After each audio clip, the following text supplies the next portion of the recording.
Well, hello everybody. Hope everyone's having a fantastic morning, afternoon, or evening, depending where you are. It's my birthday. I'm old now. I'm 30 years old. Welcome in Salem. Yeah, you can't watch this one, sorry. I'm like, despite me having like a birthday moment, I'm still on the grind. The grind doesn't stop for the birthday, so you know.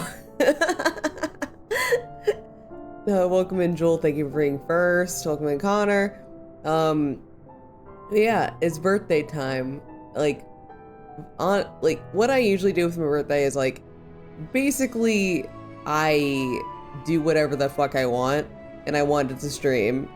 And I also, like, despite the fact that I have been moaning and groaning about like, oh yeah, I gotta get Endwalker done. Oh, I'm in the fucking Final Fantasy 14 grind. I am enjoying the streams, so like, it seems like a good birthday thing for me to do, but yeah, it's me, the birthday virus. So yeah, I turned 30 today. It is like officially like I am 30, because like, you know, sometimes people are like, but what time were you born? It's not really your birthday until it's like past your time, and it has passed my time. Like, so I'm officially at that right now. Yeah, I just wanted like a chill, like vibey stream today. So we're just gonna like go through some Endwalker progress. I have like a goal I want to hit by the end of the stream today, but I don't know if we'll hit it. Basically I want to hit right now I'm on the level 84 quest. I want to hit the level 86 quest, which I believe is when we unlock the next zone.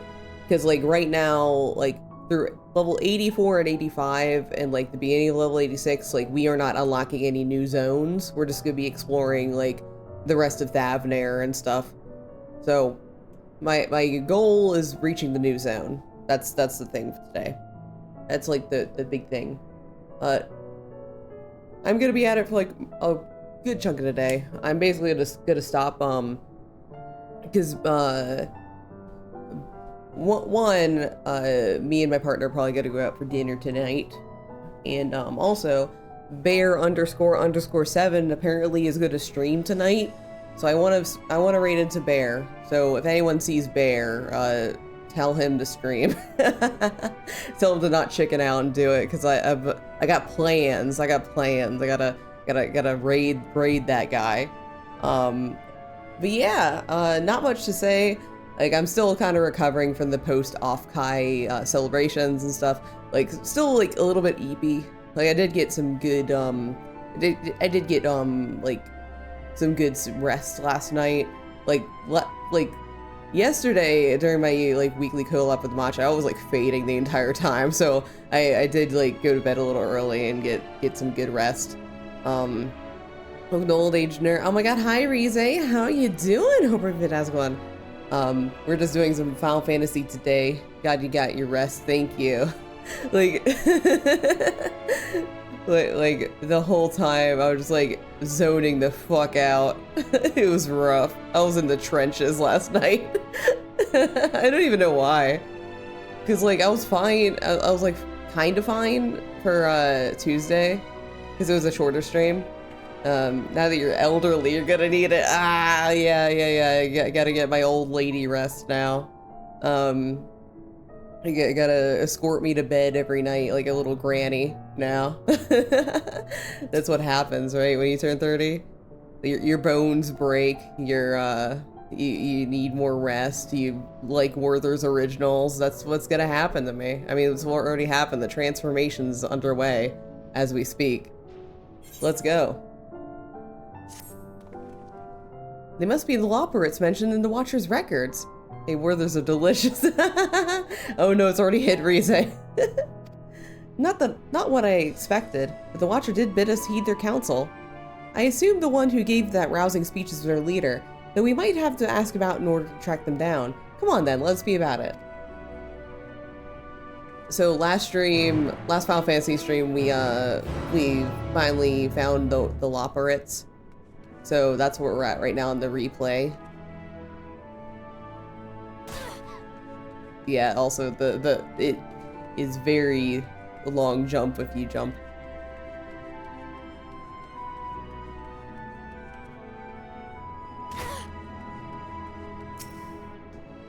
Hum, hum, hum. The leader of the crew, not me, I'm afraid. Singing Way's the name. I'm in charge of the construction and maintenance of the atmospheric circulation system. Only the crispest, cleanest air for the people of Aetheris. That's a promise. Alright.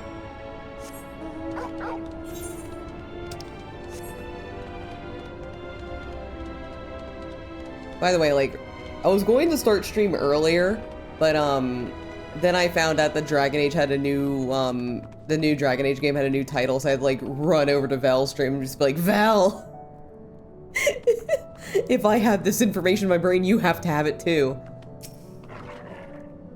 Mlem, lem, lem. Leader? No. Sleeping Way. My job is, perhaps I better ask. But, so if you haven't heard, the new Dragon Age game got renamed for whatever fucking reason. Instead of Dragon Age Dreadwolf, so no more Dad, it's Dragon Age the Veilguard, which I do not like the name change. I think it's a bad idea. Like, obviously, like, the name change doesn't affect, like, whether I'm gonna buy it or not, because I'm buying it anyway, like, it doesn't matter. I have been wanting to be disappointed this entire time, but, oh my god, like, man, imagine trying to market the fucking Veilguard of all things. Oh my god, hi Ferris, how you doing? Hope you're fantastic one. Like, Dreadwolf? Like, that name has some kick to it. Like, it just like, oh yeah, Dread, Wolf. People like Dread, it means it's dramatic. People like wolves, Awu. Awu, am I right? But then like Veilguard, they're just like, veil? Like a wedding veil? And are we guarding the veil? Okay. Basically, it makes no sense to anyone who hasn't played Dragon Age and like knows what the veil is.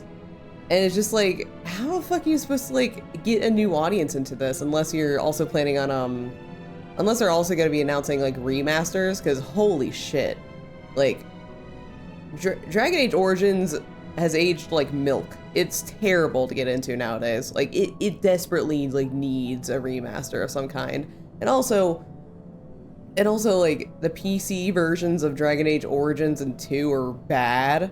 So like it needs new versions. And it's just like, how are you supposed to get people into like your weirdly named 4th entry without like providing any way for them to play the original 2 without it being like a terrible, miserable experience?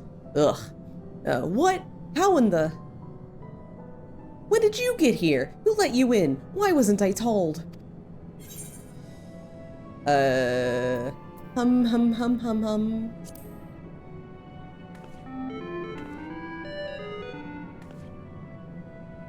What was that supposed to be? Your humming, if one could even call it that, was atrociously off-key. It sounds more like this.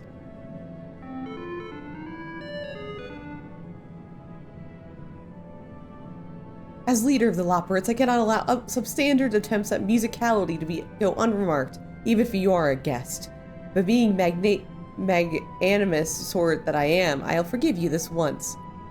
Same exact essence. I know, right? Hi, Orman. How you doing? Hope you're having a fantastic one. Well, looks like you beat us here. Your friends, I take it. Is this all of them?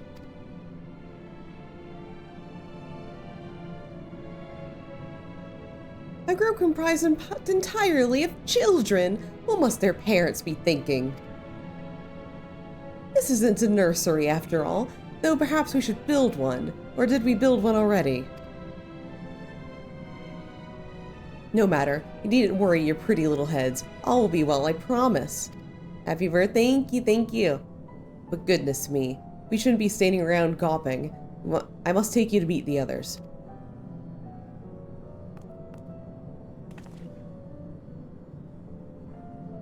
If you could run along back toward the entrance, you'll find a path that leads to the central platform of the upper floor.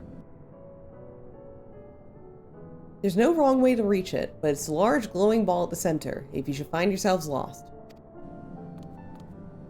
I shall gather the others and meet you there. Well then, back to the upper floor it is. Yeah, I gotta walk all the way up there because we can't fly yet. Miserable, miserable.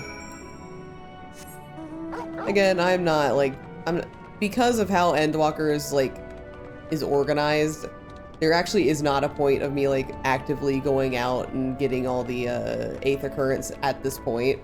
Like, I'm just gonna do everything off screen when I can. Plus, I have to kind of prioritize, the whole, like, story progress first and foremost, because, you know, time is, like, it's slowly gripping upon me. The entropy is, like, really digging into my whatever.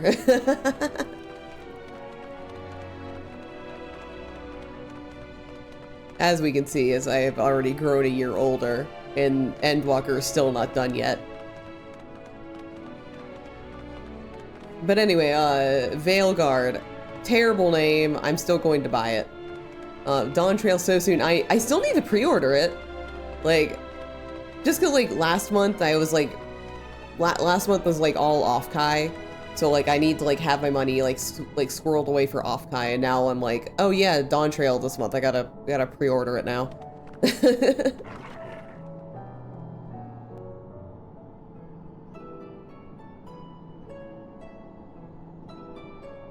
I also gotta finish the 1,000 Year Door remake before then. Right, of course. Introductions are in order. My name is Livingway, and we are the Loporits, created for the express purpose of commanding this ship and bearing the people of Aetheris to a brave new world. More specifically, I am the one whom she charged with the execution of her most vital plans. You might say I'm her right paw. Livingway's the name. Map reader and navigator of the heavens.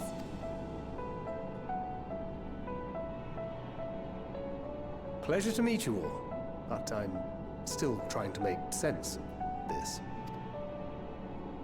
Confusion and bewilderment are completely understandable. Fear not, I shall walk you through it. The people of Aetheris, through no fault of your own, I'm sure, set in motion a series of events that, unfortunately, culminated in Zodiac's obliteration. It definitely wasn't me. Livingway wasn't me. I promise. It was somebody else. Aware of the imminent crisis, your parents sent you little ones on ahead while they began the necessary preparations.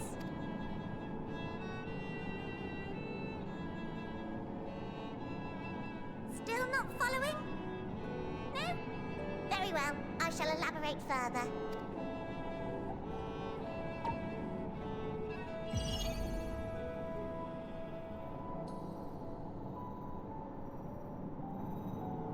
Hi, Tomochi. How you doing? Hope you're just one. Your home, and the moon, where we are now. Congrats on being born. Thank you. I worked really hard on it. Without Zodiac around to keep things lively, so to speak, the celestial currents of the star have doubtless begun to degrade. A calamity of apocalyptic proportions will be visited upon Aetheris, bringing an end to all life. Very sad, that. Yeah, very sad. Very sad. The world's gonna die. Very, very sad. It was a laboring 9-month endeavor. It was actually more than that. Actually, I was late. My mom always rubs it in my face, like just saying, I carried you in my body for like 9.5 months because I was like very late. So too hath the Watcher claimed. By thine unperturbed countenance, I gather this eventuality was anticipated. Let her cook. I was cooking for so long. Like apparently I was like born like a day or so before they were gonna like just like take me out, just in general, you know, out of this like, plane of existence. No, just like remove me. The doom and gloom. Oh yes, quite expected. They're just like, she's been cooking for too long. She'll be too powerful. And I was like, ah, okay, I'm done. All right, let me out. Thank you, please and thank you. Imagine, if you will, that Atheris is a delicious carrot that I've forgotten to eat and left out in the midday sun. The most earnest wishes or prayers will not stop it from rotting to the core.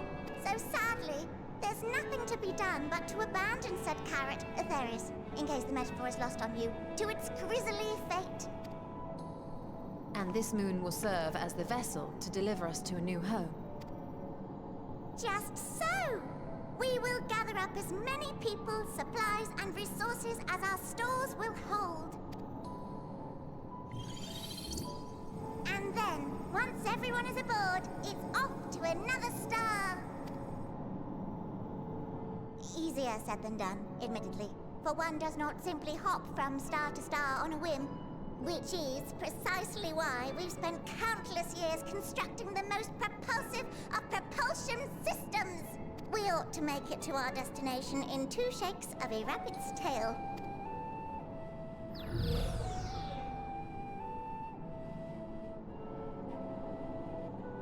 Impressive technology.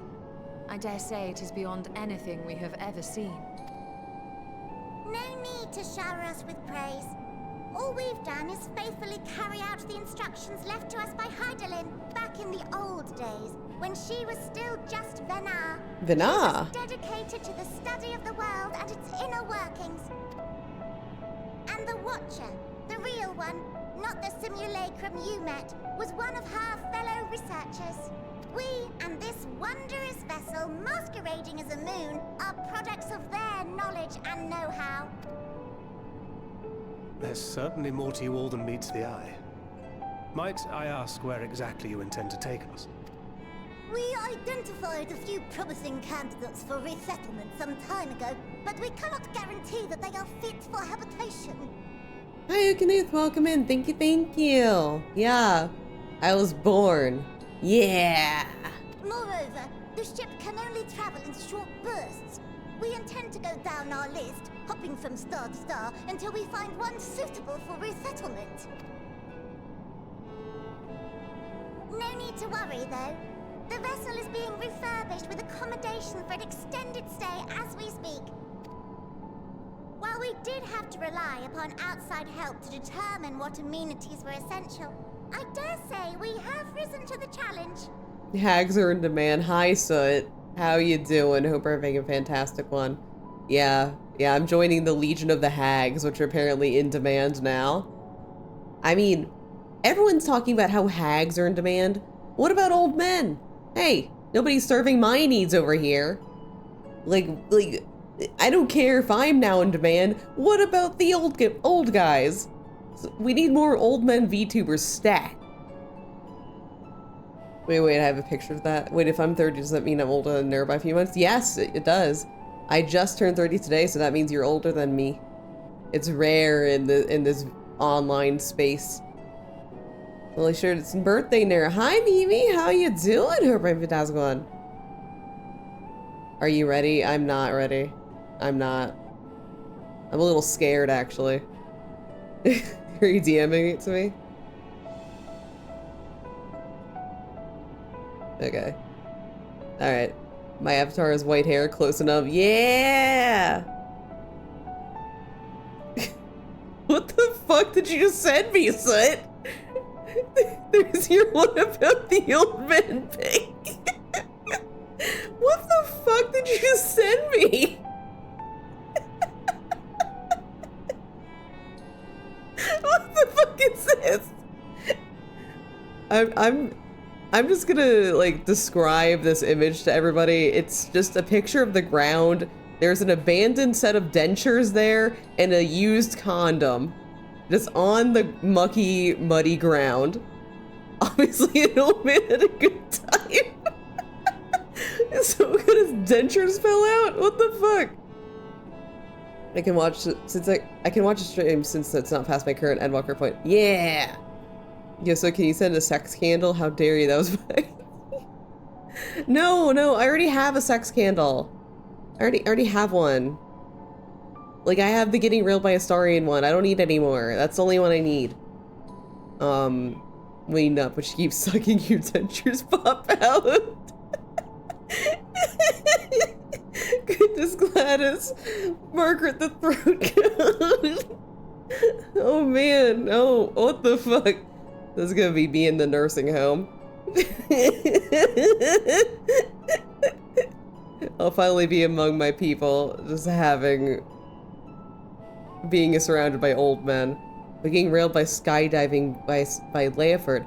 I mean, if somebody made the candle, I'll have it, but like, the audience, the target audience for people who would buy it Leiford merch is like me.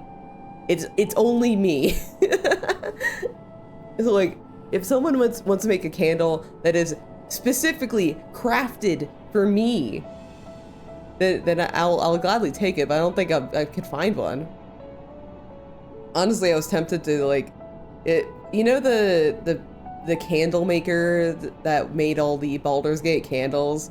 Like, I was tempted, they offer custom ones, so I was tempted to maybe get something either themed after Nur or themed after Leiford. Yeah, I could call it the Getting Railed While Skydiving by Leiford candle. Time to learn how to make jelly candies. Candles. Oh yeah, candles. I thought you said candies. I was like, oh. That's a little different. That's a little different process than candle making, Mimi. Yeah, Mimi. Time to learn. Chop chop. I want that candle stat. I want it on my desk by the end of the week. Happy birthday. Hi, Lion. Thank you so much. Welcome in. Yeah, I'm old now. And they're trying to get me more sex candles. Because apparently me as an asexual woman who just turned 30 on Pride Month needs more. Which honestly, the Railed by a Starian candle is pretty good. So, I'll take more of that. Look what you've done to my peonies! They're marigolds! God, I think she's right. They are marigolds. I may not know my flowers, but I know a bitch when I see one! Hi Soren, welcome in. Hope you're having a fantastic one. Apparently gel candles are less messy. You can scoop up that seam.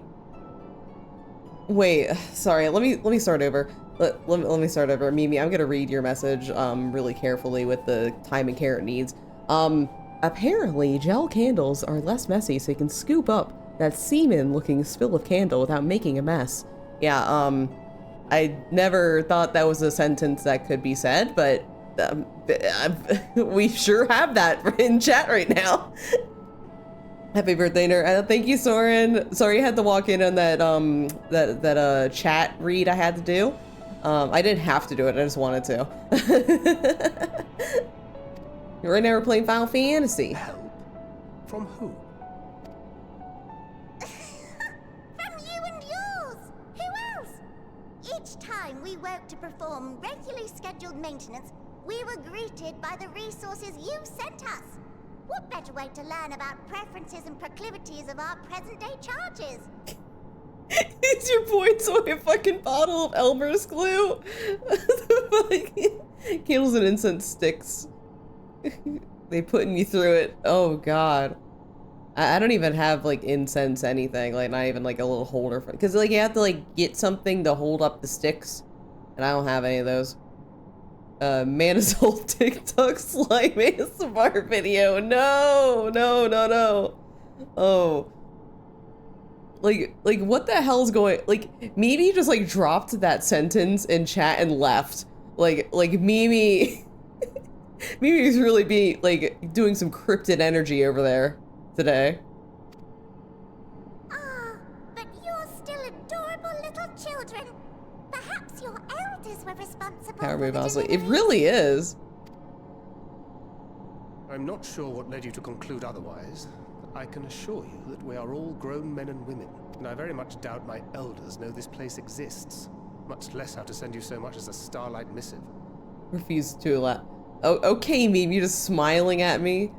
Just like, oh yeah, I'm gonna learn how to make the jelly candles that look like jizz when you scoop it out, and just not say anything else. What? Then who in blazes let you on my moon?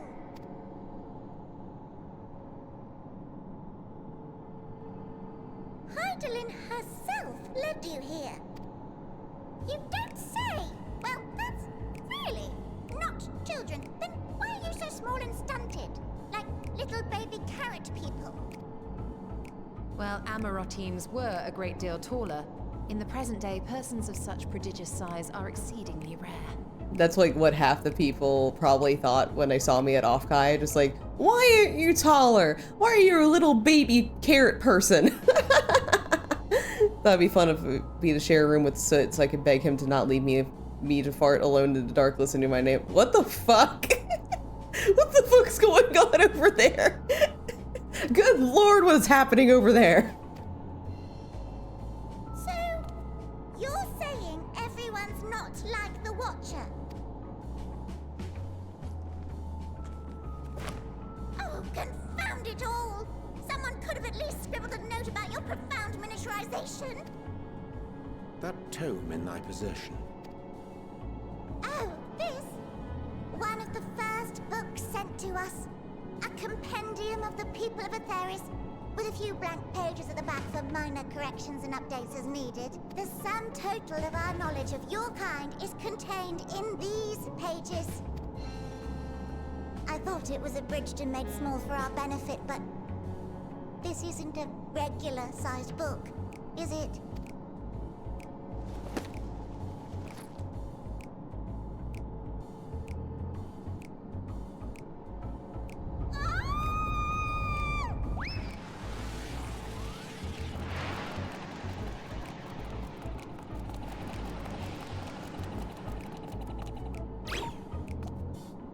Building Way, can you hear me? Yes, we're all very busy. Change of plans. I need you to rebuild the domiciles at 1/3 the scale.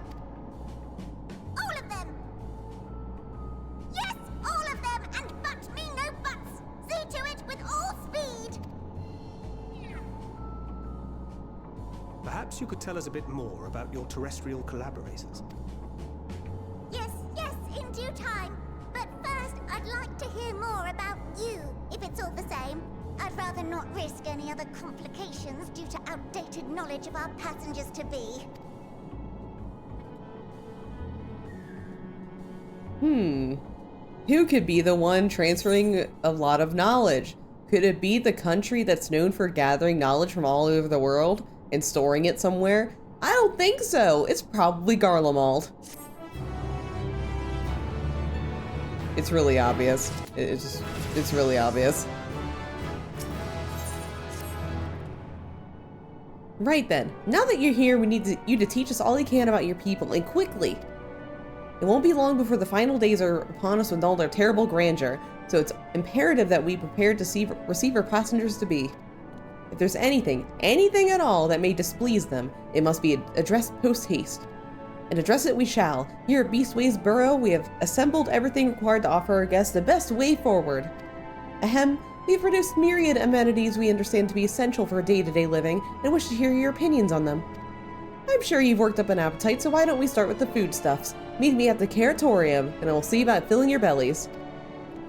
Any place for the birthday weekend? Not really.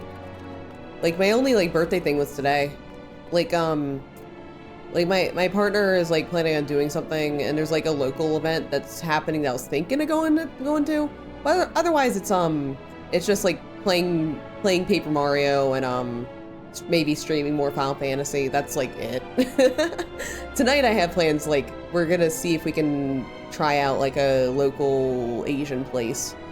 Because that's, kind of the thing that I'm missing right now, because, in Baltimore, there's a ton of different, Asian places. In Baltimore, there's places to get Korean, plenty of places to get Japanese, plenty of Chinese places, and not so much here. So I'm kind of missing it. So we might try out, we might find something and try it out. She does not want for enthusiasm. The notion of Aetheris rotting to its core being a matter of course is rather concerning, though. Fuck you, Baltimore. Yeah. I mean, fuck you, Baltimore, except the food was very good there. Honestly, I do miss the food in Baltimore a lot. It's the one thing I'd come back to and be like, oh, finally, some good fucking fish around here. Nevertheless, let us take this opportunity to learn more of the Loporits in this vessel.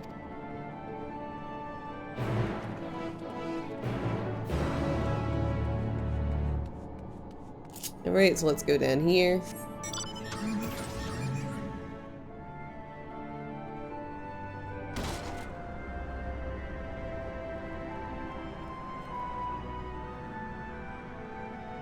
Again, I've said repeatedly, like, if anyone's going to Maryland and like needs food recommendations, I could probably recommend like food places for like anywhere there.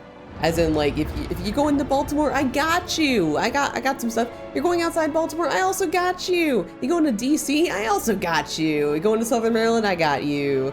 Going to Eastern Shore, I could recommend a few places. Going to Delaware, yeah, I can find some places in Delaware for you to eat. Like, it's a very good food in Maryland. Like, as long as you like seafood. That's like specifically like, if you like seafood, I got you. If you like something very specific, I do not got you. I left to get some yogurt. What the fuck? I don't know what's going on over there. So like, that's your mission. That's not mine. I'm just here like getting like I'm just staying in Mimi's splash zone for whatever the fuck she's cooking over there. Welcome to the Carrotorium. Here we create prototypes of the various sundries required by our soon-to-be passengers. Allow me to introduce the head of foodstuff production. Cooking Way. Pleasure to meet you all. Our work has involved no small amount of trial and error, but after many, many cycles of painstaking labor, I dare say we have created the finest cuisine our guests could ask for. I've learned about all the essential nutrients for a healthy and balanced diet from the reference materials we received, while I've practically warned the words from those invaluable pages. Naturally, we've also considered ease of growth and production. We will not want for ingredients. I must insist that you try some. We have fresh stock recently prepared on account of, well, because we just woke up and we are all quite famished. Hop along the platforms here and you'll find a storage unit full to bursting. With the delectable delights, help yourself to anything you like.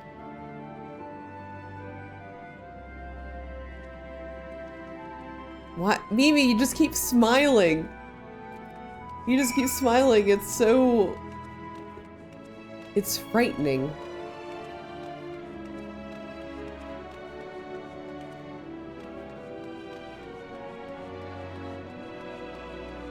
Do you think it's like, I think it's like a Genshin thing? Like, I know Mimi's like a huge like simp of Genshin men. Is this what happens?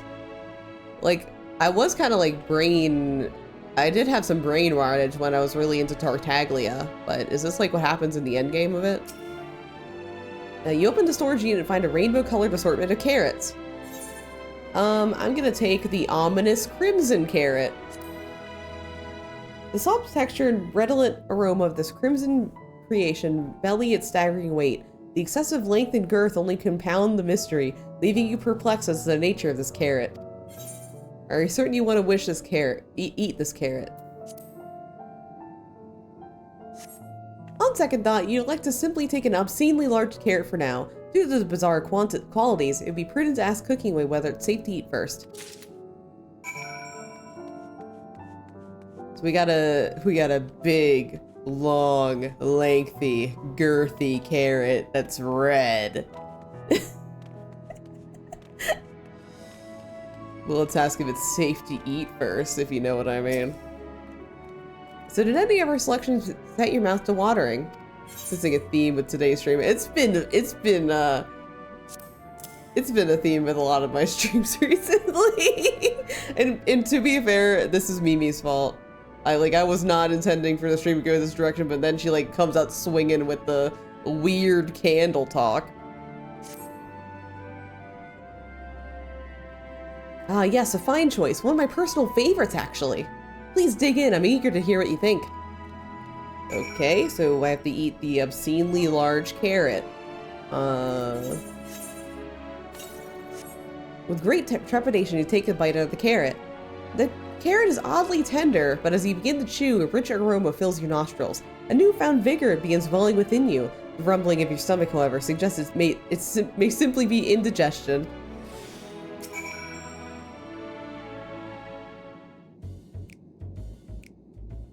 What do you think? Unlike anything you've ever tasted, yes? The iron carrot can be a bit difficult to digest, but the boost to endurance it promises makes it the perfect meal before a day of heavy lifting. You know, like a champ! We have plenty of other varieties too. Bleeding carrots to provide blood and to improve blood flow, dream carrots to help with sleep. I think candles are hot. Like just candles are hot?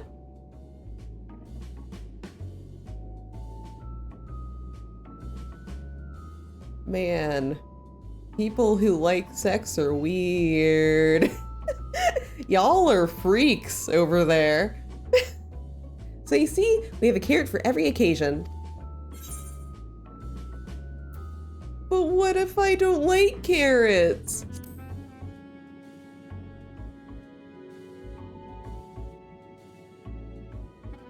You don't like carrots? Oh, you must mean you don't like them served in this fashion. Worry not, we have pureed versions at hand if you haven't the time to chew. The fucking auto mod got you, maybe. There you go. Weird ass bisexuals over there. I am bi, just bi romantic. Yeah, weird ass sexual people over there. Like liking candles sexually? Question mark? Like what the fuck's going on over there? I take it you two have a wide assortment of carrots to choose from and not else.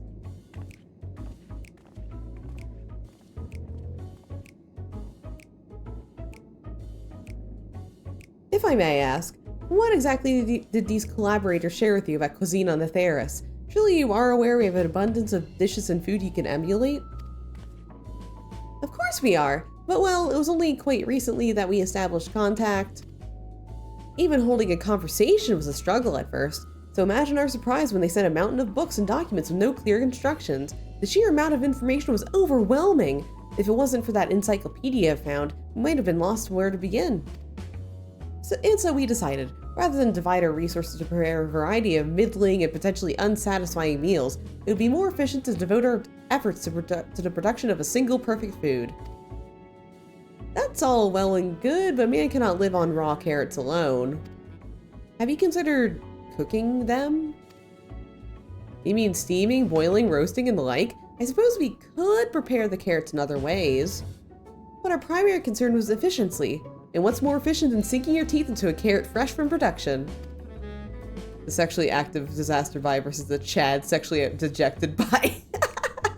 Exactly. A rather strange approach to one named Cooking Way was it?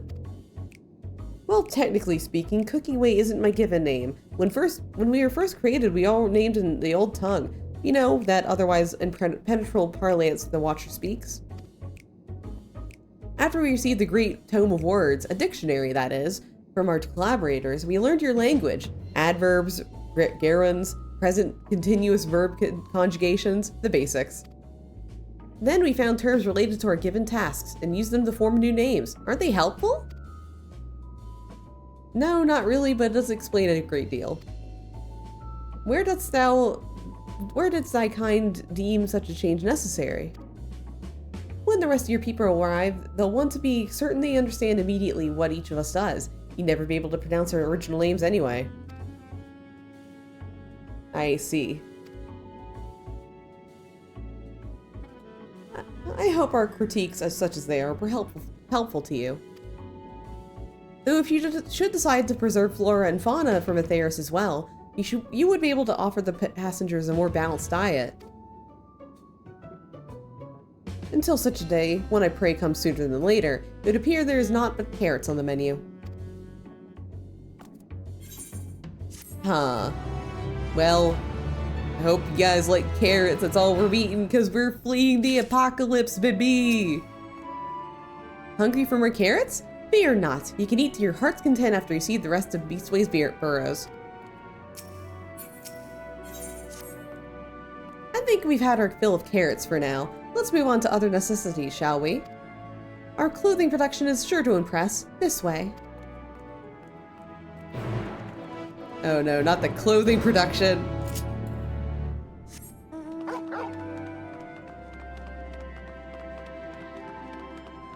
Oh wait, I heard something. Oh, there's the Aether Current. God damn it. If I see it, I have to get it. Yeah, this Bible remake's going hard, yeah.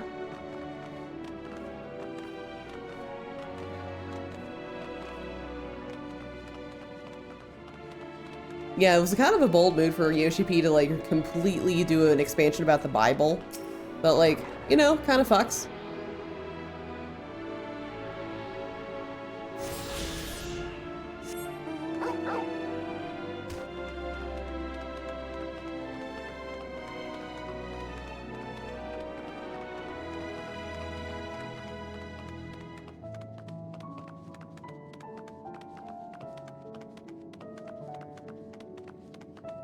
Yeah, my favorite part of the Bible was when there's giant robots everywhere. I thought that was really cool that they decided to like put in the Bible robots into the game. Massive balls in Yoshi P to go with the Bible button. Space Bible. Here we are at the apparel production station. We've chosen to employ more traditional methods to this task, creation magics. Heidelin, in her infinite wisdom, blessed us with the same affinity for magic her people possessed. We have other amazing talents, of course, and I know you're dying to hear about them, but I will regale you with the details another time. That said, we did run into a spot of trouble at first. Our magic alone was not sufficient to see our work done. In the end, we discovered crystallized ether was a wonderful catalyst that could provide us with extra vis we needed. The New Testament patches get wild, yeah. My, how resourceful. My favorite part of my favorite part of the New Testament that they added was that when they had a giant prison with a giant vampire dude in it. I thought that was a really bold choice, but it really worked out for the Bible. The sweet sound of recognition. You would also be impressed to hear that we've read all about your habit of changing attire to match your chosen profession. For the sake of efficiency, I presume. This has also been taken into account with our designs. But why take my word for it when you can simply try on our clothes? Make yourselves known to the workers and they will see to the rest. Okay.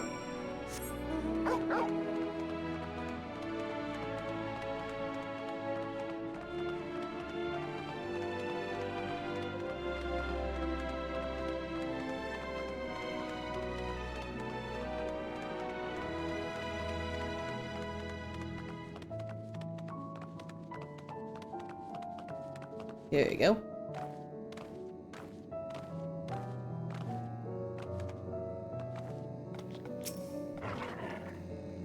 Ah, it's you! One of the visitors from Atheris. Goodness me! Mapping Way wasn't kidding. You really are smaller than the Watcher. All right, you're here to try on a set of clothes, yes? What would you have me fashion for you today? A fashionable and refined ensemble.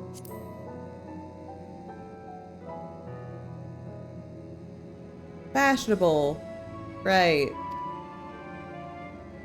Ahem, this will only take a moment.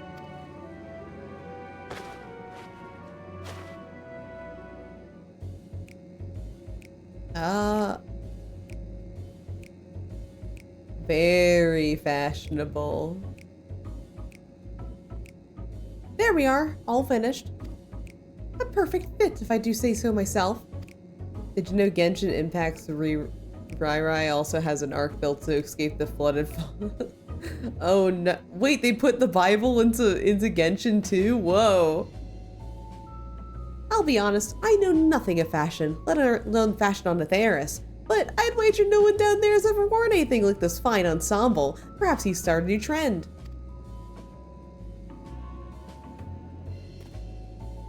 Would you look at that? Speechless. And there I thought you may not like it. If you've a mind to try something else, why not speak to my fellow artisans? I'm sure they'll be happy to oblige. You must continue wearing these garments in order to progress. You will change back to your normal garments if you move too far away. Look at your map to see the determined area effect. Speak with the restless operator to restore or prolong the garment change. They put the whole Bible in Fontaine in Genshin. What the fuck? That's kind of wild. They're fucking wilding over there.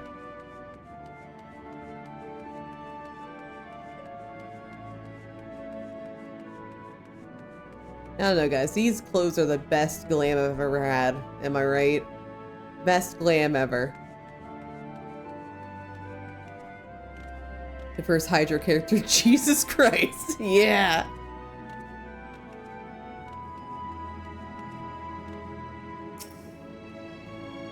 No one said you'd be coming. How can I help you? You wish to try my clothes? Really? Of course, it would be my honor. Do you have anything in mind? Surprise me. Surprise me. I think I can handle that. Let's see. This should do. Child is the second coming of Jesus Christ. Let's go. Oh, man. Oh, I'm being surprised. Some of my best work yet. Actually, like, wasn't the first Hydro character Kaya? Is Kaya the second coming of Jesus Christ? It's a relatively new concept, incorporating an idea that's never been tried with clothing before. Fragrance! Can you smell the carrots? Sniff, sniff. Ah, simply divine. I was worried how the concept would turn out when put to the proof, but it looks stunning on you. Won't you go and show Living Way? I'm sure she's eager to see what we've come up with. You must continue wearing these garments.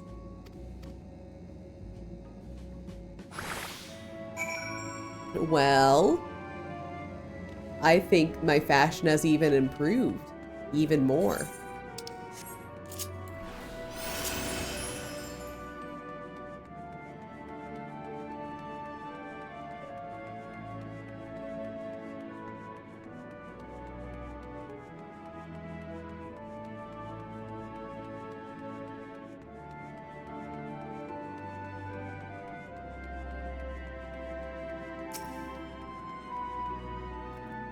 My, don't we look splendid?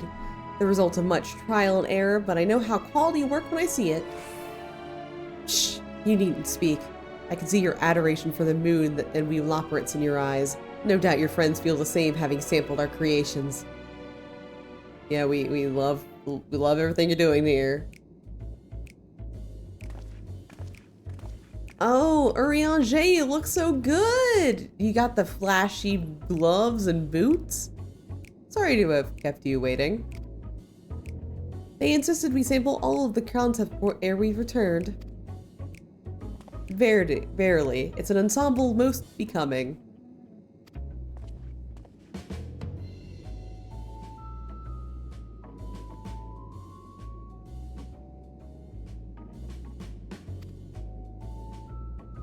I think it's past time we return these clothes.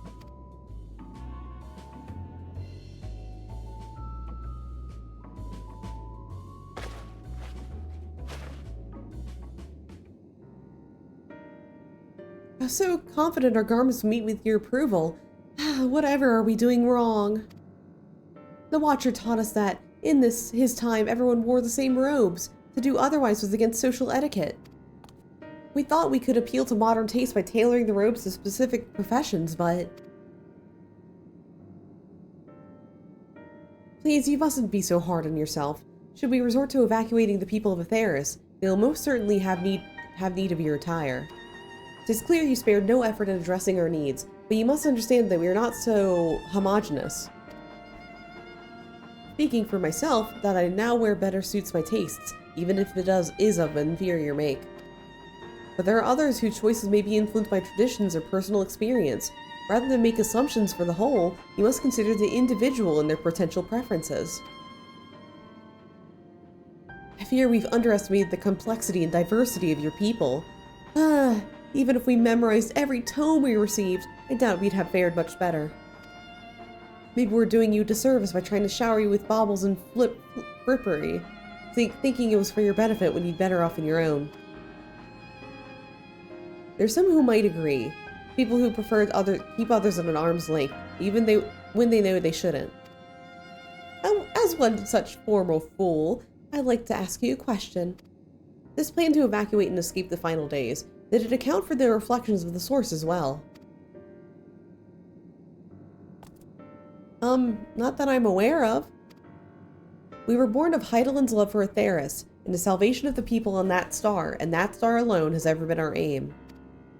Surely it's better to devote ourselves to saving one world than to divide our efforts across 14 and risk failing them all. I suppose you're right. Living Way, might we have leave to explore Beastway's burrow unattended? You've given us much to think about. Why, certainly. Until later, then.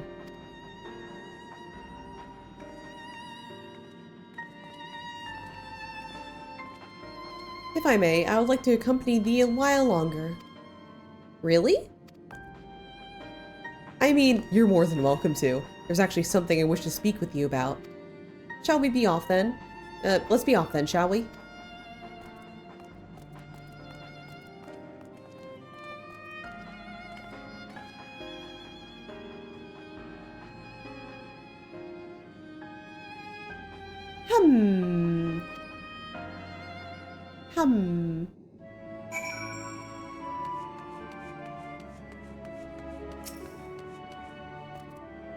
My apologies, I wasn't trying to spy or anything.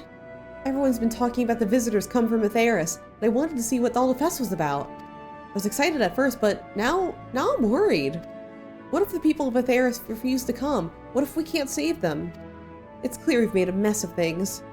Oh, but wait, you still haven't visited the domiciles. Once you see them, you'll understand how wonderful the moon truly is, I'm sure of it. I'll be waiting for you by the teleporter near the entrance. Oh, and the name's Growing Way, by the way. See you soon.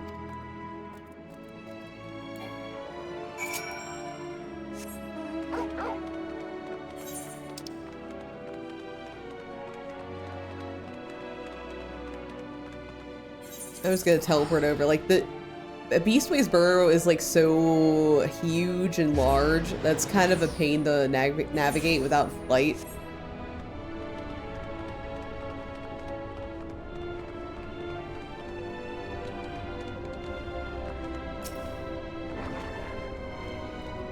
You're here! You're really here!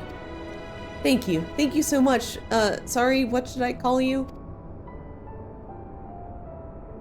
Nur X, eh? Crikey, even your names are amazing! Well, Nur, we'll be using this teleporter to enter the residential area. Whatever you're ready. Okay, let's go.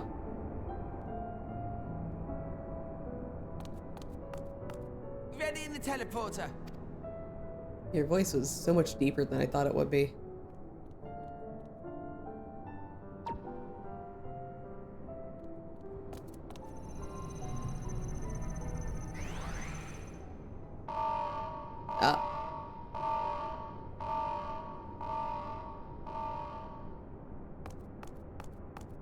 Huh? Access to living quarters restricted due to reconstruction. Then where is it? Oh no! Oh no! Where are we going?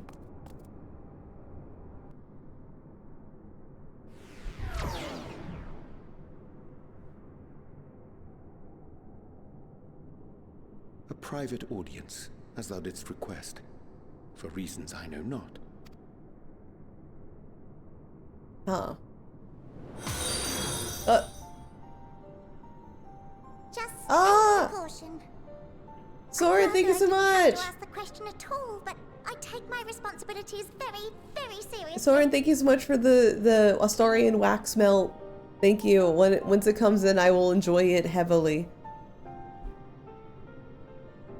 Yeah, wax melt time. I love my wax melt. I actually have like a little wax melter in my office that my brother gifted me for Christmas this year, and I love it. Now I get to make my room smell like Astarian. By any chance, find our accommodation wanting? Be honest, brutally even. Keeping with today's theme, yeah. Twould be ungracious of me to belittle the efforts of thee and thine. Lovely sentiment, really, but the disappointment is writ plain on your comrades' faces. It's all the more frustrating since no one will come out and say what they find wanting. Well, kid, it's all shit. If there are faults in our work, we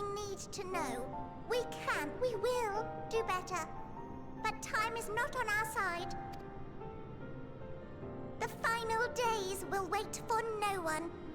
If your people are to be saved, we must take quick and decisive action. This vessel must serve as a home for as many passengers as possible, for far longer than we may like. Which brings me to my request. Our collaborators on Atheris are doing what they can to prepare for the voyage. Would you be willing to go and lend them a hand?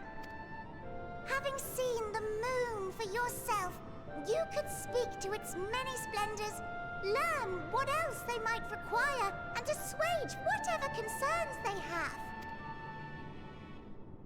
Wherefore wouldst thou entrust me with such a task? Oh my god, I stream during work hours. I'm at full volume of this from the office here. Oh my god. Hi, Arsenic. Welcome in. Hope you're having a fantastic one. I wouldn't recommend that because Mimi's been coming in swinging with you know, jizz candles. How to put it? You're the only one who appears not to be wholly unsatisfied with our work. Or quite good at pretending that's the case, at least. Calm, collected, tactful to a fault. Very particular with your words. Don't see the problem? Perfect. I'm gonna talk about everything that's not safe for work now. Arsenic, you should go into a construction zone without a hard hat. You understand that, in the face of great danger, one cannot pursue perfection at the expense of practicality. The difficult choices must often be made for the greater good.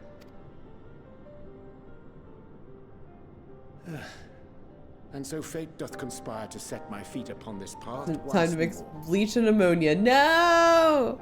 No! That's not safe for life. Bold of you to assume I'm not dense enough to withstand the damage as is. Sure. Sorry, I made assumptions there. Come again? Ah, idle musings. 'Tis no trifle, thou dost ask. Yet full well do I understand the urgency and necessity. I'm gonna operate a forklift without certification. Haha.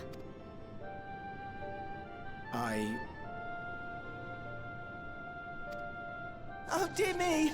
Dear me! I was terribly sorry for the mix-up. It's a bit of a malfunction. I hadn't realized the residential quarters were inaccessible, you see. Please don't send me to the authorities. Yeah, Twitch, ignore everything happening. But you're still in one piece. So, all's well that ends well, yes? Won't happen again. I promise.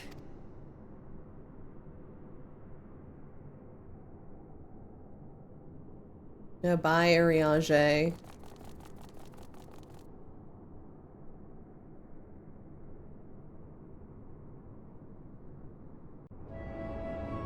Bye.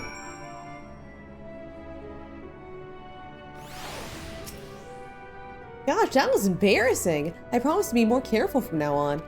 Since the residential quarters are closed for now, I've rerouted the teleporter to allow travel between floors instead. Hopefully this proves more useful in the meantime. A shame you couldn't see it though. You really would have liked it. Well, they're reconstructing the whole fucking thing growing way. Can now travel between the upper and lower floors. Thank God. It may not seem like it, but we've been planning this for far longer than I'd care to admit. Each time we woke up, we've had long discussions of how to save as many of you as we can. Felt like everyone had an opinion on this or that. But the one thing we all agreed upon was that the people of Atheris shouldn't take action to save themselves until it was far too late. That's why we're striving to make the moon a vibrant, magical place they'd hop at the chance to visit, rather than waiting for the flames of oblivion to get them on their tails and force them to accept our invitation. The absolute relief Ariange must be feeling when he wasn't asked to be an accomplice of someone's death again. I know, right?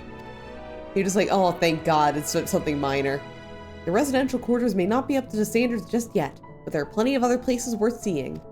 You've already had a look around the Caratorium, but wait until you see what's waiting for you in the other east end of the borough. Follow me?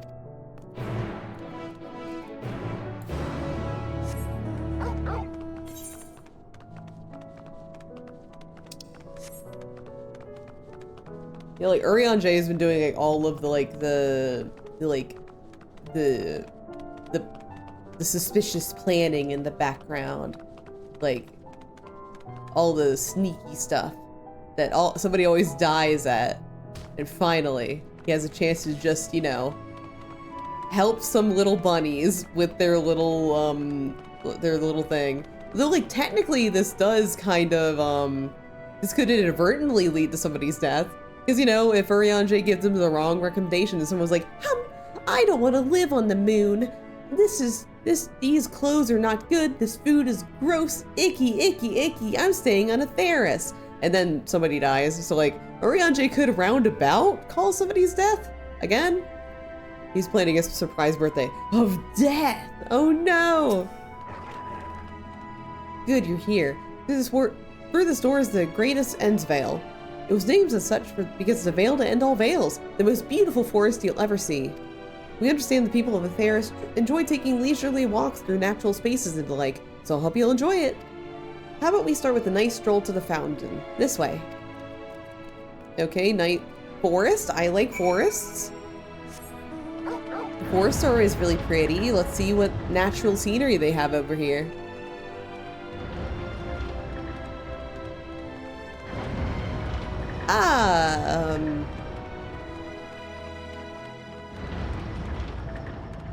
Well, very natural. Love the grass. Grass looks nice, like the evil killer robots. Those are always necessary for very necessary for forests. Yeah, oh no, they fucked it up again. Oh no.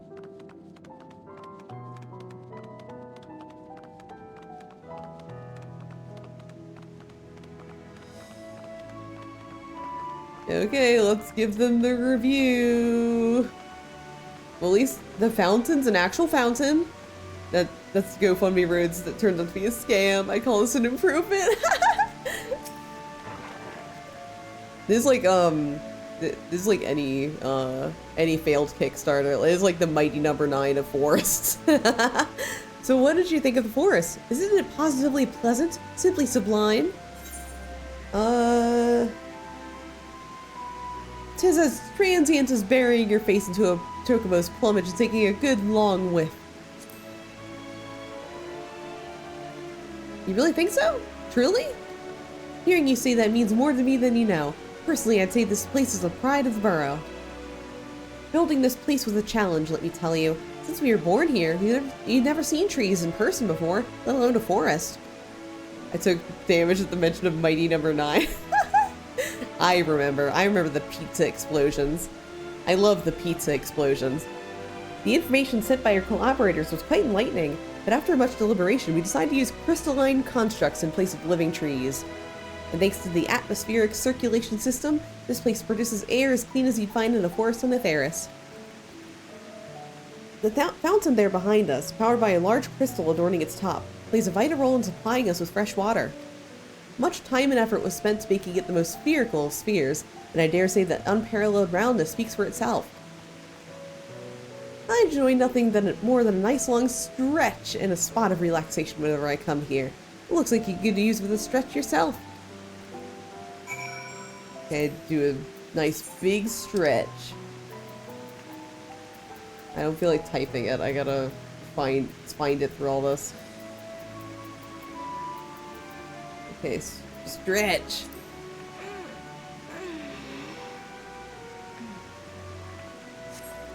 That's the spirit. I feel more relaxed simply watching you. A sight worth many years spent building this place. If it's not too much to ask, it's always been a dream of mine to take a walk through the forest with someone from Atheris, so could we maybe... You will? Oh, be still, my quivering whiskers! Alright, let's take a little walk with him. Yay!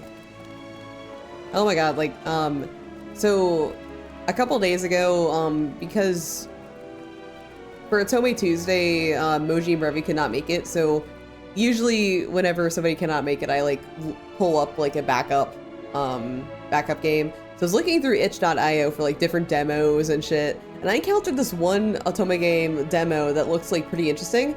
And I was like, oh yeah, this looks pretty cool. Like let me take a look at it. Then in the comments, all of them said like rip. And I was like, what the hell are they talking about? Apparently the demo had been kickstarted years ago, but apparently the creator of it took the money and ran. So like everyone's like just mentioning it in the comments, just like, yep, this will never get done. The creator ran with the money, which is really a shame because it does look interesting, but like it's so scummy when creators do that. Because like then it makes it so it's harder for like actually like legitimate people who like want to make a good game with the investment. Is like it makes it harder for them to get money too. I forget the name of it though, but it was like still funny. It was like, oh, what? Good lord, what's happening in here?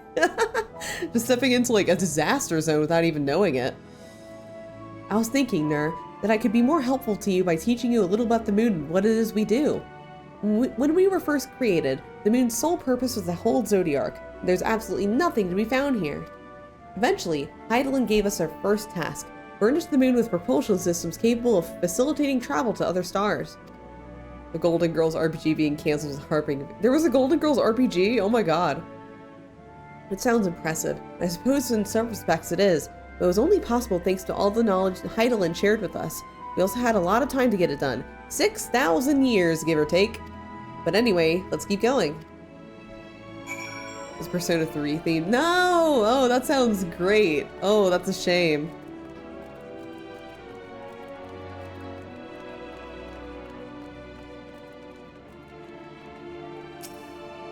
This may come as a surprise, but we didn't begin building the habitable areas until after propulsion systems were ready. Considering how long it took, I wish we started sooner. Who could have thought we'd need 4,000 years to make all this? It certainly wasn't work you dare rush either. We had to create infrastructure and countless supporting systems, some of which wouldn't be operational until hundreds of years later.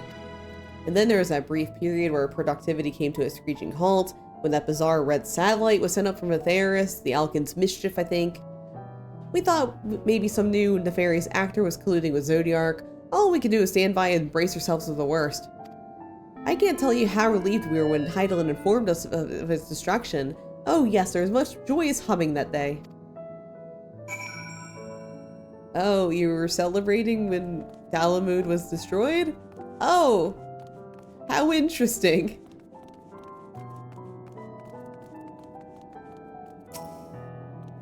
Say, do you notice anything particular about the treetops? I mean, apart from the fact that they were massive crystals, not trees. I'll give you a hint. It's the golden rings emanating from the glowing spheres.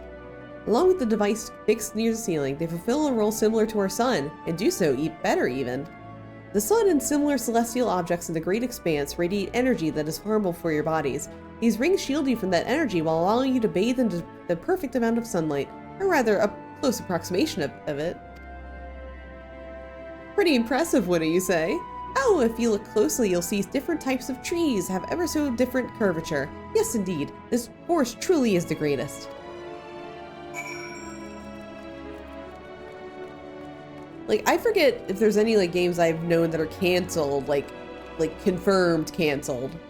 Aside from like Fable, I think like I think Fable 4 was canceled, and like the new one's coming out to reboot. But it's like it's different. It's not like talking about like low budget indie things. It's like a big Microsoft upsie, because you know they can't stop doing upsies. Oh god, my glasses. Oh. My glasses are like smudged to hell and back right now. Oh. Oh.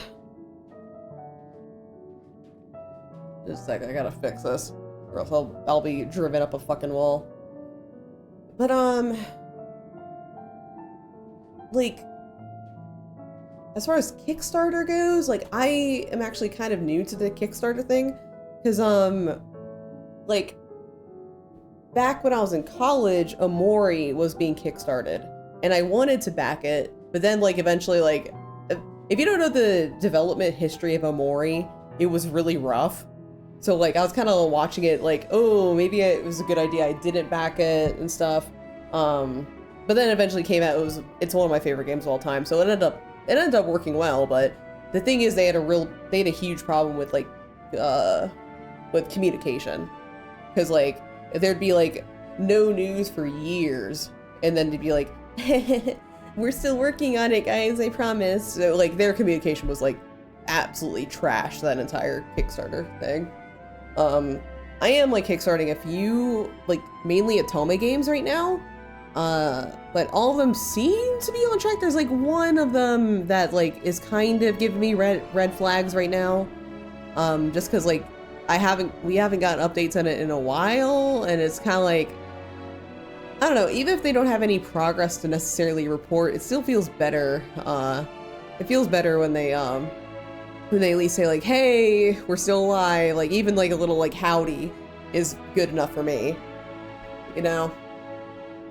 Who knew game development was hard? I know, right? Well, the problem with Amori is that like apparently half of their communication issues were because they're like put under NDAs. Like they're working on the Amori was built under RPG Maker, so they were working out of like a specific version of it. It was like the new version at the time. But then RPG Maker, like the people who make it, reached out to them and said like, hey, like we're coming out with a new version of RPG Maker. Do you want like early access to it? Do you want to like transfer your development to this new version? Which is cool. Like that's a cool thing. But the problem is like, because like this new version hadn't been announced yet at the time, like basically development was being significantly delayed because they had to get used to like a new version of RPG Maker, which even if it's like still RPG Maker, it has like a lot of new things they have to like get used to, like new ways to develop and stuff. So they had to like completely like redo the game in a new engine, and then RPG Maker put them under NDA, saying like you can't tell anybody that you're working under a new version of this. So like they weren't able to like say anything about it, which sucks. It like really sucks that they couldn't even say that like they were moving to a new engine. Like they couldn't even say that. Like it was very, very strict. But like still like they could have said like they were still working on it, like they're still doing it, but instead they decided to just say nothing, because like they could say that there's a delay, but they couldn't say the reason why. I think that's why they didn't say anything, because on one hand, like saying that you're like still working on it with like no reason as to why it's taking so long, like even repeated ones of that can be a little like sussy, but like still you're still communicating. It's just like a hard thing. Hi Techno, how you doing? Hope I'm fantastic. Right now, like I'm mainly kickstarting like a few visual novels. Thankfully, visual novels are a little different, because like visual novels like compared to like a 3D like shooter experience, compared to like Mighty Number 9, like basically once you have the bones of your visual novel done, you're kind of set. You're kind of set, because it's just like, then it's just plugging in the writing, plugging in the images, like formatting any special things, and it's kind of like once you're good, you're good. So thankfully visual novels I would consider visual novels a little less risk in comparison to like backing something like Mighty Number 9, something like even Undertale. Like probably visual novels are a little less risky, but they still can fail. They can still fail, because like the problem, instead of having like technical issues, like example, like Undertale could have a lot of technical issues that could send development like into a hole, basically. But as opposed to that, visual novels, their problem are mainly on the creativity side, because like, you know, creatives, like we have problems too. Like the writing could hit a snag, like maybe they have to rewrite something, maybe they write something and then they kind of look back at it and just like, ooh, maybe we shouldn't put that in their game. And then there's also like the art process, because things could also hit a snag on that process as well. So it's just like different kinds of risks, I think. But like as far as like development, it's probably like less risky. I'm fine. Can you help me with the test? Sure. What kind of test? I haven't been to college in years. I graduated many years ago. There's something else I wanted to tell you about. Oh, right. What's your best these nuts joke?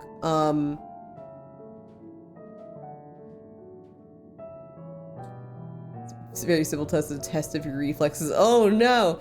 Also, welcome in Golden Dino. I don't. You can't just like ask me to like be funny on the fly. That's not how you get funny out of me. You gotta get it naturally. You gotta get a natural these nuts out of me. You can't just like put people on the spot and be like, oh, dance, clown, dance.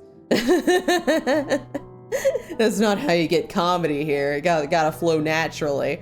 The propulsion systems and habitat facilities were completed around 2,000 years ago, and with that, the most important features were fit for purpose. A natural nut, no clown nuts, yeah. Which is well and good, except we knew absolutely nothing about the present-day people of Atheris.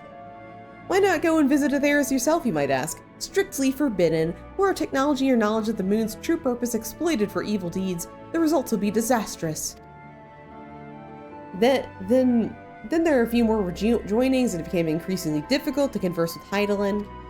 Fearful we might lose the ability to communicate with her altogether, we beseeched her to find people on Atheris we could trust to help. We could have one, but not both of these nuts! We're quite fortunate to have both what worked as it did. So what? This wasn't a moon, it was a traveling station. Yes, actually, Techno. The moon was made by Heidelin, and the moon is a spaceship. That's what we're working with today. Star Wars reference. It's no moon. I mean, it's true. That sentence works for Final Fantasy too. Do you like pudding? I'm kind of neutral on pudding. I'm pudding neutral. With the exception of routine inspections and maintenance, we remained asleep and waited. Hopeful Heidelin would find someone to help us. Eventually she did, and though her power was waning, we were able to speak to them directly for a short while. We shared with them everything we could, including our knowledge of the heavens and a means to travel there to the moon. They certainly didn't waste any time with what we taught them. No more than a few years after that, our collaborators found a means to convey messages and supplies from us from down below. Putting these nuts in your mouth. No! With all letters, books, and resources they sent, we learned enough to start making more meaningful changes to the moon. And now you're here, hopefully enjoying yourself as much as I am. I knew you would like the greatest Ensvale. I knew it. Thank you again for coming here, by the way. I know it was just a walk through the forest, but it meant a lot to me. There you are. I take it you've already received the grand tour? A shame we missed it. Growing Way, I've been looking all over for you.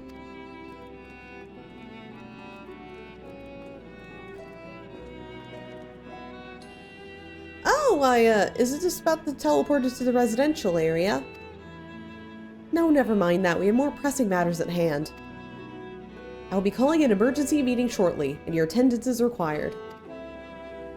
Really? I can't imagine why you'd need me, but if you insist. We won't be away long, but you are more than welcome to continue looking around the burrow. Now come along, Growing Way.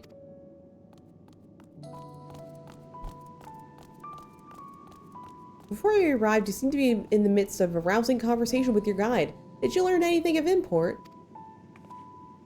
I love the naming convention of these critters. Yeah, I love them. They've spent 12,000 years preparing for this? With the appointed hour fast approaching, I can certainly understand the restlessness, but still. It remains to be seen if the people can be persuaded to evacuate when there are no signs of the final days. What's more, the technology of this place defies imagination. I doubt there are many who would readily come to terms with living in such surroundings. Whoever these collaborators are, unless they are possessed of the world's most charming personalities or a means to forcibly evacuate people, they will be met with a great deal of resistance. Indeed, even if faced with annihilation, the decision to forsake all one knows cannot be made lightly. They got Wi-Fi, I'm going. Exactly, I just need Wi-Fi. They got Baldur's Gate up there, I'm going. I'm going. It's all I need. Forgive me, my friends, I must beg your leave. There's another matter which yet begs my attention. Of course, we can accompany you if you like. Nay, that will not be necessary, if you'll excuse me. A walking high spot. Yeah, Wi-Fi way. Wi-Fi way is gonna be my best friend.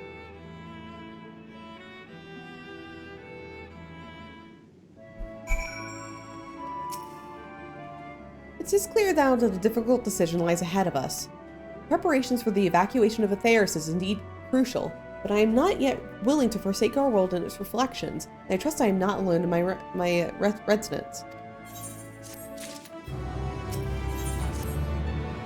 Did Urianger seem strange to you? More than so than usual, I mean. I know he has a penchant for keeping his own counsel, but I'd be lying if I said I wasn't worried. Would you go and see if he's alright? Ishtola and I will remain here and see what else we can learn about the final days. If you hurry, perhaps you can catch up to him. Alright, we'll just teleport over because it takes a while. It takes so long to walk. It takes so long to end walk.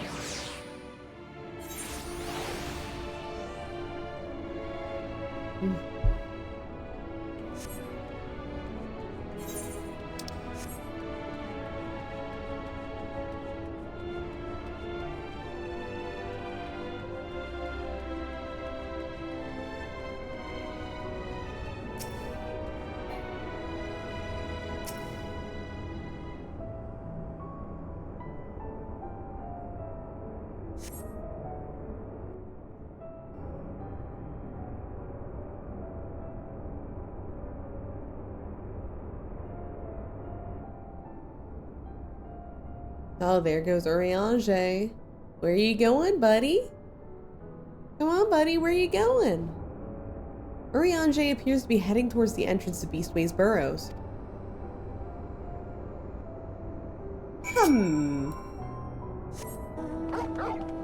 Suspicious he's going to Mars. Oh no!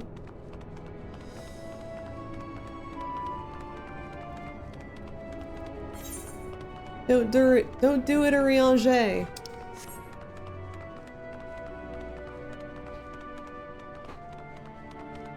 Yeah, I just look down, like, my cat's, like, laying in his bed next to me, and his, like, feet are just out. Like, Chloe, why are you laying like that? To find an even more advanced race for cute creatures. Yeah, maybe they'll have cats. Huh? Oh yeah, he's airing out his beans. That's what my cat's doing. Huh? 381. What are you doing?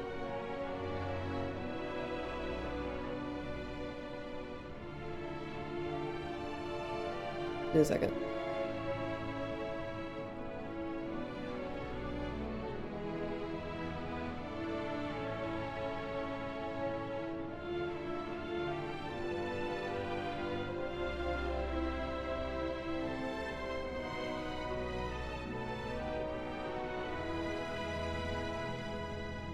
I'm getting the soda pop, yeah! Alright, destination. For free? I mean, free for me, not for you.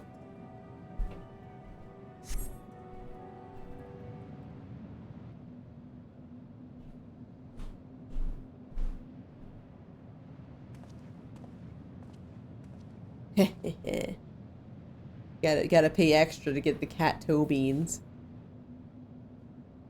Urianger ventures into Mare Lamentorum for reasons unknown. You must tread carefully, else he might sense your presence.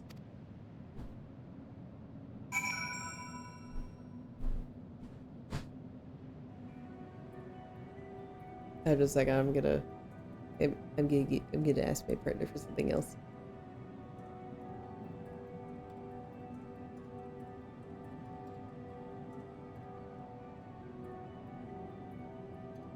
He's walked away. Phobia Mars? Ah, maybe. He'd be so chaotic there. I'm just sitting here until I can like yell my additional order.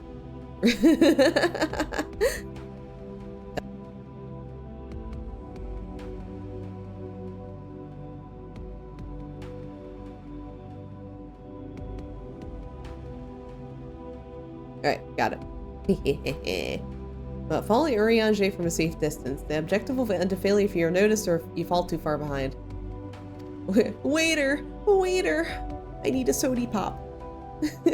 Should you fail to complete the objective, you may again return. Okay. Basically, I'm following Urianger.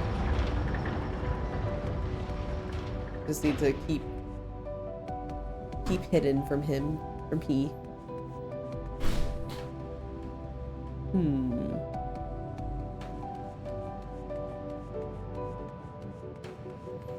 Okay. Big rock. Big rock. Yeah, don't look at me.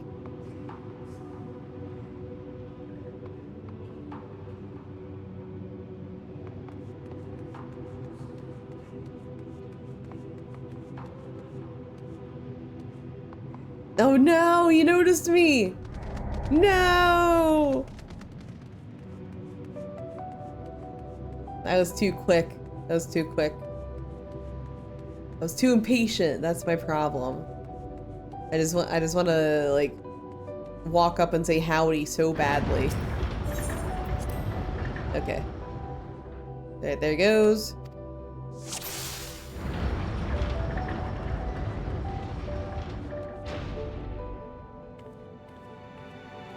It's gotta be sneaky.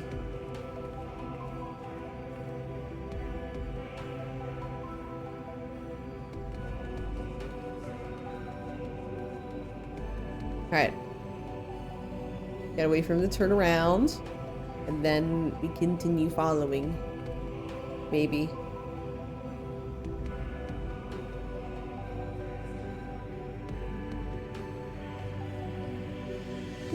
The fucking car going up. Just driving by Urianger.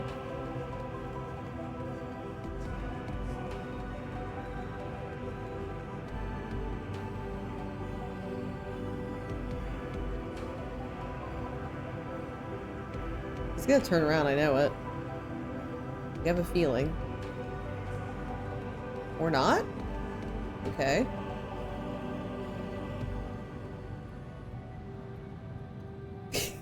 Is someone following Urianger in a car? Like they're pausing at like certain intervals.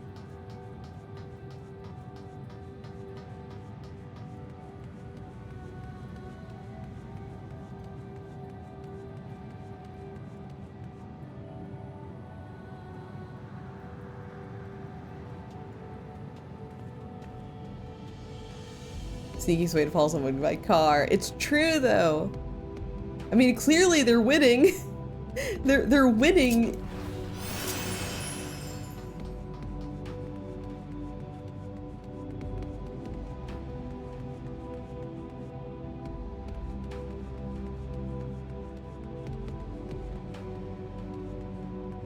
All right, we did it.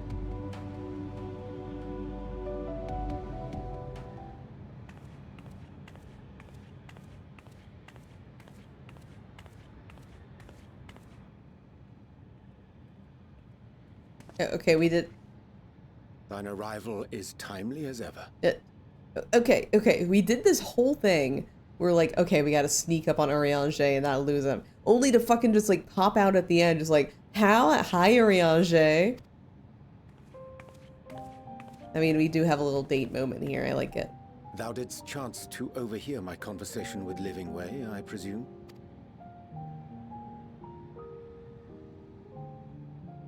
'Twas not mine intent to move in shadow.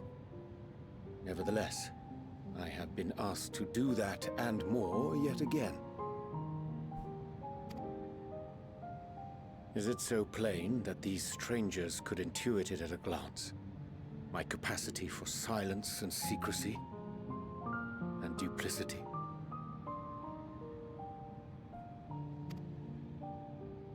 When Grahatir did contrive to deliver the first at the price of his own life, I was complicit in the scheme. A sacrifice averted for a mercy. Would that I could say the same for Minfilia. One life for one world. And by that bloody bargain brokered by my hand were the scions robbed of a dear comrade and Flamine her beloved daughter. Two souls, whose selflessness was beyond measure, whose resolve was unshakable.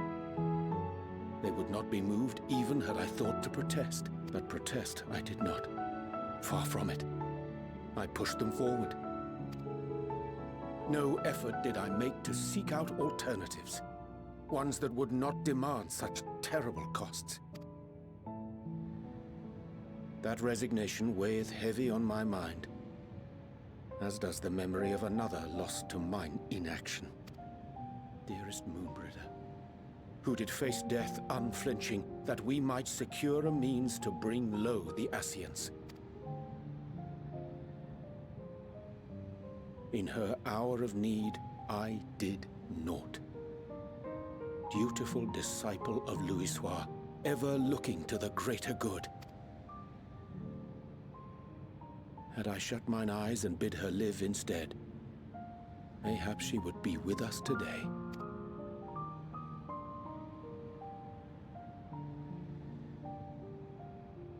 Selfish wants, born of everlasting regrets. Most days I put them from my mind, but could think of naught else when asked to swallow the same bitter draught. Subterfuge and sacrifice. Mayhap the right moral choice, but one I regard with great trepidation. The calamity of Amarot was a tragedy beyond reckoning, one which must never again come to pass. Thus must we struggle, haunted by ghosts of those we have lost, clinging to those we pray we can yet save. But what of those we cannot? How do we make peace with the dreadful algebra of necessity?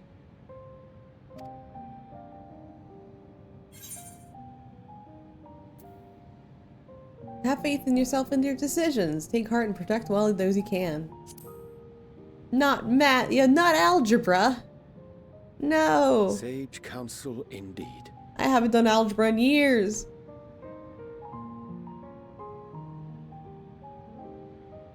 I see. Wisdom as befits a great worm. Curious that he should think thee in need of such encouragement. Oh my god, I forgot to tell people this during my off-Kai kind of recap, but somebody in the artist alley, so at off-Kai, if you haven't been like to conventions or something, a big thing that's happening now, especially on the West Coast and in Midwest, is ribbon trading. So people like, just like anybody can order like a bunch of ribbons that attach to your badge, and you can kind of like give them out. Some artists have them as like a little bonus, like, hey, if you buy like this thing, I'll give you a little ribbon to put on your badge. And it's really, really fun. I love ribbon trading. Some artists at off-Kai had ribbons, and to get them you had to answer a question, and like they had multiple different questions like on little cards, and they were like public school level questions that everyone was struggling with, because like I haven't been like in school for years and years and years, but like one of the questions was like, what is PEMDAS? What is this? And it's like the equation for a slope. Is like, what does this equation mean? Do this math. What is X? Like all like really basic algebra and like general like things you would need for like basic math.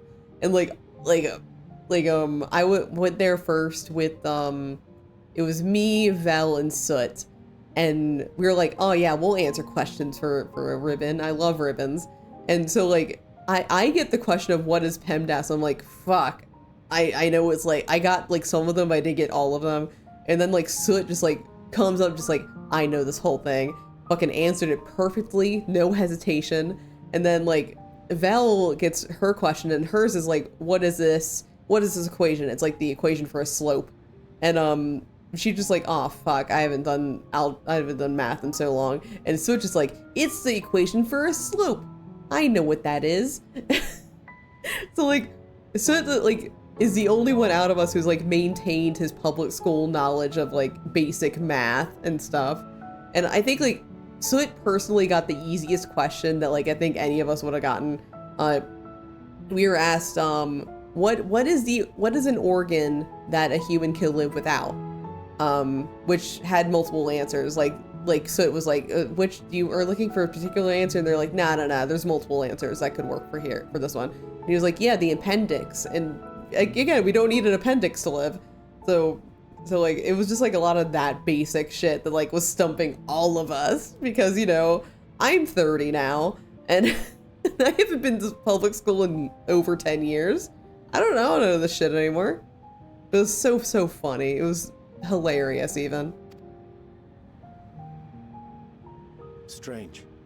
Scarcely can I remember when last we spoke alone, and so candidly. You should do it more, Ariane. Wanna go to Margaritaville together in Dawn Trail? I thank thee. For all my supposed skill with words, I find it difficult to express such private thoughts. As for the Loporrit's proposition, I will take time and consider how to respond. 'Twould be to our mutual benefit if we could converse more openly with our aspiring caretakers. A concern I should be glad to address on the Scion's behalf. To dispense with all pretense and bare one's heart to another is a frightening thing indeed. But we cannot move forward ere we take that bold first step. A lesson I have learned many times before. And today.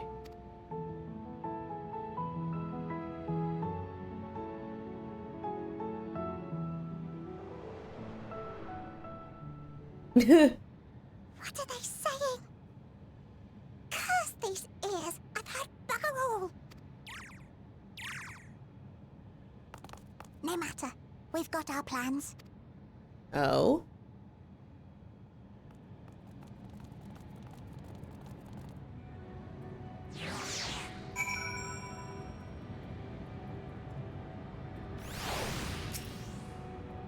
In truth, my reason for traveling hither was to effect a plan of mine own, a plan which may pave the way forward for us all. May, I say, for there's no guarantee of its success. 'Tis the reason I set out alone, that failure, should it come, would be mine to bear alone. Sassy bunny, yeah. They're up to no good. Yet thou standest before me with proffered hand and open heart. 'Twould be remiss for me to refuse thy amity, and so I ask, wouldst thou join in mine endeavor? I thank thee for accompanying me. 'Tis a simple plan, in truth. We shall not be long away from Beastway's burrow. Difficult decisions must need be made in the coming days, but I nevertheless believe that we are of one mind in our desire to save the people of Atheris. To make clear our resolve to the Loporrits, I would offer them a gift, but its making doth require a most singular ingredient. Okay. Which you just know happens to be on the moon, Oriange, your ingredient.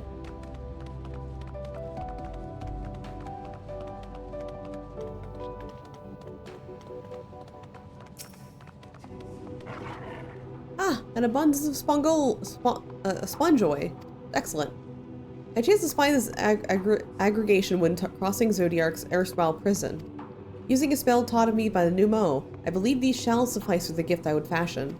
The magic requires considerable concentration, however. Might it prevail upon thee to stand watch while I perform the incantation? You need a cheese. Moon's made of cheese, right? Oh, true. Yeah, let's guard Oriange.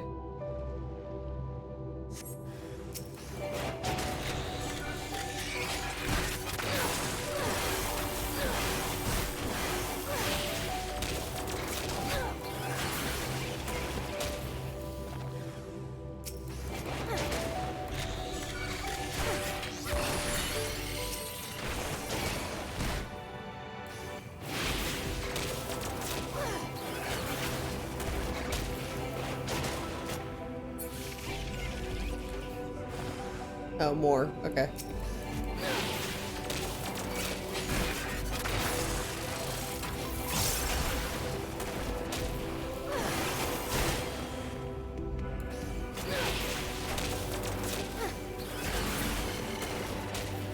That it? Oh, okay. We gotta watch some more. End Watcher.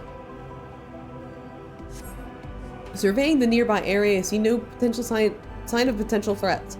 It'd be a good opportunity to see how Urianger is faring.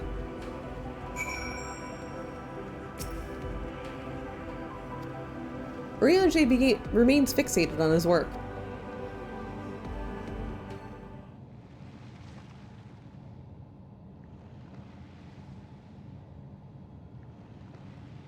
There, 'tis done. A magic ink. Every ounce is a Ephesus as crafted by the Numo. Hi BBC, thank you so much. Thank you so much. Welcome in. Hope we're having a fantastic one.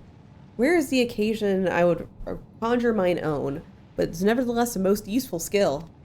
The resulting product is, admittedly, possessed of no preternatural properties, but its hue is one of mine own choosing, which I pray the Loporits will appreciate.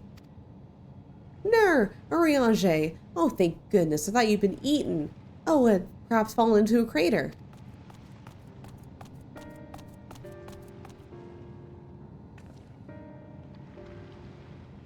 Y'shtola has been looking all over for you, Ner. She says she needs to speak to you about something most urgent, dire even. She is also quite clear that she wishes to speak with Ner alone, which means I'm afraid you must stay behind, Urianger. Don't worry not, it just so happens we need your help with an errand, delivering a package from the Watcher's Palace to the Beastway's Burrow. It's quite large and heavy, perhaps even too heavy for we poor Loporits, and we will be ever so grateful for you to lend us a hand. That's convenient. Suspiciously convenient.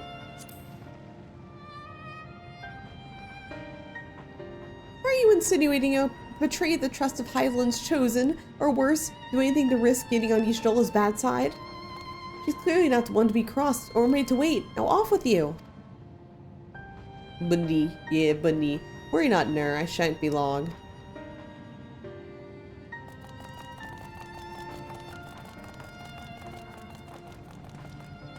Bunny.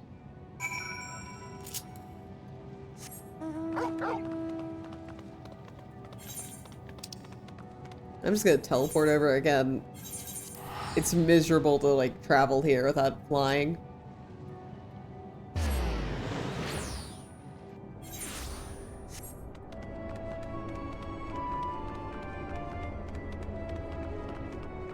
I miss Gunther.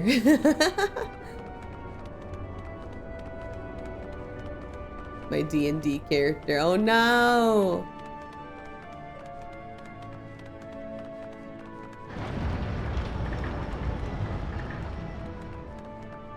He's not dead or anything, you just miss him. I mean, I feel that too. Every day I like look into the stars and be like, I miss my OCs. Can I make my own content of my OCs? Yes. Do I still miss them? Yes. Do I make content of them anyway? No. I haven't played a couple of weeks, I'm gonna have to miss this week. No! Oh, Ner! We thought you'd be away for far longer. A dire emergency? I said no such thing. But as you are here, I could use your assistance with one small matter. Running Way, a companion of Growing Ways, apparently has much to tell us of the final days. The problem, however, is that he's determined to live up to his name, refusing to stay still long enough for us to hold a conversation. Is there anything he's like to stop and rest? Or perhaps there's a way to slow him down? What? What's the rush? I was thinking we could wait here and maybe enjoy a cold mug of carrot juice and... No? Well, if it really is that important.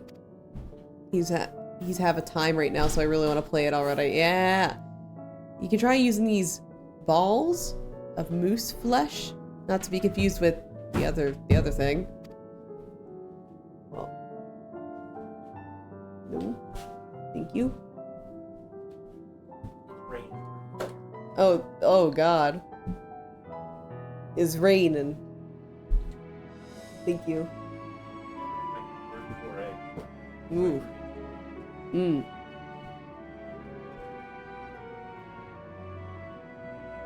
Ooh.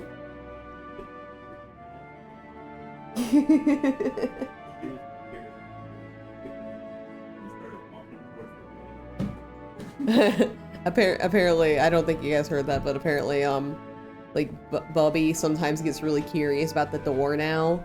So, it's raining right now. So my partner's like picked up Bubby and like, okay, let's go outside. Like got close to the rain and Bubby was like, Gotta beat the fear into your cat sometimes with the threat of rain.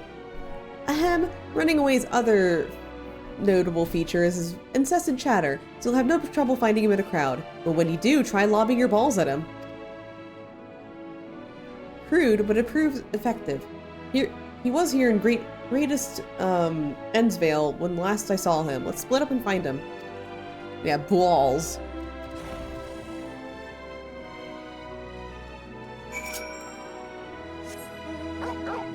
Hi Axolana, how you doing? Hope you're fantastic. Welcome in, welcome in. We're playing Final Fantasy.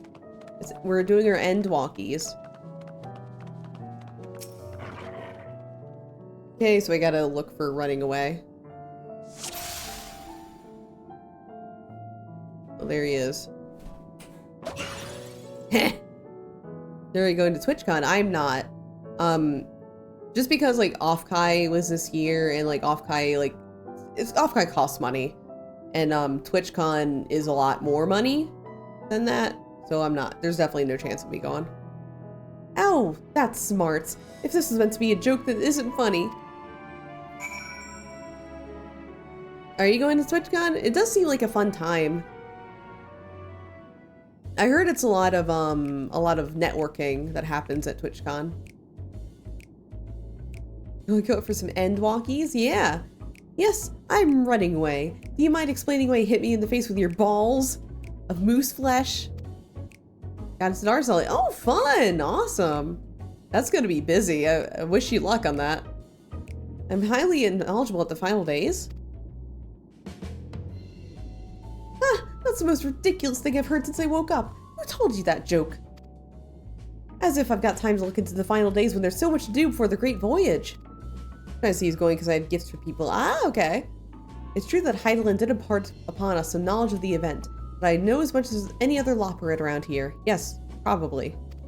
I don't know why anyone would think it's funny to go around telling people I'm an expert.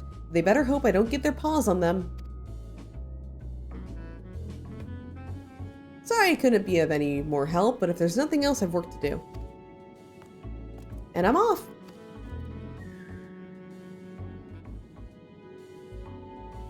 Huh.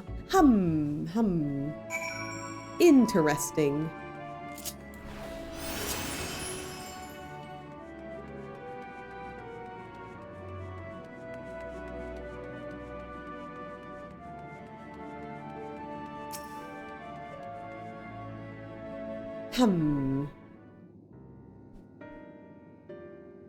I could find neither hide nor hair of him. How did you fare? So he knows no more than the others. Care to explain yourself, Growing Way? Well, you see, I misremembered. That's right, I misremembered. Terribly sorry about that. I'm afraid I'm drawing a blank, though. Tries a might, I can't remember who I was thinking of. On an unrelated note, what of Urianger? I assume you spoke with him earlier, but did you say when he'll be returning? On his way to Watcher's Place of the Living Way.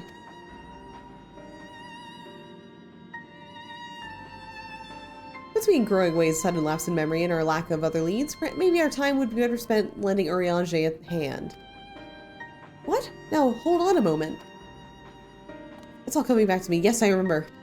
The information you're looking for is in the archives. Yes, that's where we'll be finding all sorts of useful knowledge, including that pertaining to the final days.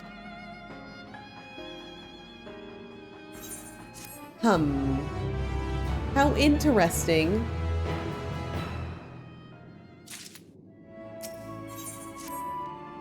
Oh, what to do. I promised Living Way would help, but...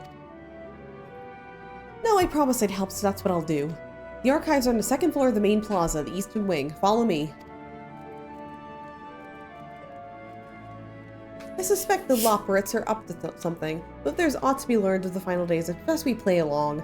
For now, at least.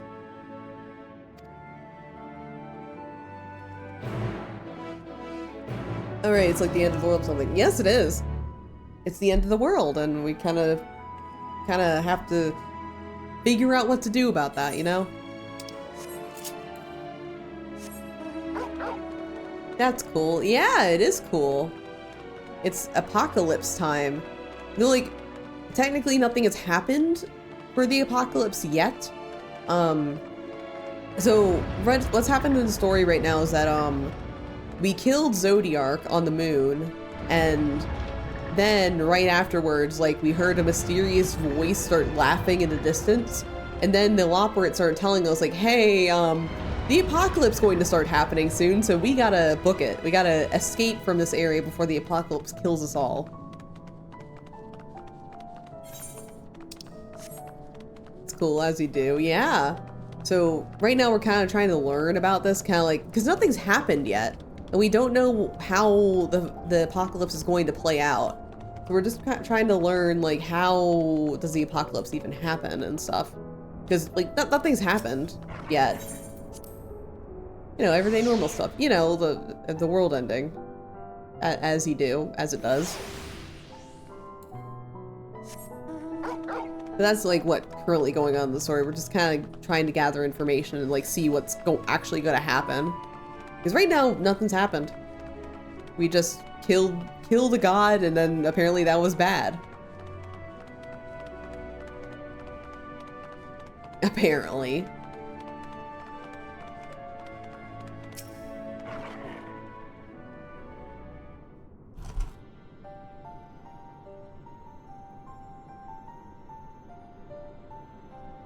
The archives are right through this door, but it appears to be locked. Oh, what? Huh?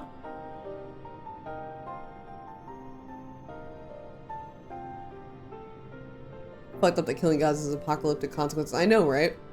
Growing away, enough. If you have aught else to tell us at the final days, you need only say so. We can ill afford to be wasting time here, as you well know. Do you yourself not tell us when we must act quickly? Yes, we did, but... The moon was to be a perfect paradise for the people of Aetheris, and we're running out of time to make everything ready for their arrival.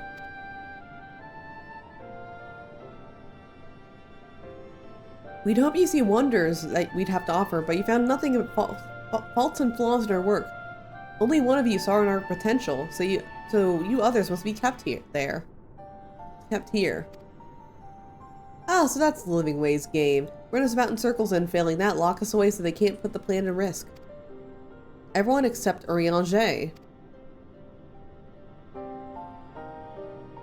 He understands what's at stake, what must be done. I fear you've misjudged us, Growing Way. Never have we decreed the notion of using the moon as a means of escape. That said, my heart breaks at the thought of abandoning Aetheris and her reflections to their doom. If there is any way to prevent the final days, I wish to find it. We all do. We may fail, but our efforts would never be at the expense of your plans. But why would you take that risk?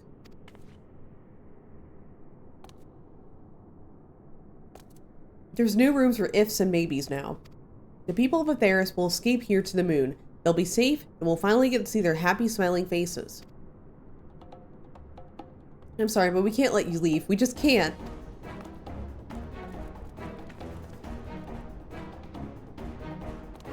Do what you must, but try not to hurt them. I'll be back in a moment. Don't do anything rash while I'm gone.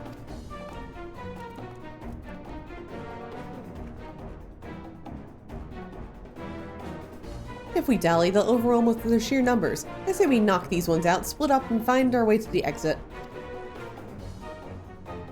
Try not to hurt them. What's the weapons then? Yeah, like, what are those for, buddies? Agreed. Let's reconvene where Argos waits outside.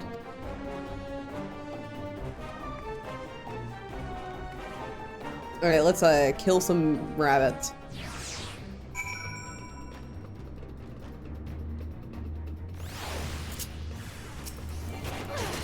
Yeah, we are under attack. Oh my god, they have like nothing on us. Their attacks are doing nothing to us too.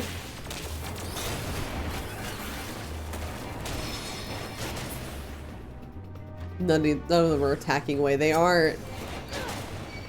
Just shitting and nothing to me, man. Yeah, we killed a god. I don't think you can have anything on us, little dudes.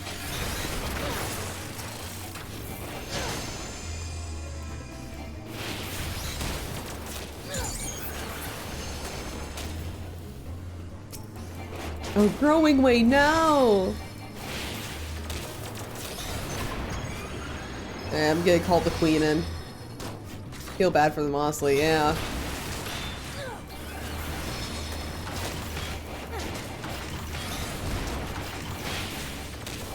Just a second. After I'm done resolving this fight. Okay, just a second, I gotta knock on the door, I gotta see what it is.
Alright, I'm back.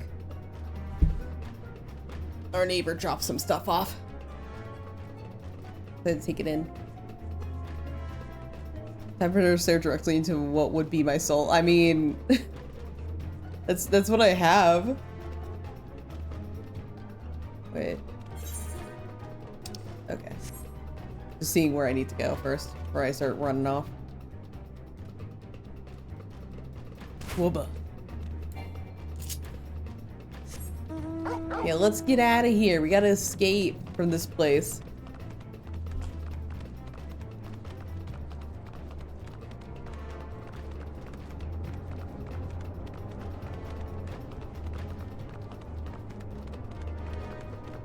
Love it games have non-lethal fall damage. It's so good though.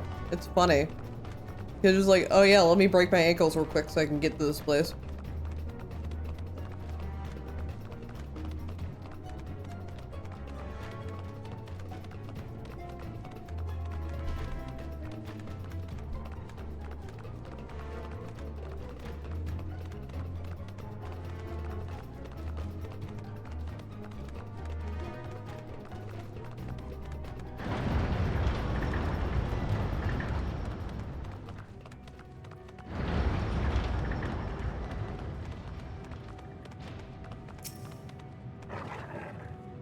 Good, you're here. You must hurry to Watcher's Palace from Mount Iriange.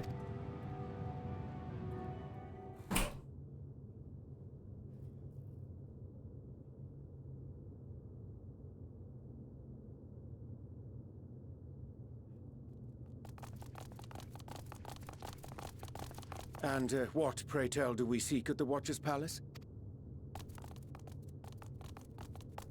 Oh, come off it, friend. You know full well why we're here. The time has come for you to return to Aetheris and help your brethren prepare for their journey here and beyond. Forgive me, Living Way, but I cannot in good conscience proceed with this plan. Huh? But what about the final days? The death and the doom? Oh, we have to hurry before it's too late!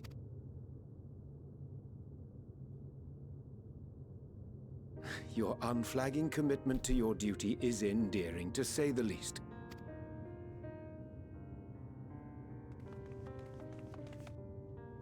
Oh, bugger!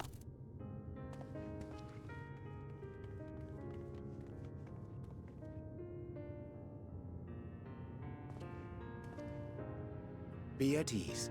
They bear you no grudge, nor do I. How could we, having come to understand your purpose? For millennia, you and yours worked tirelessly towards the singular purpose of this heavenly vessel's construction. An arduous feat by any measure. 'Tis clear you have spared no effort. Why, your very names are a testament to your dedication.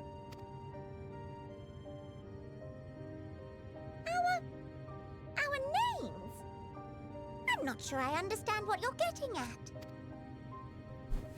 Names are an expression of the self, a declaration of one's hopes and aspirations. Yeah, my name Nur means my name's Nur.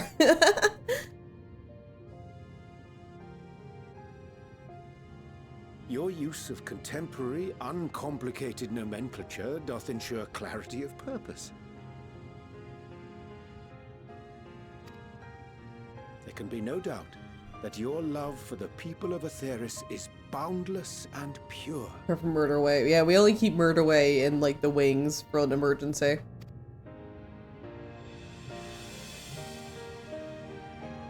Yes! Yes! A most mellifluous phrasing! We Loporrits were born of Hydaelyn's love for Aetheris.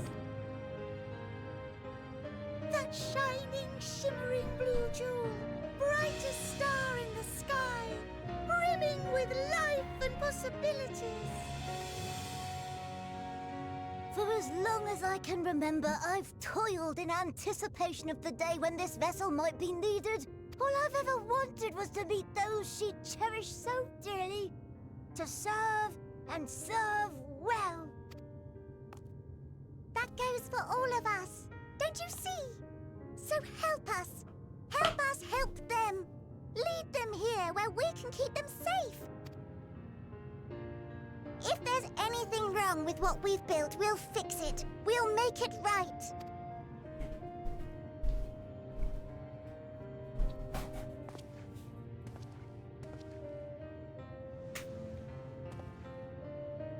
Your works want not for repair. Yet there remaineth much for you to learn of men, and your own kin besides. Singing Way, thy name bespeaketh more than the simple marriage of rhythm and rhyme. The songs of Aetheris are beyond counting, and span the length and breadth of emotion. Like Lahi. Maps are monuments to man's pioneering spirit, and his devotion to charting the furthest reaches of our star. Many have devoted their lifetimes to exploratory pursuits, to venture unto the highest mountains and the deepest oceans in search of unknown frontiers. And thou, my friend, I do not think we've met. My name is Puddingway.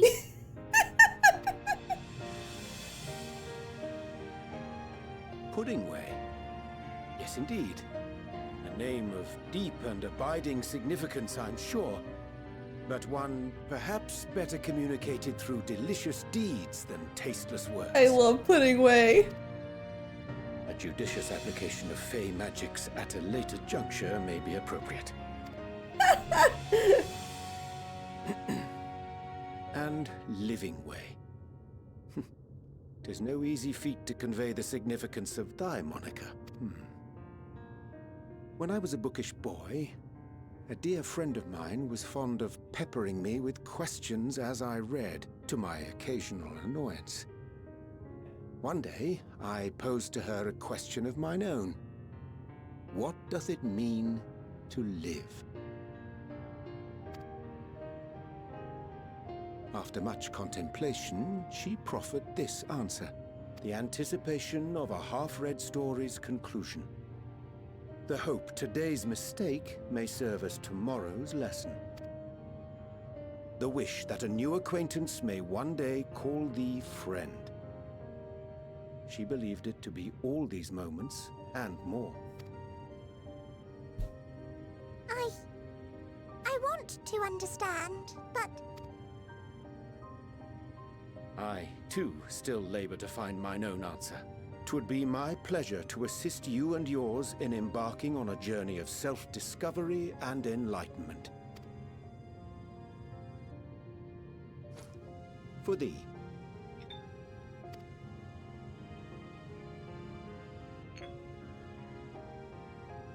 Ink as blue as the waters of Aetheris.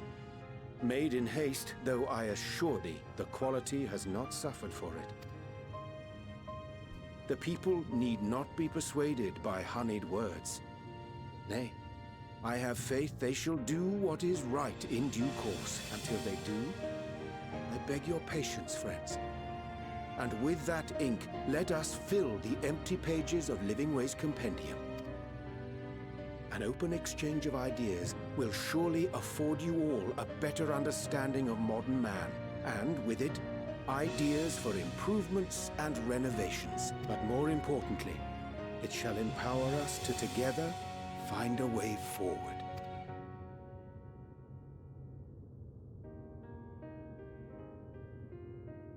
I hope you're right. Thank you for this lovely gift.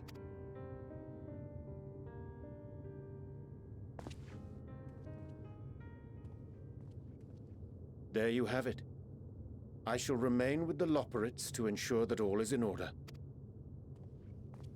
Though we must needs prepare for every eventuality, you would all agree that the evacuation of our star is a last resort. To accept failure is to accept the demise not only of our star, but that of Reen's, of all reflections, and the souls that call them home. Yeah, they're playing the Endwalker theme again. I have every faith that you shall fight to the last, that such drastic measures may prove unnecessary. Should the worst come to the worst, and I pray deeply that it won't, I'll take comfort in knowing preparations were made under your watchful eye. Aye, thou mayest be assured that if calamity cometh, not a soul will be left behind, if being the operative term. Oh? Okay, what's the mood ring say this time? Okay, red needs determination. That flower, how came it into your possession?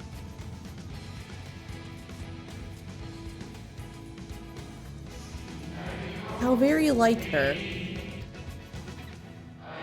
Guided by its light, you may come to know her true intentions, intentions which remain a mystery even to us. In our time, we called it Elpis. You would do well to remember the name.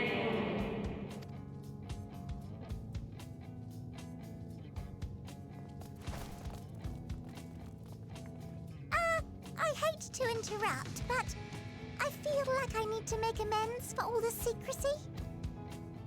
Think nothing of it. We haven't been the most gracious of guests. Do convey our apologies to Growingway and the others. But of course! And when next we welcome more guests from Aetheris, we'll have learned to be much more hospitable hosts. Oh, and circling back to the matter of inappropriate secrecy, we ought to discuss our benefactors. Agreed.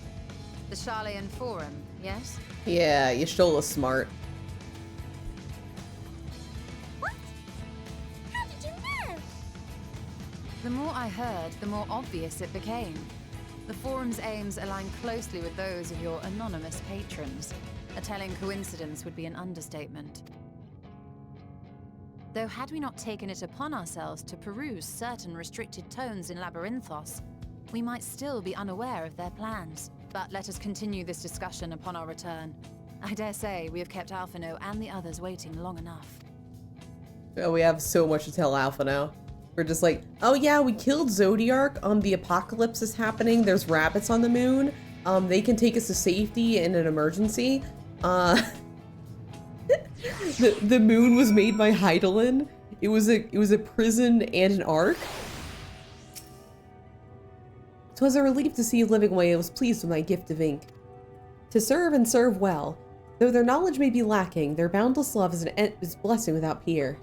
Moon's haunted. Yeah, that's all we need to say. Like, hey, Alphino, Moon's haunted. Yeah, there's a giant on the moon, the Watcher. It will be no easy task to prepare them for what needs to be done, but gladly do I embrace this duty, even if thought necessitate we part ways for a time. There's a tall guy in a white cloak who tells you to keep flowers. They're called Alpus. We know the name of the flower now, Alpus. Never get the part that you can somehow breathe on the moon. Yeah, we can. It's probably because it's made by Hydaelyn, like she made it with like the breathing powers or whatever. With like some gravity to keep oxygen near the ground. Does Hydaelyn know what oxygen is? Forgive me my absence, but I have the utmost faith in you, and all our fellow Scions. When I return to Atheris, I pray that I find you in good health and good spirits.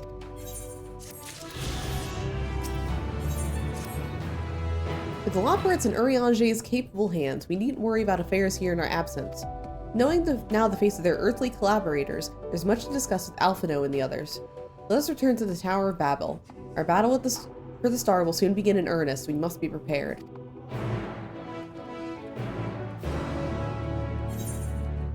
Okay, let's go back. I think we're in a sanctuary. No, we're not. Because I did get new equipment, so I do need to like put it on. Yeah, now we're in a sanctuary. Cool. So let me first organize. Oh wait, let's first organize. Then here we have like basically a new set. We have a full set of equipment here. It'd be funny if you make it back to Earth, all the characters are like, God, I'm so glad I can breathe again. Holding my breath sucked the whole time. I mean, how'd they talk then? You need air to talk.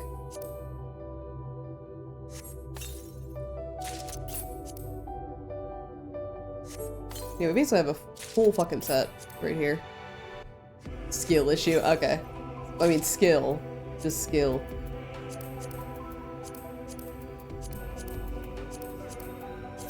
No, I'm not discarding it. Here you go.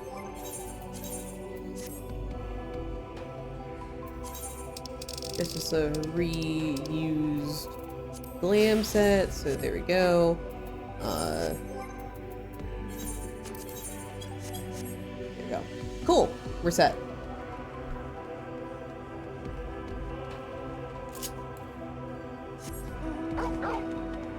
New equipment.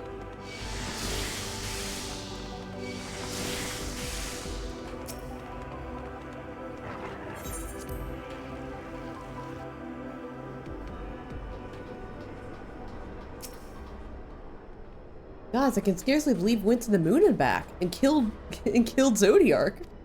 But we'll have time to reflect on that later. Right now, we'll need to head back to Camp Broken Glass and deliver a thoroughly detailed report to Lucia.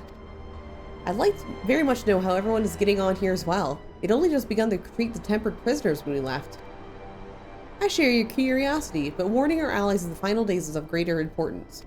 I speak not only of the contingent, of course. The heads of state and every nation must know what we have learned. We know not when or where in what manner the final days will begin to manifest, so we must see that everyone is prepared. Agreed. Though you may wish to stress the importance of discretion, lest the public be sent into panic. Not that anyone in a position of responsibility should need to be told as much, but it bears repeating. Anyway, first things first, to Camp Broken Glass.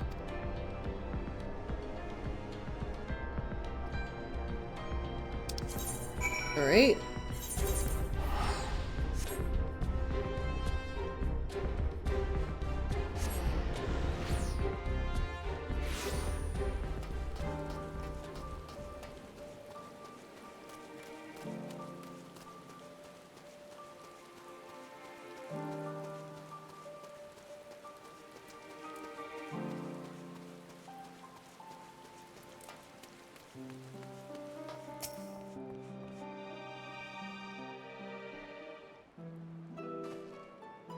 It's good to see you all again. No worse for your lunar adventure, I hope.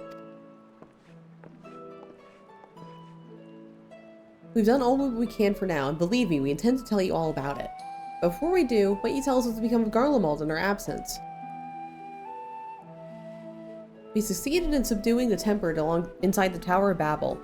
We took many alive, but combined with those who were already in our custody, the number requiring care has grown exponentially. The inclement conditions have here made it difficult, if not impossible, to treat them all here, so we petitioned the aid of allied nations. Some are understandably hesitant to proffer assistance, particularly those that were recently subject to imperial occupation. That said, several others have agreed to grant them refuge for treatment.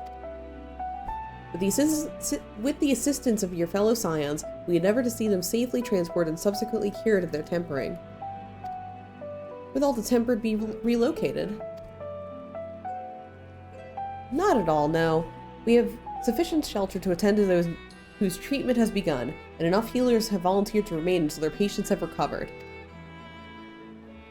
Julius is one such patient, though he's not yet fit to receive visitors. Truth be told, it was a miracle he and those in his company were not harmed in the chaos. If not for Alphino and Alize's timely assistance, I dare say none of them would be with us today. Anyway, Moon's haunted. In light of recent developments, have the Alliance leaders come to any decisions regarding Garlemald? Given the tremendous ramifications of what has happened here, it will take time to determine what must be done. In the meantime, they intend to work with the Eastern Alliance to keep a close watch over their provinces. We have others news to share. Shortly after Anima was defeated, we received reports that each and every tower has vanished. For a mercy, the process was apparently not quite as violent as you experienced in Thavnair. Those who are trapped within have been rescued and are receiving treatment. To hasten this endeavor, the beast tribes have received instruction in a magic need to cure tempering. Master Matoya is no doubt thrilled that the Mother Porksea affords her so many visitors. Yes, we are grateful for our ongoing efforts, as well as those of our comrades near and far. As for the contingent, several of our members have been granted leave to return to their homelands and after the transfer of Tempered has been completed. Lucy and I will remain, along with a small force to continue offering aid to those here in Garlemald. The Empire may be no more, but there are those who call these lands home. I believe that accounts for the events here. So, what if the moon ends in Telophoroi? Well, we have a story for you.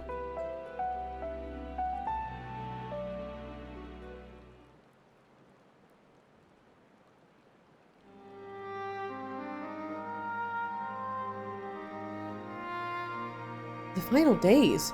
God, oh, thank you for the hydrate and stretch. Ooh. Ooh. Oh. Oh. The final days. Gods, I prayed your victory would mark an end to our troubles. There is still much we do not know, but the Alliance leaders must be told. Would you be willing to contact them in our stead? Yes, of course. I'll send word forthwith. We also release your fellow scions from their present duties, that they may return to Charlian. Your energies are better spent finding a means to avert the coming apocalypse. Speaking of your fellow scions, you'll be happy to hear that Mistress Kryle, though still on the mend, has been moved to the Baldesian Annex and given into Tataru's care. Thank you. I look forward to seeing them both upon our return. Let us be on our way then. One last thing, if I may. After your confrontation with Zodiark, you said Xenos took his leave, and in all the likelihood he's returned here to Garlemald. I have a mind to dispatch scouts to try and ascertain his whereabouts, but first I wish to ask if you believe there is merit in doing so.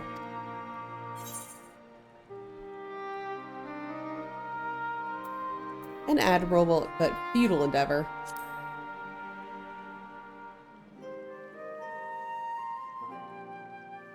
Mayhap you're right. And I suppose if anyone's to hunt him down, it must be you. Who else could even hope to bring that monster? I forget I entertained the motion. While on the subject of Xenos, the 10th Legion have made an official proclamation. They denounce the Crown Prince and condemn his role in the Empire's downfall. His very title has become a source of shame among his former subjects, and its continued use serves only to hinder relations with foreign nations. For this reason, he has been declared Xenos Veator Galvus, outcasted and enemy of Garlemald.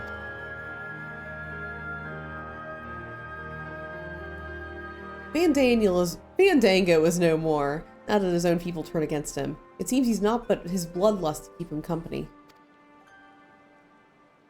Better than an army to see it sated.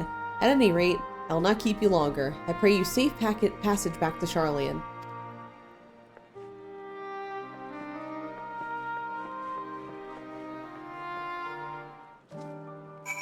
Alright, so we go back to old Charlian.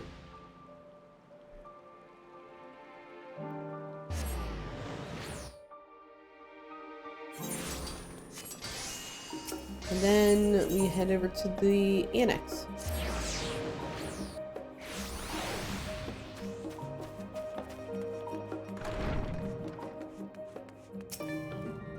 Welcome back, Nur. We're so terribly worried for you. Though it is plain I have caused my own fair share of worry, and for that I apologize. Eidolon has called to me that day when you entered the Tower of Babel. Her pleas were faint but desperate. I knew at once she required a vessel to carry out her will. What came after feels like a dream barely remembered, my body flowing through the life stream toward Garlemald. When I regained consciousness, it was all aches and frostbite, exhausted of ether. So exhausted, in fact, I could only laugh, for it was that moment I understood Raha's weariness from the Tower of Zot. Would that I laugh at a time like this. Though we prevented Zodiac from being unleashed upon the world, I am curious to know what else took place there on the moon. Well, haunted. It's haunted. Perhaps we should wait for the others to join us before you give your account. Let us reconvene in the main call once they've arrived.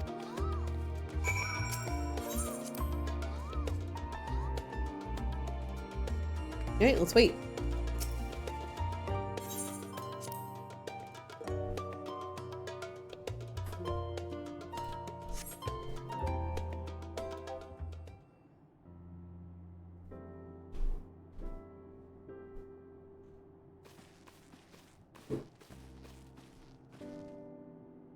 Sorry to have kept you all waiting.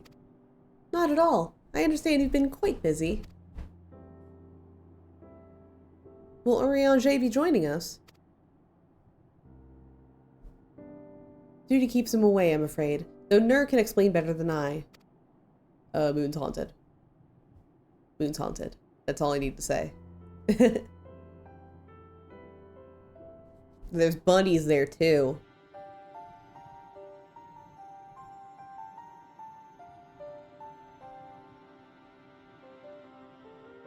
The final days, as befell Amarat. And we are to escape via the moon? What of the source and its reflections? I have no intention of standing by while the world falls to ruin. So how do we stop this? Unfortunately, we have no answers at present.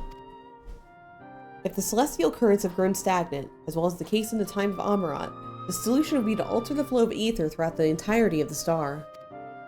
The ancients accomplished this by summoning Zodiark, sacrificing half the star's population into doing, but should go without saying that such a sacrifice cannot be repeated. Which leaves us with the daunting task of identifying the underlying catalyst for the final days, a feat even which the Amaratines could not accomplish. Unfortunately, we found no clues in Mare Lamentorum. There's still much we do not know about the catastrophe itself, let alone what may have caused it. The final days were marked by the corruption of the Amaratines' creation magics, but we command no such power, which invites the question, what havoc is in store for us? If we knew that much, perhaps we can draw some parallel with the events of the past, and thereby form some semblance of a plan. Perhaps we should start with the Forum then. Having worked with the Loperates in secret all this time, there's surely more they could tell us. Forgive the interruption, but I have urgent news. The Forum is holding a public assembly in the plaza outside. Some sort of announcement. What is Father up to now? There's only one way to find out. Alright. The Forum's speaking. Let's look and see what they're doing.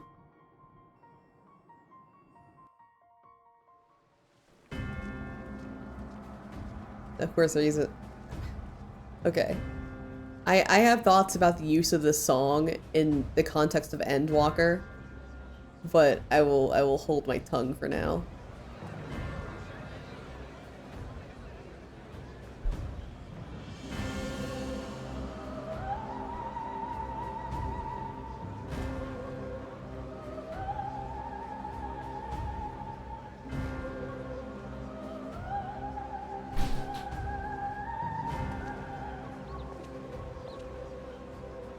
Order! Order, I say!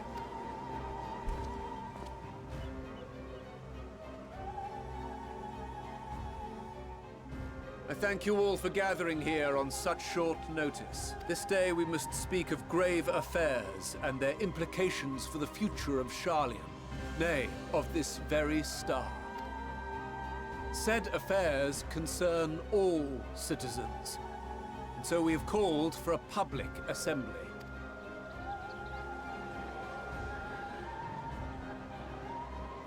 You may have heard rumors of the Talofferoi and the havoc these madmen wreak abroad. Raising taxes, no! Under normal circumstances, we would pay little heed to petty disturbances outside our borders. The final days, however, are another matter altogether. For we dare not ignore these prophetic words of Eld. The End-Bearers will come, ushering chaos and calamity.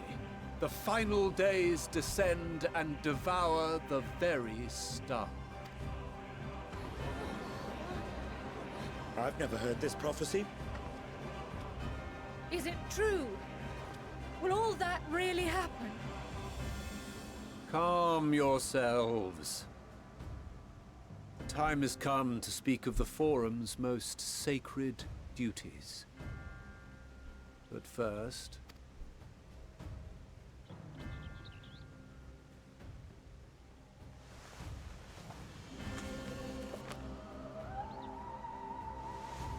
Give voice to the voiceless. Let bindings be unbound. Antivirus alert. By unanimous PC decree, Hi, I everyone. declare the enchantment broken. Hi everybody. Thank you so much for the raid. Hi people. My name is Neurosis. I'm a computer virus VTuber. Currently, we are playing Final Fantasy XIV Endwalker. We are near the halfway point of the expansion, so if you're worried about spoilers, that is your basically we're at the level 84 quest line right now for Endwalker, so just be aware of that. But welcome. Thank you so much for the birthday wishes. Yes, it is my birthday. I just turned 30 today. That's right, I'm a hag. I'm joining the hags. Because apparently that's those are in vogue right now, so I'm just following trends right now. It's not because that's my actual age, it's because I'm following the trends. Thank you so much. You're doing Just Chatting. I'm assuming you're doing your off-Kai thing. Your post-off-Kai discussion. So hope that was nice. I still miss everybody very badly. I miss everybody so much. For my birthday, can off-Kai happen again? Right now? Can I just go over real quick and go see all my friends again? Because I really want that. And again, thank you so much for the raid. Again, we are playing through Final Fantasy XIV MSQ, so if you are worried about spoilers as far as the Endwalker goes, just know that we are kind of going through it right now, so if you do need to leave, I do not hold it against anybody. But otherwise, if you need to take a break, get some food, get some water, go ahead. We're gonna be going for a while longer, so don't worry about missing anything or missing me before I raid. We're gonna be here a while. This is basically my birthday plans.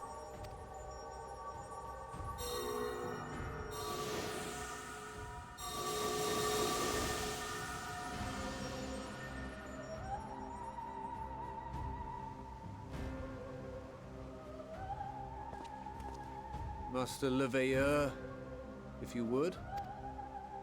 Very well. Yeah, I love his voice, but if only he wasn't such a bad father. 270 years ago, our forebears began an expedition in the Dravanian hinterlands, in search of a route to access the ethereal sea. This much is public knowledge. Their findings, however, would become the Forum's most closely guarded secret. What those researchers discovered in the hinterlands was not a passage unto the ethereal sea, but the very heart of our star, and Hydaelyn herself. No, Hydaelyn. She spoke to them of a calamity that would extinguish all life, and of a means by which we might be spared. The moon. 'Tis in truth a gargantuan vessel built to serve as sanctuary for her children and deliver them from this doom. Much like Nunkref's hope in ages past, it will bear the people of a world in the throes of death to a new home. Needless to say, this will be no small undertaking. To facilitate the great work, the Forum has maintained close contact with the servants of Hydaelyn, who presently reside on the moon. Convinced that the foretold end was all but inevitable, we began amassing a wealth of knowledge, not merely for the betterment of our nation, but in preparation for the journey to come. You reveal this to us now? By the gods, how long do we have? While we cannot say with certainty, we believe the hour to be nigh. We received a transmission from the moon suggesting as much not long ago. Which is why we must in earnest begin preparations for the Great Exodus. For his impressive contributions, and the leadership he demonstrated during our withdrawal from Dravania, we have elected Master Leveilleur to oversee this initiative.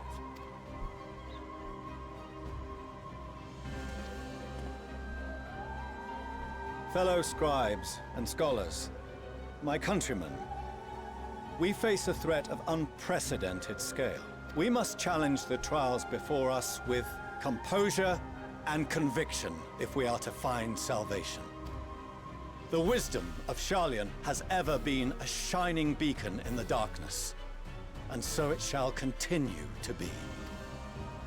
It is our solemn charge to see our heritage preserved for future generations. For those who will come after, we will brave a new frontier.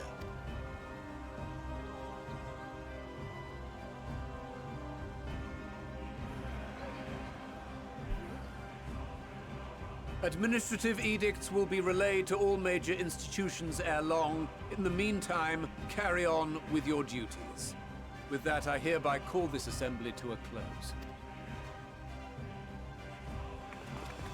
Nobody tell them that we're kind of the ones who kickstarted all this. Whoopsies. Whoopsies, we caused the final days. Uh-oh. Whoopsies, guys. Big uh-oh. Big oopie.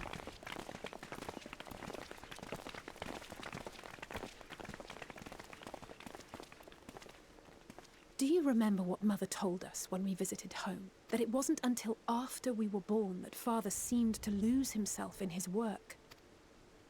If that great work of his was the evacuation of this star, then... Yes. It wasn't for his benefit. Would you mind waiting here a moment? I wish to speak with Father before we leave. Keep it civil, eh? Eh? I may look daggers at him, but I will neither speak nor draw them. If it's all the same to you, I have a few choice words to share with Father as well.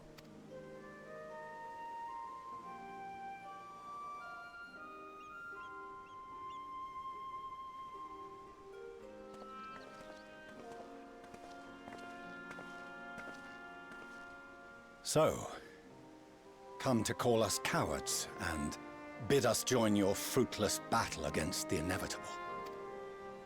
Nay, we do not object to the Forum's proposal. On the contrary, those who wish to flee have every right to do so. Urianger is cooperating with your associates on the moon to ensure that all is ready should evacuation be our only recourse. Then whatever your business, I suggest you be brief. Though we cannot boast the boundless wisdom of Charlian, we have first-hand knowledge of foreign cultures and have conversed with no small number of peoples. These experiences have taught us fundamental truths that cannot be recorded in any tome, nor charted on any map. The beating heart of this planet is its people, many of whom would give anything, even their lives, to protect the lands they love. Many may choose to join you in the end. But what of those unwilling or unable, for whom escape will never be an option? What would you have them do? To ignore the plight of those one might conceivably save is not wisdom, Father. It is indolence. Oh, tell him, Alphino. Yeah, stick it to this guy. This is why we choose to fight. We'll not ask for your understanding, Father.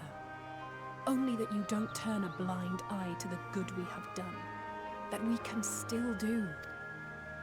We're not children in need of protection. Hold fast to your principles and let the world burn if it please. But we believe there is still another way. Yeah, Alize, tell him.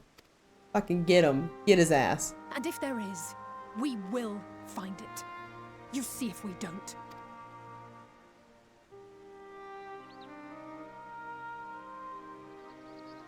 Do as you will.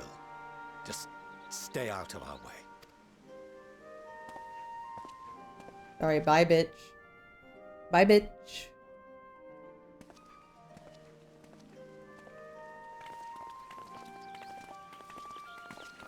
Were he not so consumed with self-righteousness, he might tell you how proud he is of you both. Bold words call for bold action. No, hey, There'll be no oh, hey, turning to your Stinian. father should plans go awry. As if I ever would. So long as there are those who wish to stay and fight for this star, we have to do what we can to help them.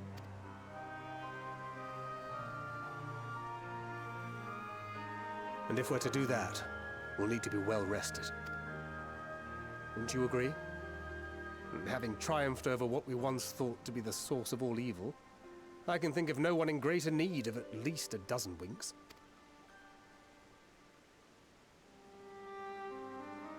Shall we then? To the Annex, to prepare for tomorrow. Yeah. Yeah. Okay, now that we're out of the cutscene, for some reason, Endwalker decides to use like the horrifying like what was it, the Light Warden music for like anything bad that happens in Endwalker, and I don't agree with any of it. Like every time like the Light Warden like horrifying bad things are happening and he starts playing, I'm just like, no, it's like, what are you doing? Because like that music was like playing when like somebody was being like horrifyingly transformed to a Light Warden, when like really fucked up shit were happening, when people were dying, and like for some reason an Endwalker decided to use the same fucking music to play whenever the Forum decides to do something weird. It is just like bad. Because now I'm like thinking like the whole time I was playing through Endwalker, I was thinking like, oh fuck, the Forum's doing something really fucked up in the background. They're using this kind of music to while they're like doing their thing. But like, no, they're not. Like they're just doing something that we don't agree with, but they're not doing anything horrifying. Like they're literally playing the horrifying like music while they're trying to like tell their people like, hey, the apocalypse is coming and we have been tasked to like make sure people evacuate. It's just like so, it's such a baffling decision to me. That's like the only like major misstep I think Endwalker had, was just the choice of like that kind of music. Like they could have easily had Soken compose something new to use for those scenes, but they didn't for some reason. They're just like reusing Shadowbringers tracks for that part. And it was just like, why? Why? The crowd tells me the Forum made a rather momentous announcement. There's to be a great exodus then. I'm reminded of my narrow escape from the Isle of Val. The realization, the running, the mixture of relief and regret after. Why me, I asked myself. Why me? Why us? Why now? Why wonder? There's no use fretting over cosmic morality or lack thereof. We're here, and we'll get through this together. And who knows, maybe my luck will rub up and grant everyone a narrow escape. There's no harm in praying for as much. But enough of my rambling. I'm sure you're exhausted. Your chamber awaits. Alright.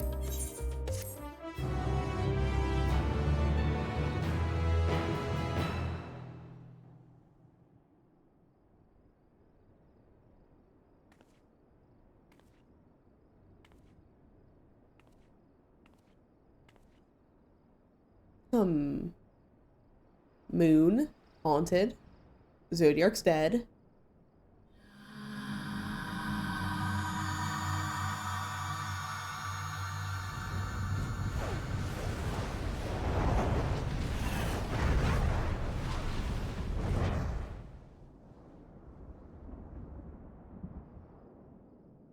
Damn Moon.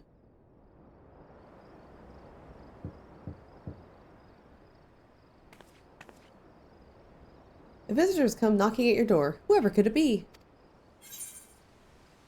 Oh, yeah. Okay. Yeah, date night. I thought date night was later in the story. I thought it was like way after this.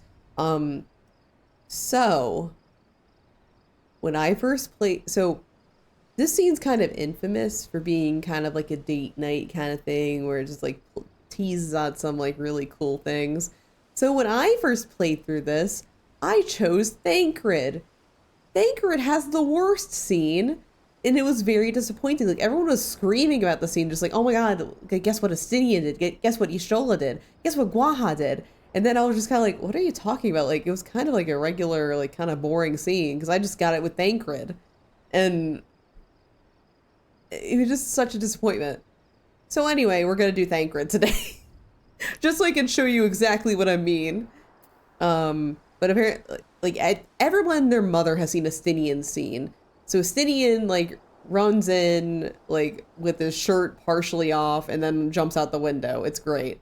Like everyone's seen Estinian's, everyone's seen Gwaha's scene, everyone's seen Y'shtola's scenes.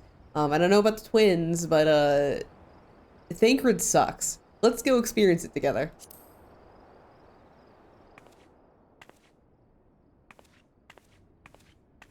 And also I wanted to, I would, if Urianger was an option, I would have picked Urianger, but he's not for some reason. Evening. Oh yeah. I hoped you hadn't crawled beneath the covers just yet. Oh yeah, it's because Urianger's on the moon, he can't be here, but I would have picked Urianger who's available. If you'll indulge me for a moment, I have a favor to ask. Okay, Thancred. Uh-huh. Yeah, Thancred.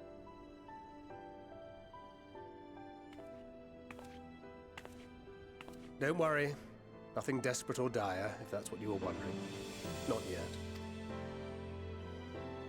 You know, we may have quite literally entered our final days. The ancients went so far as to call it that for a reason. If so, then everything we did for Reen, for the first, will have been meaningless. And I can't accept that. I just can't. Yeah, he's kind of like going through it because like if it does end up resulting in fleeing the star, it means Reen's going to die. Because it's really rough for Thancred, I think. My mind won't allow for the possibility. And that could be a problem. When we're in the thick of it, I don't know if I've got it in me to be pragmatic this time.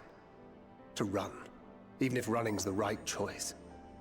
The only choice. So if you see me turning a blind eye to the harsh reality, beat some sense into me, would you? Okay. I trust you and the other Scions with my life. And I'd like to think the feeling is at least occasionally mutual. And I never forgive myself if my stubbornness put them in danger. Gods, listen to me. Beginning to sound like the father I never had. This does make some sense for them for a much later scene though. It does, but also compared to the other scenes, it sucks. like this scene, like as it is, it's a good scene. So like, I will say it's not a terrible scene by itself. It's good for foreshadowing for later stuff. It like kind of works in the context of the grander story. It's good. But when you compare it to fucking Estinian walking in shirtless and being like, hey, you're alone. Good, right? And then fucking jumping out the window at the end. When you look at that, It sucks. He's not shirtless or eating a burger, but eh. I know. But like still, like Yoshi P let everybody else feast while we like moderate Thancred stands over here are starving. So, can I count on you to keep me in line? I can think of no one else more eminently qualified. And also he's like asking like, oh yeah, if it comes to it and we need to like flee and let Reen die, can you knock some sense into me? Because I'm not gonna want to leave. And it's like kind of fucked up, you know? It's like really fucked up. He's like asking like, you know, I'm not gonna think rationally if it comes down to it, so you need to like drag me out of there. And it's just like, oh yeah, my adoptive daughter will die if we flee the star. So can you just knock some sense into me and just like drag me on the moon so I don't die? It's just like it's weird. It's weird.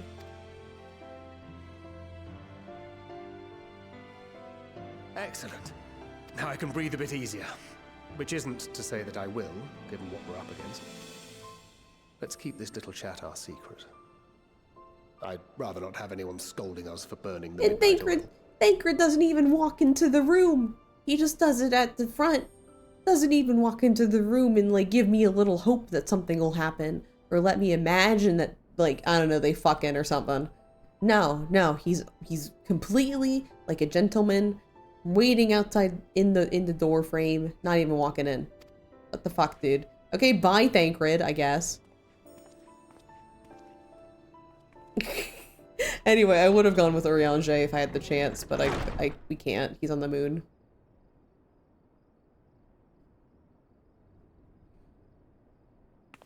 Urianger fans like really starving at this point.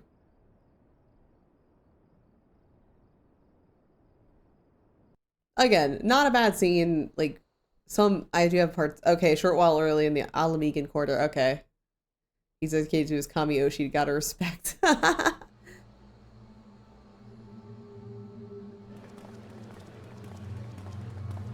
Only respect your Kamiyoshi.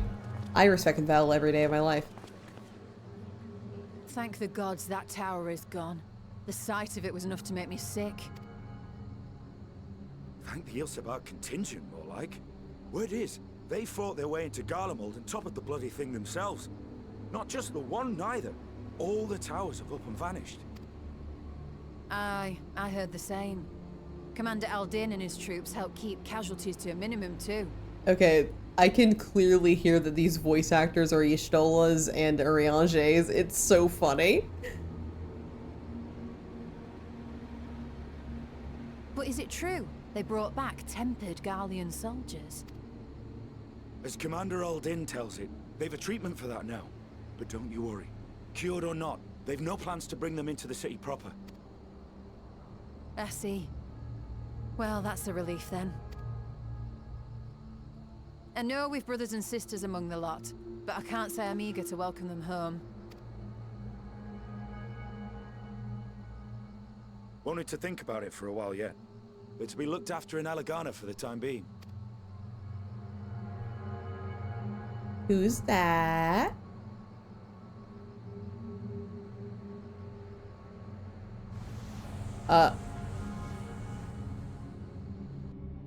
Well...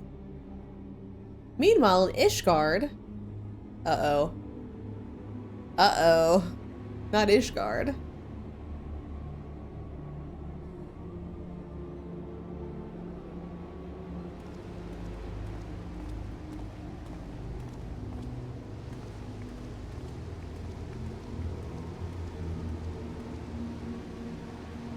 Hi, Val. Val! Oh god, Val's not here to see it. Another commission of paramount importance. Oh yeah, Val missed the announcement. He doesn't know that the world's ending. He missed the memo. Well, what have we here? Val? Val, get away from there. Val. You gotta survive for Val. Hey, are you all right?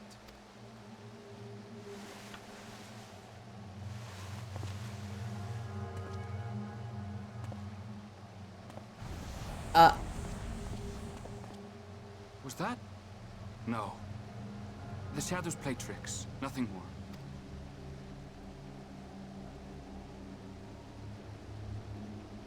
The towers are gone, and the Garlean threat is abated. And yet... Last record is going to try to kill Prince. I know, right? Why does it feel as though it's about to get much worse? It's fine, baby boy. Get somewhere safe. You gotta survive the Dawn Trail.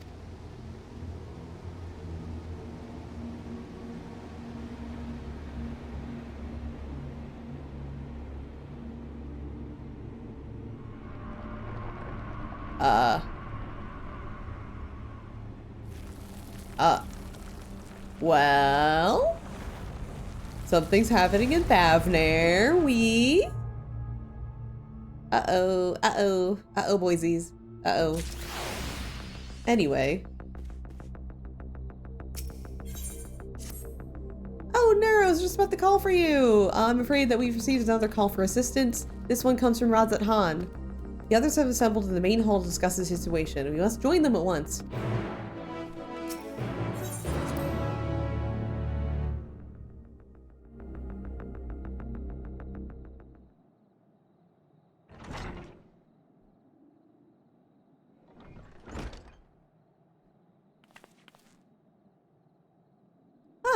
There you are.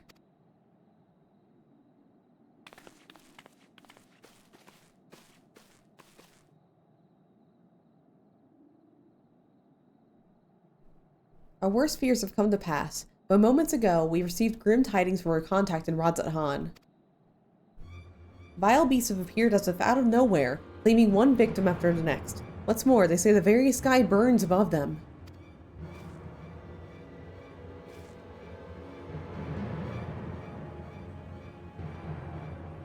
Good gods, are the final days already upon us? It would appear so. Sadly, that is all the information we have at present. No doubt the people of Radzat Han are busy fighting for their lives. Then we must go at once. They need our help. Agreed. Probably you'd best remain here with Tataru and gather what knowledge you can. You are in no condition for a long journey, I imagine.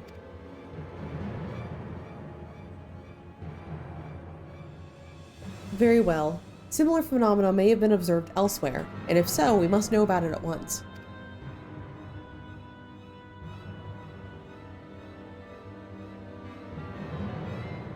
Be safe out there, yeah?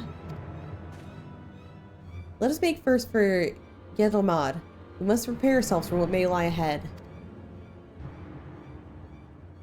Alright, well, things are fucky up there. Yay!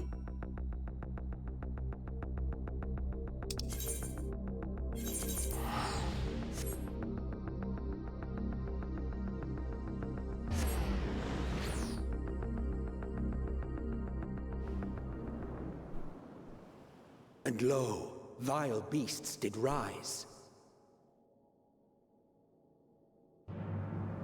That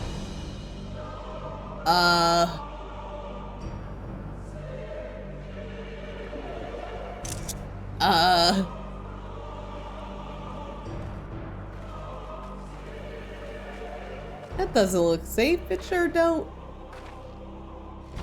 Just a sunset? In their wake but blood and ash. The sun scorches earth and boils seas. And our sins ascend unto the heavens. Three dooms to unmake all we were.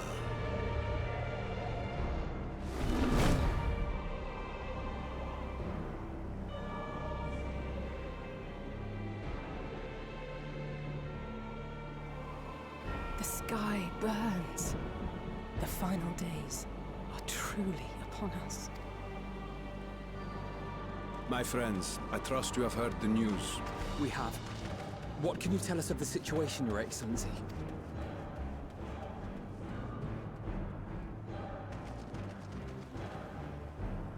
Last night, the Isle was rocked by tremors, and the earth itself cried out. Aloft, the heavens began to burn. From all about, unholy beasts, the likes of which we had never seen, came forth in fury and rage. No.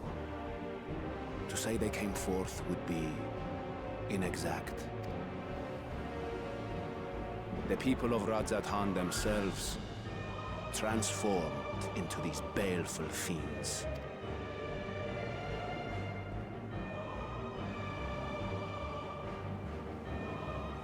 Though the phenomenon was observed throughout our lands, the first creature, the largest and most dreadful of the lot, wrought havoc upon us here in our fair city. Though they bear superficial resemblance to divinities of legend, they are ungodly abominations. The people decry them as blasphemies. The Large One's rampage has since taken it to the northern reaches of the island. I mean to dispatch our radiant host in an attempt to quell the threat. And what of Vritra? Vritra too makes for the north of his own accord, and yet he knows the blasphemy and its minions were but yesterday his beloved people. I pray his boundless compassion and mercy does not deter him from taking unenviable but necessary action.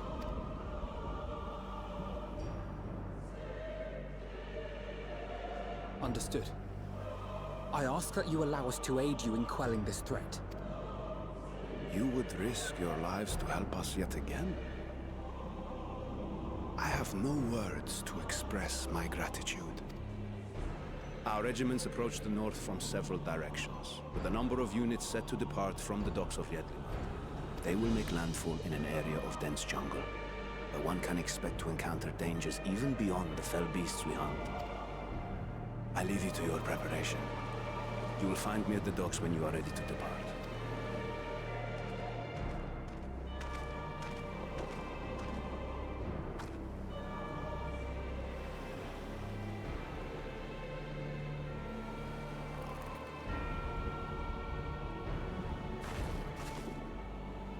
We're as prepared as we'll ever be.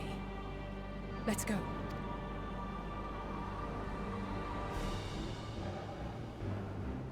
Well.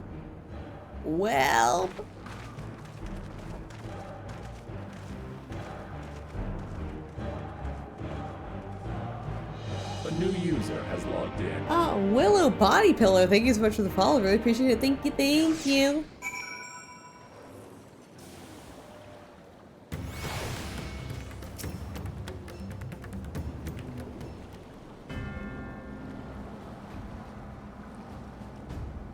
Like, this is the proper scene where the fucking Shadowbringers Lightward and fucky shit happening should be playing. Because fucky shit is happening. I accept it here. Everyone is assembled, yes? Thank you for lending us your aid in battle against the blasphemy. Let's review our plan of attack. I would have you board this boat and circle around to the north side of the island.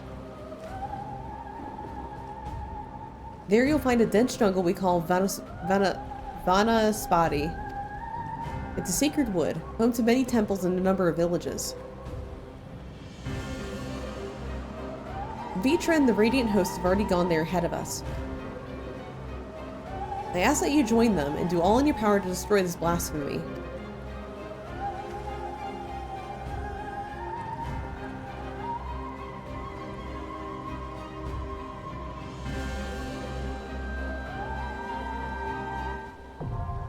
Vanaspati are now accessible. So that's our next Dungo. Okay, let me see.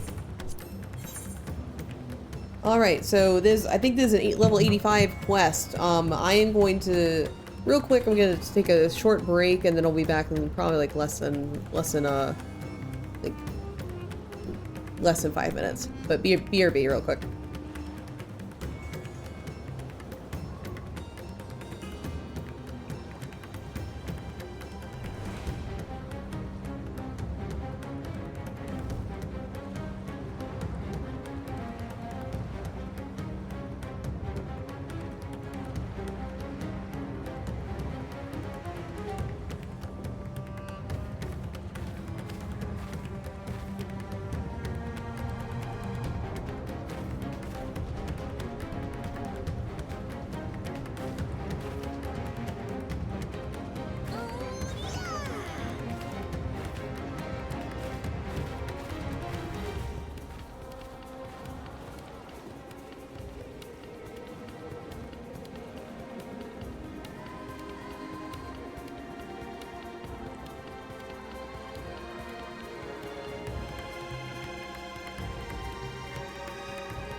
Alright, we're back.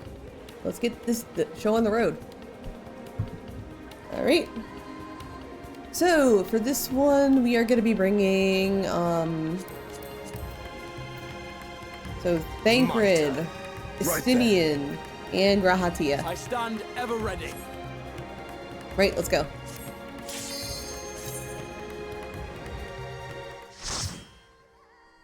Thank you for choosing. Oh my God, Errol!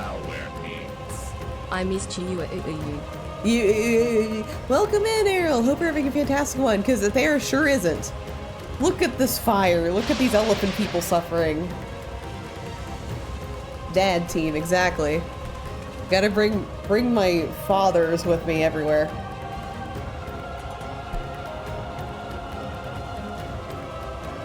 It's team single dads. Let's go. Have to drive home from work. Oh, I hope you have a safe drive home. Weekend time. Nice, nice. Fortunately, I still have work tomorrow, despite the fact I have off today. But yeah, time to hear some knees popping. Let's go. Also, thank you for the 8 months, Errol. I appreciate it. Thank you, thank you.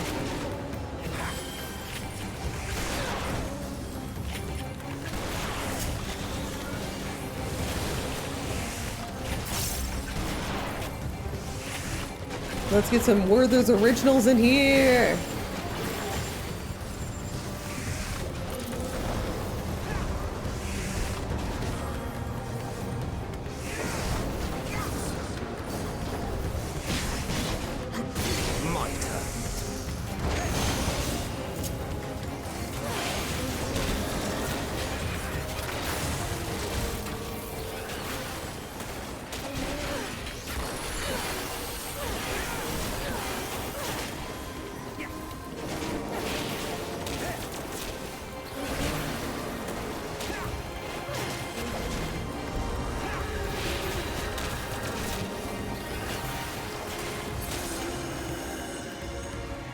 Britra. Heed me. These are children of Thavne. No. I could do them no harm. Britra.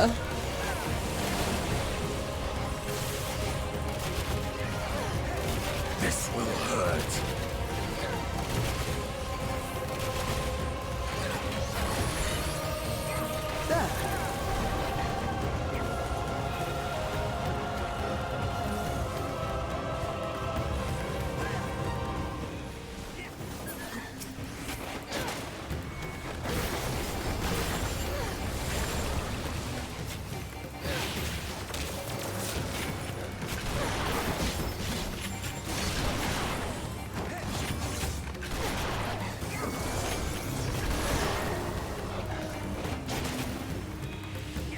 Don't worry, Vitray, we got you.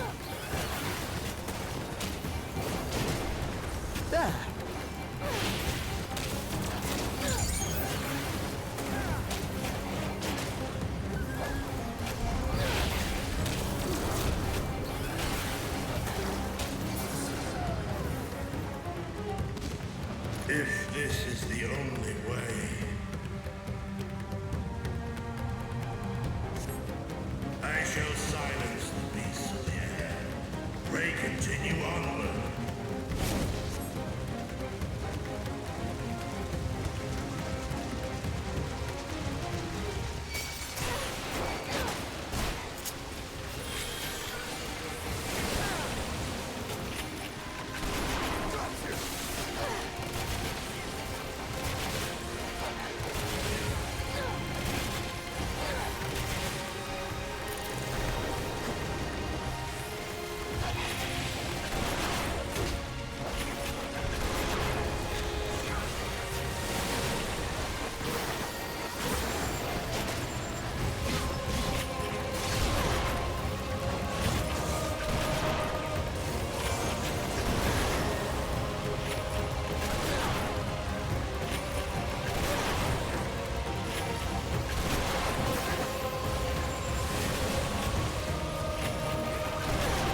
Alright, let's go.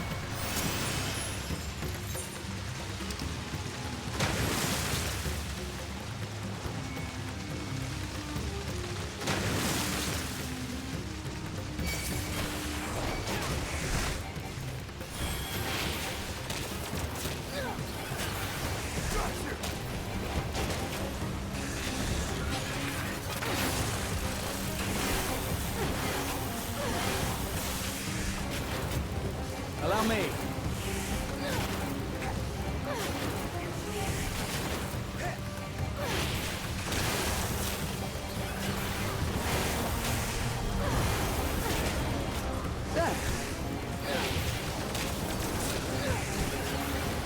My turn.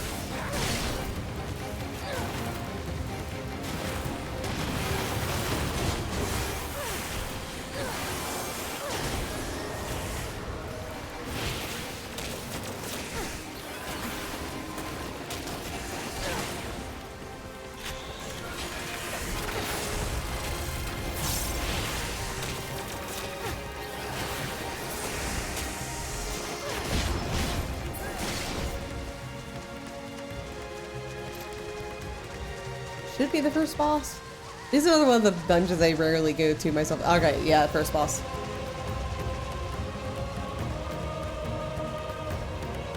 Too late for us all. Well.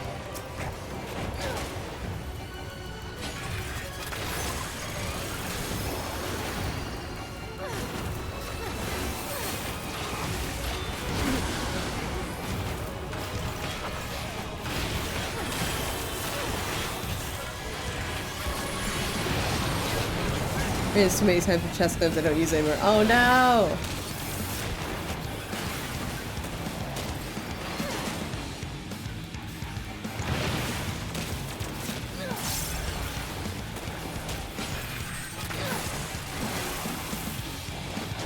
Boy, I love math. You just came here to say that. We're not even doing math today.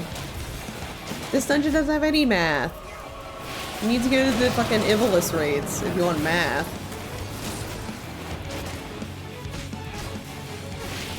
Oh god, oh god.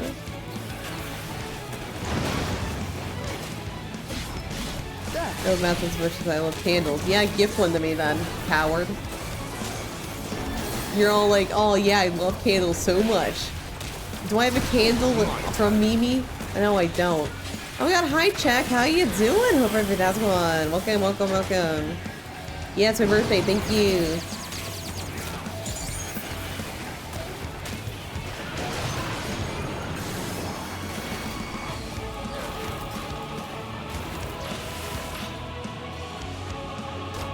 Oh god.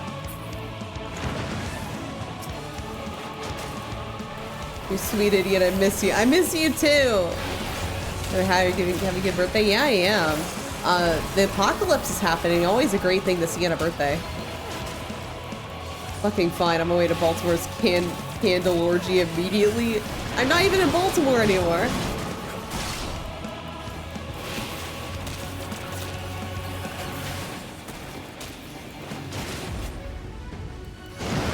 Yeah! Allow me. Yeah!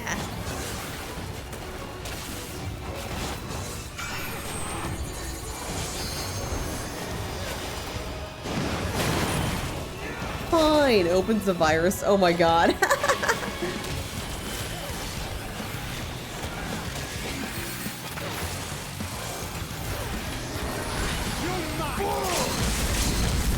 Oh god. Well, Estinian stole it from me. My turn.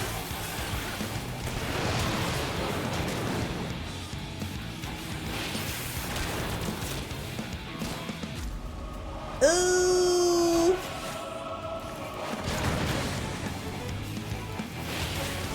Seeing stealing candles, damn. Damn.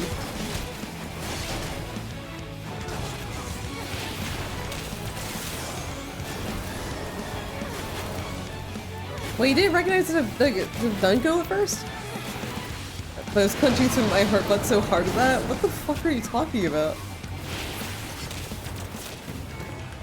Alright, where's the, yeah, there we go, the treasure chest. Striking? I don't need striking gear. What the fuck is, what the fuck you give me that? Presence I sense.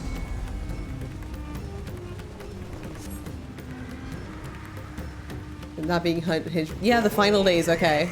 Yeah. We're at the final days now. My butt's gonna clench a little later. This is only the beginning of it. Oh god.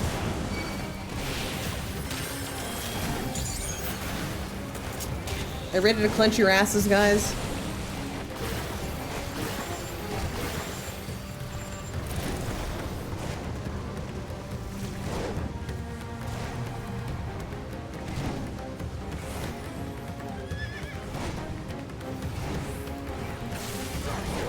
Never cease to clench. Yeah.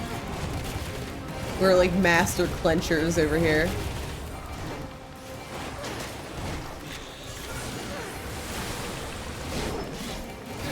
Only through clench can you cleanse. Oh, yeah, yeah, yeah. Of course, of course.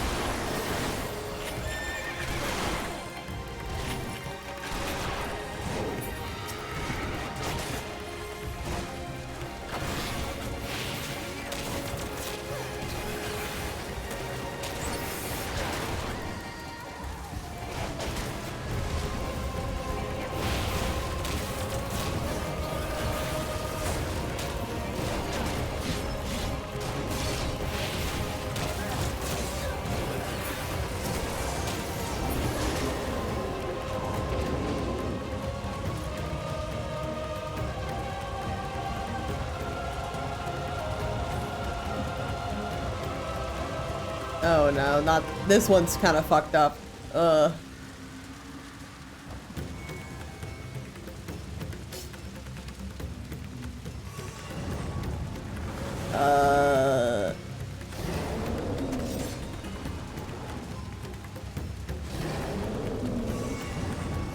Yeah, this one's really fucked up.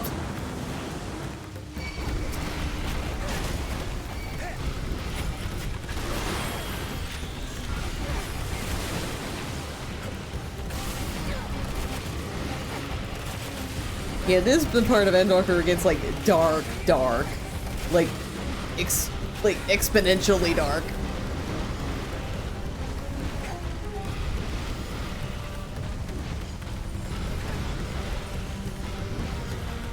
There's a reason why they put the Loporits before this section. They're like, oh man, this is getting a little too dire here. What'll help the player? You know, pudding way. Let's throw pudding way there. We got hi Squishy, how you doing? Hope everybody has one. Oh fuck, there you go.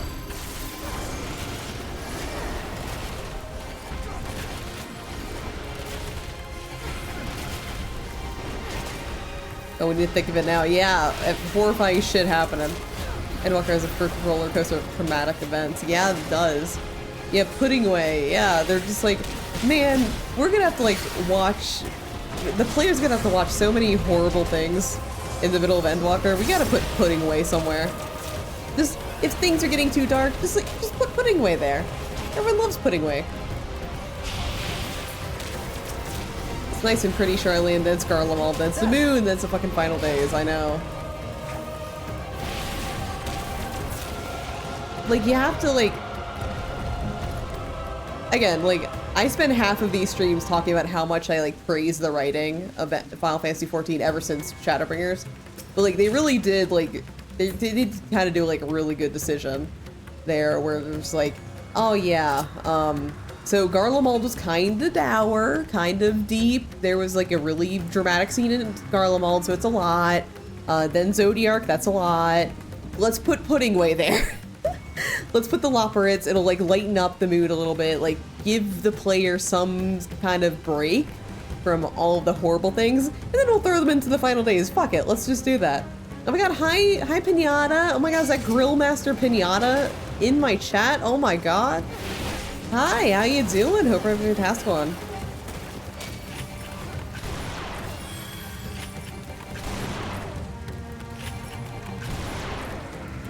This will hurt. There.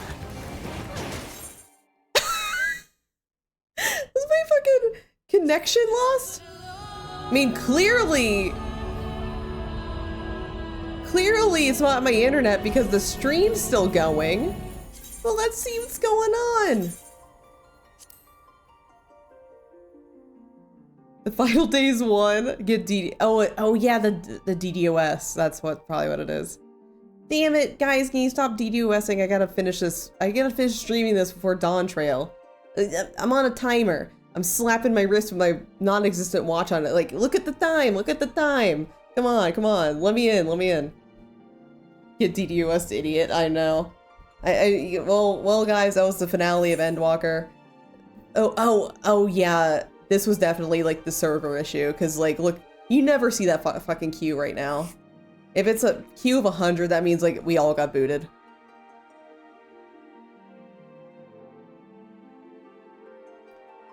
Yep. Dono walled, but in reverse, estimate. I know, right? Can't believe Asahi won. Asahi didn't fucking win, he's dead. He's dead. No, like, the final days won. I mean, read my last message there. Now check your stream since that happened. Steam. What? Oh, thank God, it put me in the same place. Okay, look, I will check once I am done with this. Thank God they put me at the correct place. Take your time. I will, thank you very much. Yeah, I will take my time. Because you know what? I'm my own person. I can take as much time as I need. I'm 30. I gotta like take my geriatric ass up the stairs. Oh God, hi Lucky, how you doing? Hope everybody how's it going? Welcome, welcome, welcome. Lucky, what's your feelings on Canes and like Werther's Originals? That's what the mood today. That's the mood today.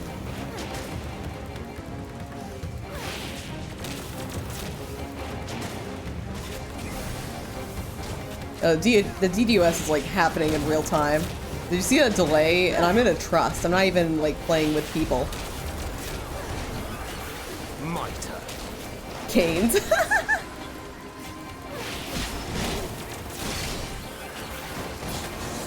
Alright, let me look. We'll let the DDoS happen as I'm like checking. What am I checking? Steam? Let me see. What's going on here? What? Check these gifted me something on Steam. Thank you so much, Check. Thank you for the birthday gift. I got a new Otome game to play. Yay! New Otome game, the Subject Tuesday 2. Yay! Thank you so much. This is like one that's in early access too, so I was very interested in it. The dev actually followed me. Like the dev followed me and I was just like, okay, I'll look. It was one of the most recent assets, so I figured it might still run. I mean, it is. I mean, anything on my wish list I am still interested in. It's not like a new or old thing. It's just like things that I've seen more recently. But thank you. Werther, sorry, autocorrect. Yeah.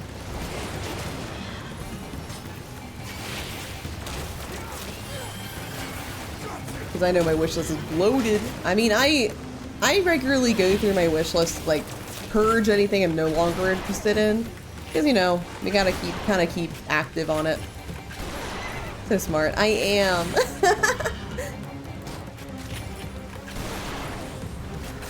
You're mine. Yeah, same there. So many JRPGs in mine. I mean, mine is like a kind of a solid mix. It's a mix of anything that I'm kind of like just vaguely interested in. It's mostly like Otome games I don't have yet on Steam, some other stuff like JRPGs and shit.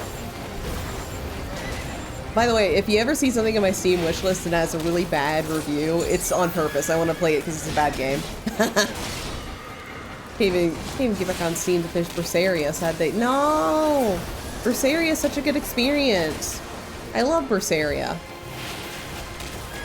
Allow me. Why can't you get back on Steam? Do you need another copy of it?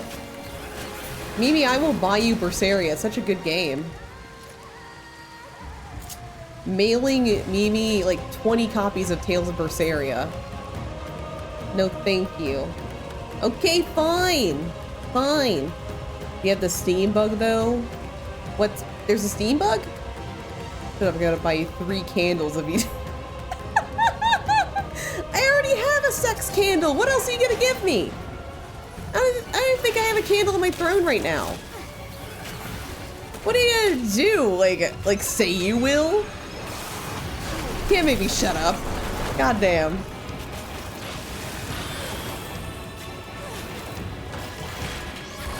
Recently I had a bug where I can't open Steam anymore due to the missing .ddpll file. Oh, I don't have that. I don't have that. Use again to make a gunpowder candle. That sounds horrible.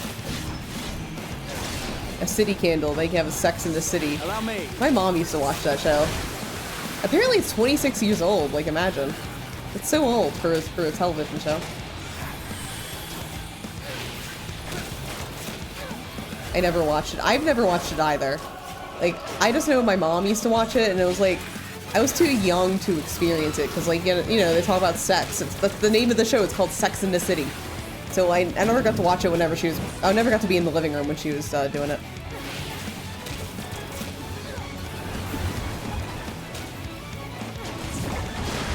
Ow, I was too late.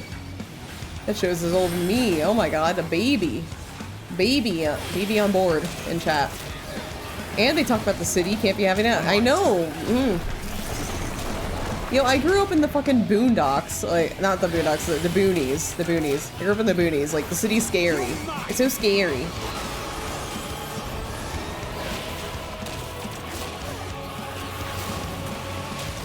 I'm scared that it's a very dated show. I mean, it probably is. I wouldn't doubt it. Like, apparently there's like some stuff that was kind of cringe even back then. So I don't doubt that it's very, very dated. Oh my god, thank you for the washi tape! Squishy, thank you so much for the washi tape. Gun thrown, thank you, thank you, thank you. Moving from the booties to the city and becoming used to it is scary. I'm going back home makes me feel weird. I mean, I have a few things to say about that, but I'll wait till I'm like not fighting a giant boss. But yeah, I grew up in the boonies. Goddamn it, Astidian. Oh my god, Astidian! Got in the way of me, I couldn't get there in time. Yeah, but I grew up in the boonies. I moved basically to the city. I moved to Baltimore. Got used to Baltimore, and now I'm back in the boonies. There's a different kind of boonies now. And like, it is a little weird because, like, there's a lot that happens in the city that you get used to, and then you don't have to be, like, used to it anymore. It is a lot of, like, unlearning, I guess.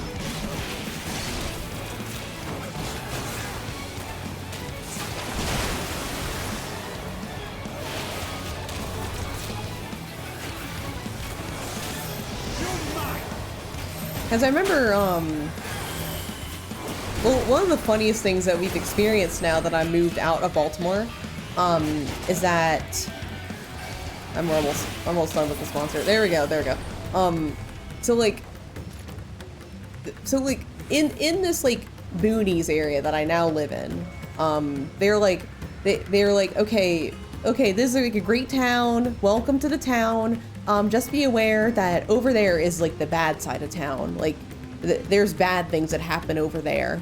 So you gotta be careful when you're walking around that area. And so as me and my partner from Baltimore, when we think of the bad side of town, we think of Western Baltimore.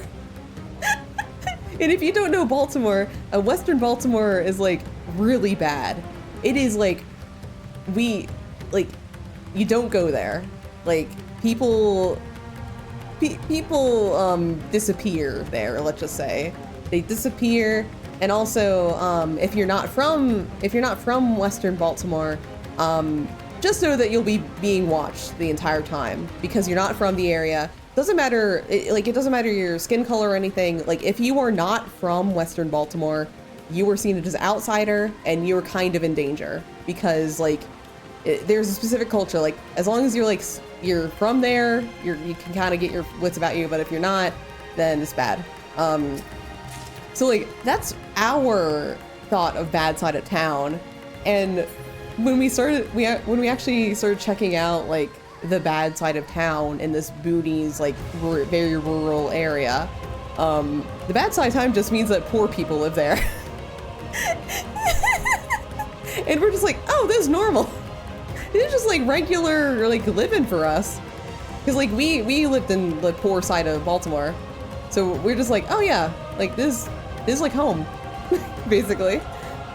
This bad side of town where they sell tacos that use actual spice. I mean, I assume so. Yeah. And like they're also like, oh yeah, there's like a really bad bar over there too, and a bad bar for them means that people get a little tiny bit rowdy in it. And like a bar that's a little tiny bit rowdy is like the best bar ever in Baltimore, because usually there's like fights and shit breaking out in Baltimore. So like a little bit of rowdiness is just like a perfectly like calm bar. But for the people in this like rural town, that's like too much. That's like, oh, that's a rough bar because people get rowdy sometimes. What the heck, Baltimore? Listen, I said I would have stories like leading up to me moving out of the place. I said I would have stories about Baltimore, and I fucking did. Yo, dinner and dinner and a show. It's nothing wrong with a rowdy bar. Sometimes these are fun. But yeah, like I am loving the just like the reactions of everybody and all of you, just like reacting with horror about like my experience in Baltimore. But it's like, it even like, because to me it was normal for years, so it's just like funny to me. Anyway, don't go to Baltimore. There's actually no point in going anymore. I never imagined Baltimore would be that bad. I mean, like, you just have to be very city aware. So I think if you're from a different city, and you're kind of have a street smart about you from the city, I think you'll be fine there. But if you're not from the city, you might not want to go. Plus, a lot of the stuff that you used to go to Baltimore for, they got closed down with COVID, so there's not much of a point to go there anymore. Certainly not street fight. Don't go Baltimore then, don't go. Because there are really nice parts of Baltimore, like, there's some neighborhoods that are very upscale, like some ones that's kind of like, because it's like gentrified and shit. It's like kind of nasty actually, in like a different way. But there's like a really like nice like historical area that's like it houses the Baltimore Orchestra, and the Baltimore Orchestra, I don't think they're good anymore because I think they got bought out by somebody that like was not running them properly. But Baltimore Orchestra, like they were in a very nice neighborhood that's very historical in places, and it's good. I'm home. Hi. Oh my god, hi, welcome home, Errol. We're talking about Baltimore. Yeah, we got there here too when going home late, just to go through the tunnel, do the main station if you don't want to get robbed or stabbed. Yeah. Generally for Baltimore, it depends on what you're there for. Generally the touristy section, which is the inner harbor, so anything around the main like inner harbor area is generally fine no matter when, because they have like a lot of touristy things, so it's generally kept up pretty well. But anywhere else, I wouldn't recommend going there at night unless you're with a resident. Sick me in the middle of the woods, I'm happy. Yeah. Let me think. But we almost to the end. We're almost to the end of the Dungo. But let me think. So there's only one really touristy place I would recommend right now, because again, a lot of places have shut down due to COVID. But they have the Baltimore Aquarium. The aquarium is actually like one of the best in the nation. So if you really like sea creatures and stuff, I highly, highly recommend stopping by at least once in your life. Like we legitimately like have a really damn good aquarium. Like they take care of people, take care of the animals really, really well there. and a lot of people like interning there from colleges. Aquariums is so cool. Yeah. Yeah, Baltimore Aquarium is like the only thing to really go to now. They also have a bunch of like concert halls and stuff on the piers. Like there's Pier 6, which is literally just a concert venue. And it's actually really cool if you go because you're on the water basically. I went there for a concert once in my life. I mean, I'm dying to visit an aquarium. Yeah, go. Usually like a lot of states, or I mean, wait, you're in Canada, you're in Canada. I'm assuming you probably have an aquarium that's like local to you at least. At least in the States, there's like at least one aquarium per state. So I'm not sure.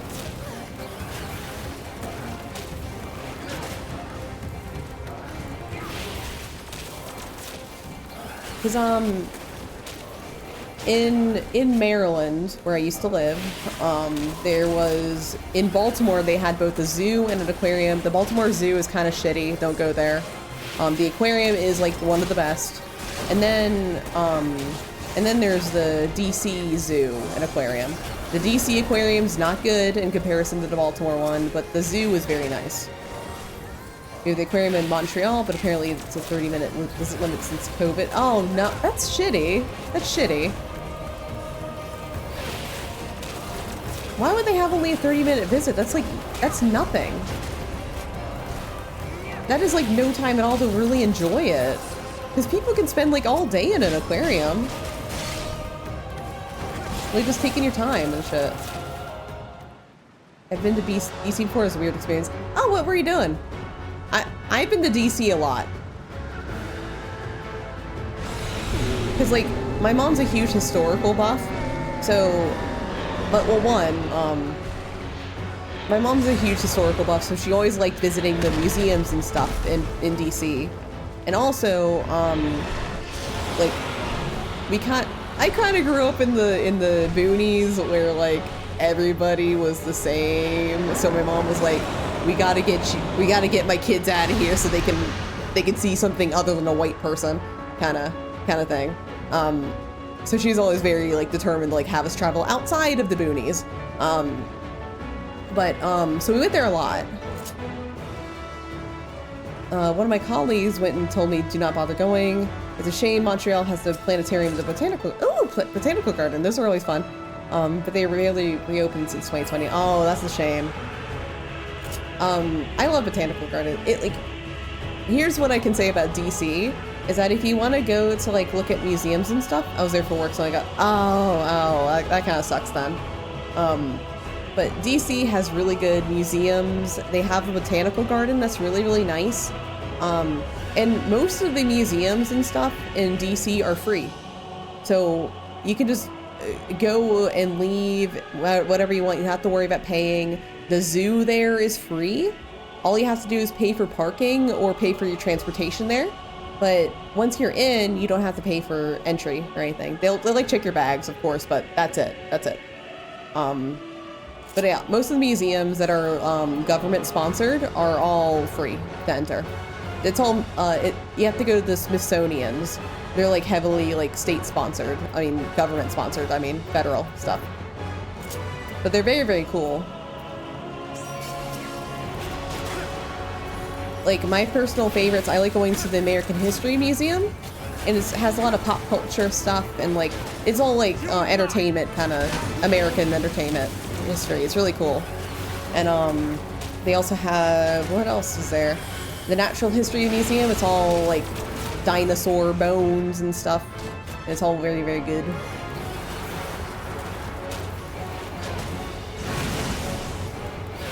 And then they have the Air and Space Museum, which has a bunch of old, they have a bunch of old planes. Went to the American Indian Museum and the Renwick Gallery when I was there. It was so cool.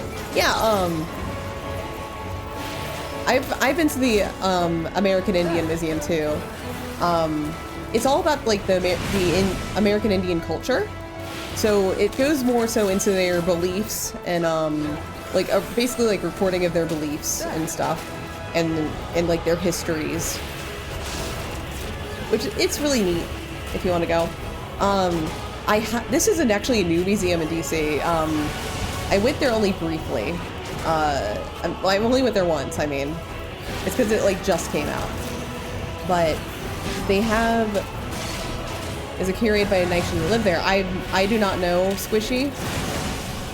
That is something I admittedly do not know because I only went when it just because it was constructed in the mid 2000s. And that was when I came, and I was very little at the time, so I do not know that information. I hope it does, because generally the Smithsonian seems to be fairly respectful, based on their new museum. Which, after this puzzle, I will explain about their new museum. Their new museum is very, very respectful and good, so I will say that.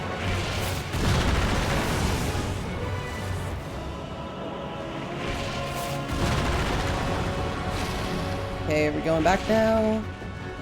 Yeah, okay, so their new museum in DC, it's called the African American History Museum. And I believe this was like done, like it was done respectfully, like people were like advising them and shit.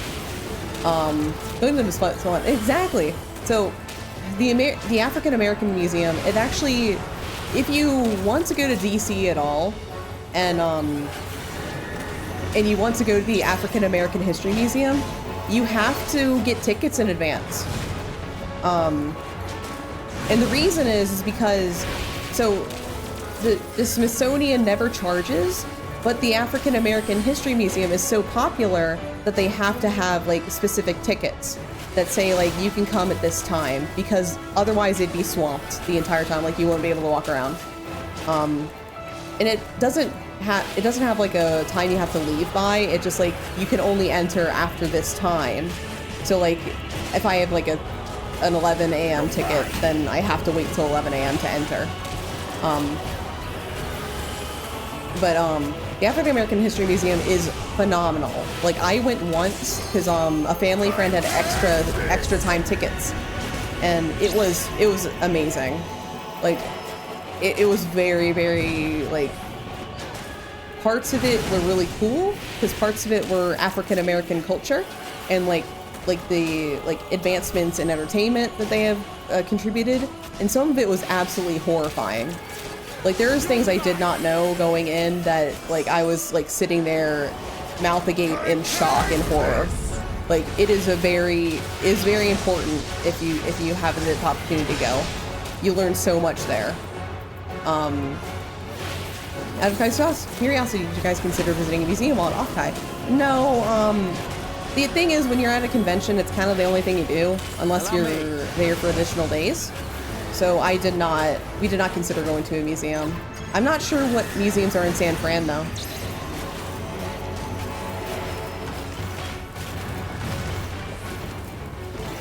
Like I don't know what's in San Fran museum-wise. I'll tend to your wounds.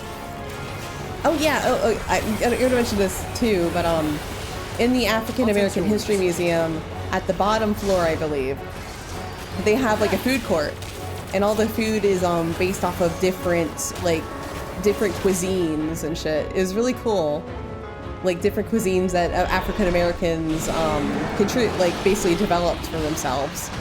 It was really, really cool. Like we got to like. And they had like different sections where you could buy from. Like one was like, I forget, I do not remember the type, but it was so cool. Like that was like the coolest thing ever, that like, you wouldn't think to include that in a museum, but like, that's kind of a key to like showing how much effort they put into this museum. Just like, oh yeah, we have like all these like, all this like historical documentation, but we also have like the food they made. And you can just have the food. Yeah, it makes sense. Like this is not something I've seen before though, because I don't even think they have it for other museums of like specific cultures I've been to. So that was really, really cool. If anyone comes to Dublin, I also recommend museums. Oh, nice. One day I do want to go to Dublin, or Ireland in general. Honestly, like my big like goal in life is to travel across an ocean, because I've never been, like I've traveled to different countries and stuff, but they've all been in North America. So like I've been to Canada, I've been to Mexico, I've been to some of the Caribbean islands, but I've never been like across an ocean. I would really like to go one day.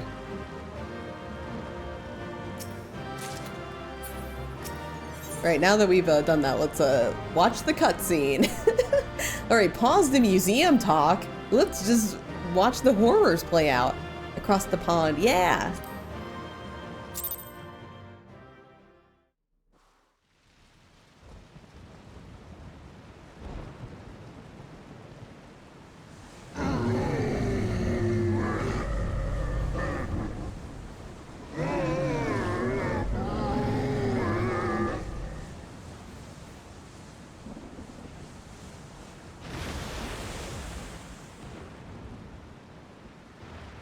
As I feared.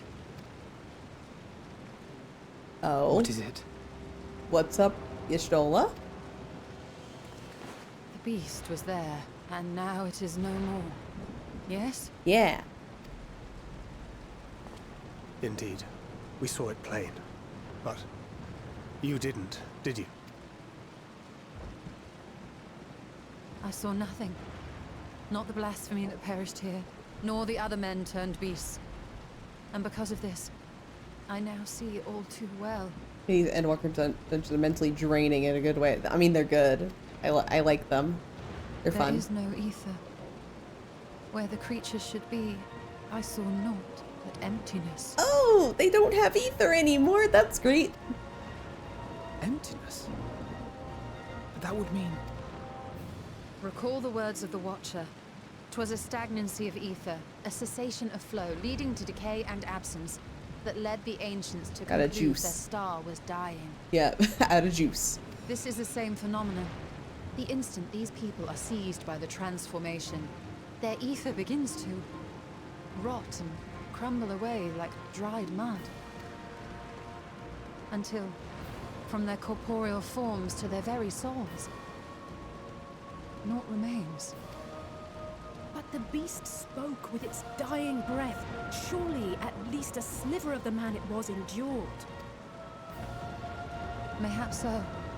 But even if the process was incomplete, it was little more than a faint residue. Gods be good. You're saying they cannot be saved? Whoops. Not by any means known to me. Whoopsies. Or by any means at all, like as not. For there is naught left to save. They return not even to the ethereal sea.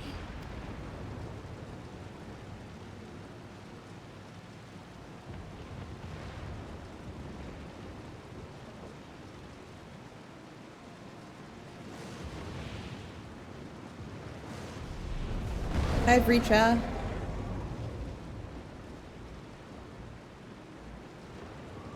The beasts rage on. Well, that's just not good. It's true. Even deprived of their master, they perpetuate his legacy of hate.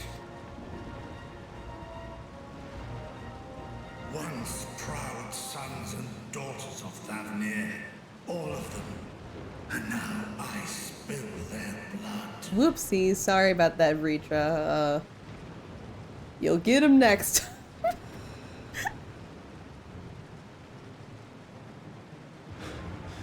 Vitra, my friends, I am heartened to see you safe. You put your secret at risk. Those closest to me already know the truth. A truth I must now share with one and all.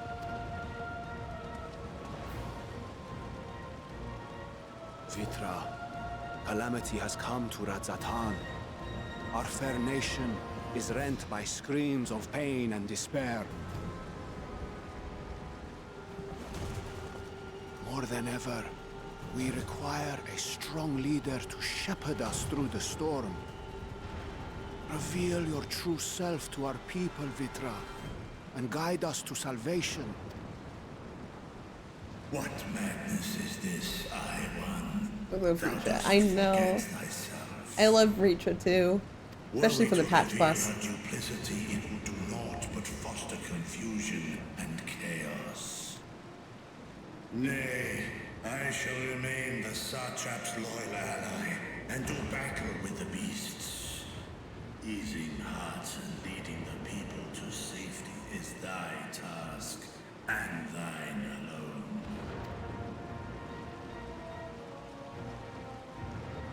I ask that you remain at Ahewan's side, and render unto him what aid you may. I know not what lies ahead, but without you, Radzetan will not survive. Okay. Yeah. Okay. Take me with you. Oh. I am as at home fighting in the air as I am on land. Take me with you. Were my words unclear? I require no assistance. Thy place is at Ahewan's side. Estinian, here. What's that? The last thing you ever wanted. A link pearl. We'd gain much from knowing your elevated perspective. And it'll keep you from getting lonely, which I know you won't. You heard the man. Seems I'm coming with you after all.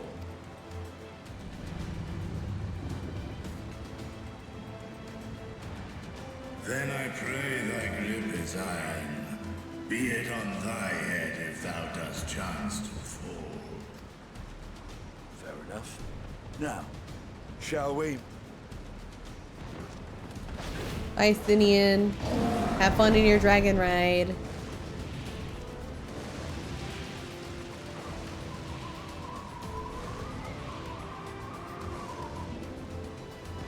Put up your Scion-funded Uniqlo heat tech, Estinian. You're one of us now. Yeah. I fear it is as Vitra says. We will not survive this on our own. While I am loath to impose upon you again. I would insist if you did not. 'Tis the very reason we have come. Then once more I find myself without words to thank you properly. Let us return to the capital and plan our next course of action. Oh yeah, I think it is when we finally unlock Radzetan as a place we can teleport to. Oh wait, we haven't yet. We have to unlock the other half first. I think that's what happens first. Maybe. I don't know. I so there's the part of the story where we unlock the entirety of Radzetan. Our radiant host was eliminated the immediate threat to the city, though it pains me to know those beasts were once my people. There's no telling when or where the next transformation will occur. We must remain vigilant and steel ourselves for whatever is yet to come.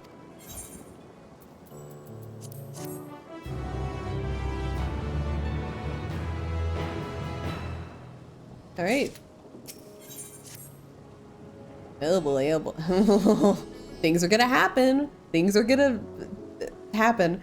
Forgive me, my friends, but I must return to the Megaduta for the time being. There I can better manage this crisis and dispatch my troops as the situation demands. In that case, we shall carry out an investigation of our own here in the city. Mayhap the residents can tell us more about the first of the transformations and the conditions under that which it occurred. If we can ascertain what exactly triggered these tragic events, it may give us some insight as to a possible solution. Time is of the essence. Let us split into 3 groups that we may cover more ground. Alize and I will see the Pax's path. Thancred Shola, Praymake for Dharma. I leave Athra for Graha and you, Nur. Any information you can gather on the first blasphemy or the manifestation of the final days here in the city would be most helpful. When we have completed our respective inquiries, let us reconvene in front of the Megaduta, and we might share what we learned with the Satrap. Yeah, we gotta go hold hands with Graha as we're trying to figure out, like, what happened here. You know, like, what any first date should entail. Or second or third. Shall we be off then? Athra is home to the High Crucible of Alchemia, whose alchemists forge many of our warding scales. It seems as good as a place as any to begin our investigation, don't you think? I spoke briefly with Nuhadin, the chief alchemist here, on our last visit. He should be happy to answer our inquiries. Heh. Alright, Gwaha's accompanying us. Let's go. I don't think we can unlock the Aetherite right now. Unless they actually unlocked it for this part. I have no idea.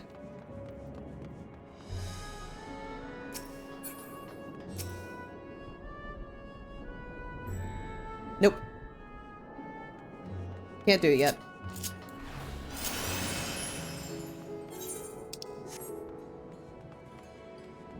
Thankfully, I have all the other like little city aetherites already done.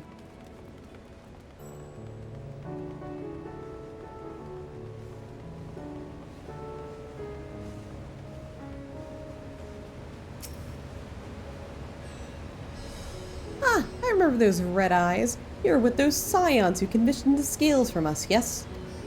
I welcome you back to the High Crucible. What brings you here in these troubling times? We are assisting the Satrap in investigating the crisis that plagues the city. Did you happen to catch sight of any of these creatures? I did. As I was going about my work, I was disturbed by crashing footsteps so powerful that the very ground shook. I rushed outside and could not believe what I beheld. The night sky was burning. Suddenly, I heard panicked screams coming from the direction of Balzang Bazaar. In the next instant, a monstrous beast poked its head out in the midst of stalls. A handful of the Radiant rushed into the scene, only to spend sprawling as the fiend and its minions propelled themselves skyward. So the blasphemy came from the vicinity of the markets. This knowledge may prove useful, and thank you for sharing your tale. Well, I do believe that we know now where we should inquire next. To the bazaar, then. Alright, so... yeah, over here.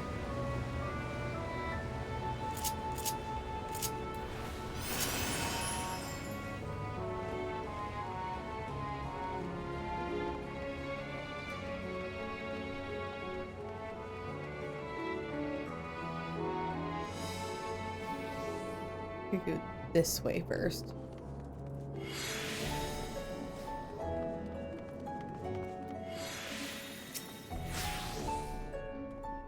Sisters have mercy. What is happening to the world? What am I to do? Is nowhere safe? Settle down, friend. The danger is past, at least for now. If it's not too painful to remember, can you tell us what you saw? First I heard the screams, then a horde of ravening beasts came charging towards us. One of them was huge, bigger than a marid, throwing people about like rag dolls, and it was eating them. I hid, under the counter, saw others do the same. But the shrieking and wailing kept getting louder and louder. More voices in the throng. Beasts or victims I couldn't tell. I knew not what was happening. I still don't. That's enough, my good man. You're brave to share with us your tale. Many of your fellow merchants are safe. The High Crucible, too, has survived, mostly unscathed.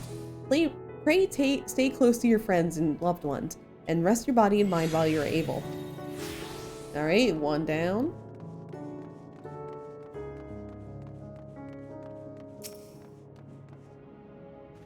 Is something the matter, traveler? If you are lost, perhaps I could be of assistance.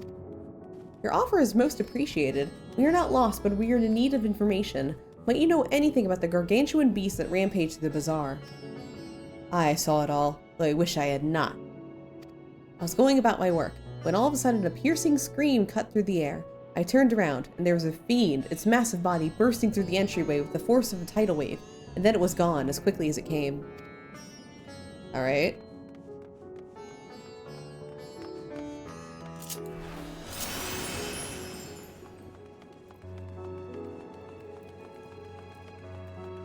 And one more. Forgive me, but my shop's closed until further notice. Needless to say, there have been more pressing concerns these days. We have not come in search of wares, but information concerning the enormous fiend that tore through the bazaar. Did you perchance witness anything? I'm afraid not, my friend. I was here the whole time, so I only saw little of its minions. Made a mess of the place it did. While it was going on, the great big one tore through the west side of the bazaar. You better luck asking there. And with that, I do believe we've learned all we can about the bazaar. Let's take a moment to review our findings.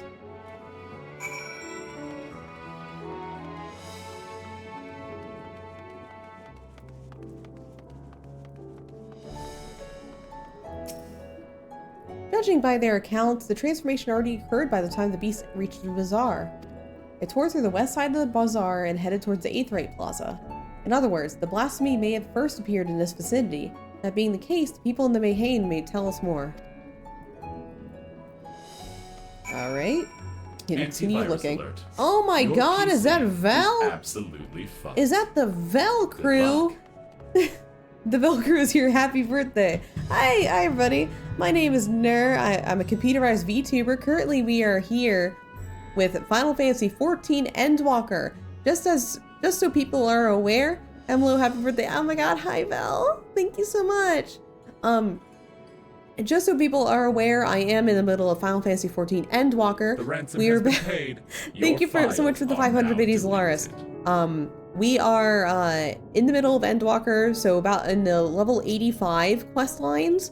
So if you are worried about spoilers for Endwalker, I know there are several people around me who have not played Endwalker yet. This is your warning. I do not mind if you leave to do something else because I don't want you to be spoiled because of me. Yeah, that is a thing. Reading you. Get out. Get out of here. Get out of here. Oh fuck, I need to refresh the chat just a second. Yeah, get out of here. Get. Beat the stream and tab out peeps. Yeah, exactly. I'll spoil. No spoiling. Okay, let me give Vel a quick shout out. How's the rest of your Hellblade 2 stream? Did you beat it? Did you beat Hellblade 2? Yeah, I think those are the words of somebody who beat Hellblade 2. Your boy, did the boy survive? I beat it for the 3rd time. Yeah, okay. All right, perfect. But yeah, welcome in everybody. Those are not the faces of somebody whose boy survived. Uh-oh. Uh-oh, smilers.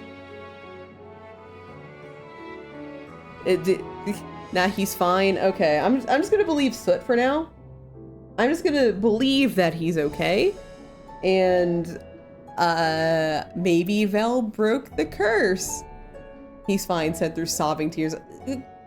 Yeah, you're just so happy that he's alive, right? We're so happy that he survived. That's what we're all upset over. Yeah, he's fine. I'm believing all of you. I like this plan. Yeah. He's alive. But anyway, as far as like story, if you have experienced Endwalker, right now we are in Thavnair. Basically the final days has begun. You know, things are going here. But we just did the level 85 dungeon, and now we're here investigating like what happened. What happened? Yeah. Going after that enormous beast, are you? I have to take Dodge back, but I'll be back. Have fun with Doge. Going after that enormous beast, are you? What happened? Minnie! What happened? I saw it, including the instant that poor bastard transformed. Damn the gods for putting me there. It started over there by the window. A few men, merchants probably, talking and drinking. Conversation must have taken a turn for the worst. Next thing I know, their leader, I suppose he was, buries his head in his hands, and black mist was swirling around him. Then his whole body burst apart, and there stands a hideous, slathering beast, massive and foul, all gaping maws and bulging eyes. His friend started shrieking, then the black mist comes again, and so the change takes them too. The stuff of nightmares, I tell you. Nightmarish indeed. Incidentally, do you perchance know whose merchants they were? Who those merchants were? No, I'm a decorator by trade. No much cause to mingle with their sort. I saw Michiel the Marmaid chatting with them, though. You might know something.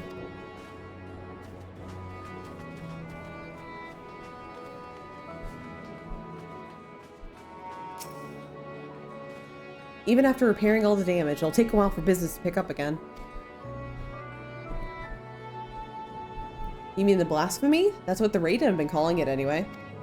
I saw it too. We all did. I was standing there here at the counter as Mehride poured me a drink, and suddenly there came this dreadful sound, like a pained, angry groan. It was unlike anything I've ever heard. I turned around in shock, and from an ominous cloud of black mist rose the creature, enormous and ghastly to behold. The ransom has been paid. Oh my god. Lars, thank you so much for the 1,000 biddies. Thank you so much. It's really sweet of you. As for what happened next, to recall it sends a shivers up my spine, but by some stroke of fortune, I was able to slip outside before the beast got its claws into me. But the sight of that greeted me offered no solace. The blue sky above turned red as blood. Mehride, myself, and other survivors clung to each other for dear life until the radiant host came to our aid. Wait, did I hear you correctly? The beast manifested before the sky began to burn? I'm certain of it. The windows here offer a clear view of the sky. I saw nothing out of the ordinary until the beast appeared and began to rage. Huh.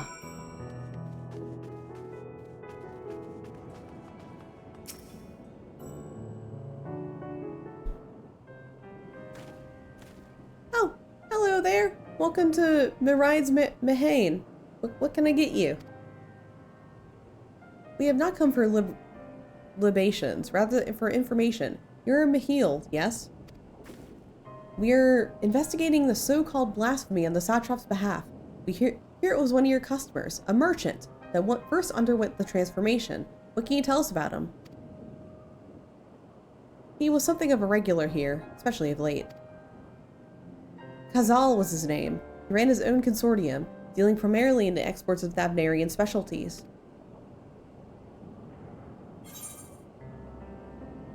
It's through him we met Matsia.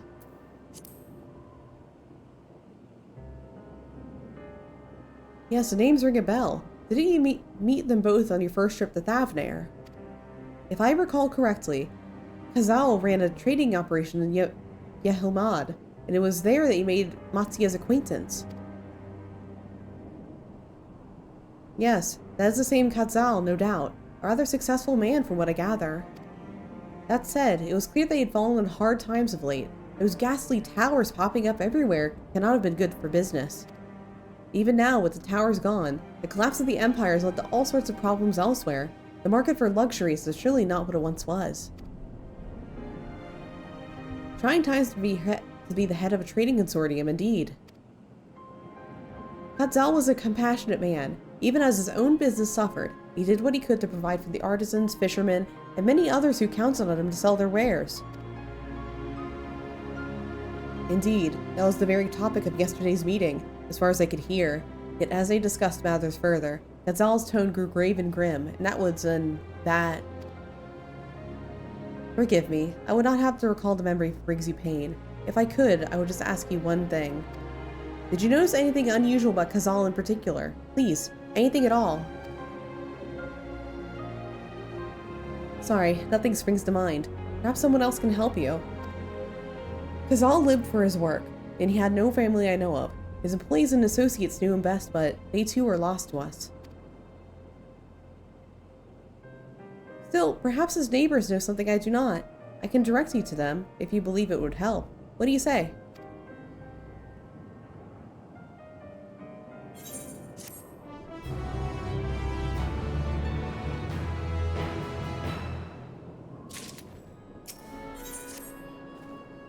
Khazal made his home in Kama, a nearby residential area. From what I gather, Khazal lived there since childhood and was known throughout the neighborhood. Kama. This name is new to me. How do we get there? I'll write down the directions. But not tell Nur!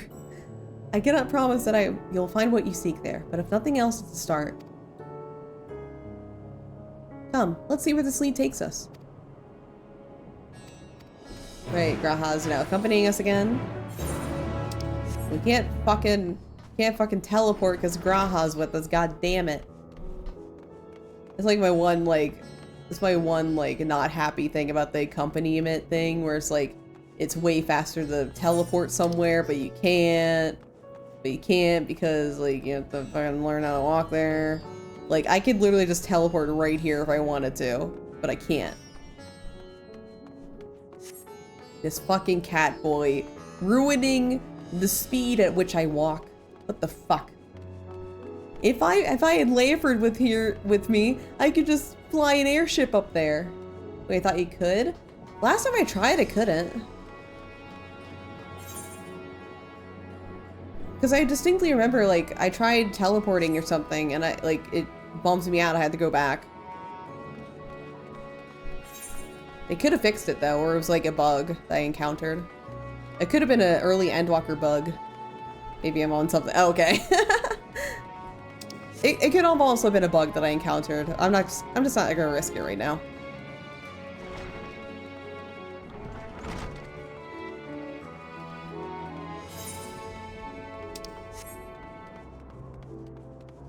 I'm never one to be like, I'm right.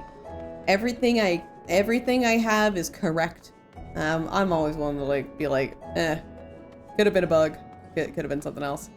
Just not gonna risk it personally, just so I don't have to waste time right now.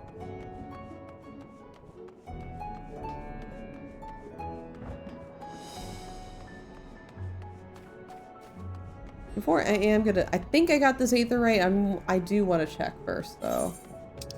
Just double check before I do that.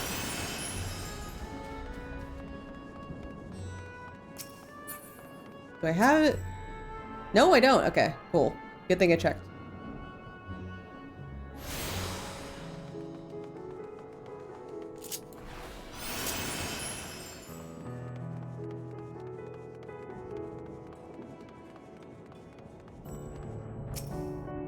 So this must be Kama. We've arrived at last. Let us begin questioning the residents without delay. No doubt someone here can tell us more about Khazal. Given the recent events, I imagine many are taking shelter indoors.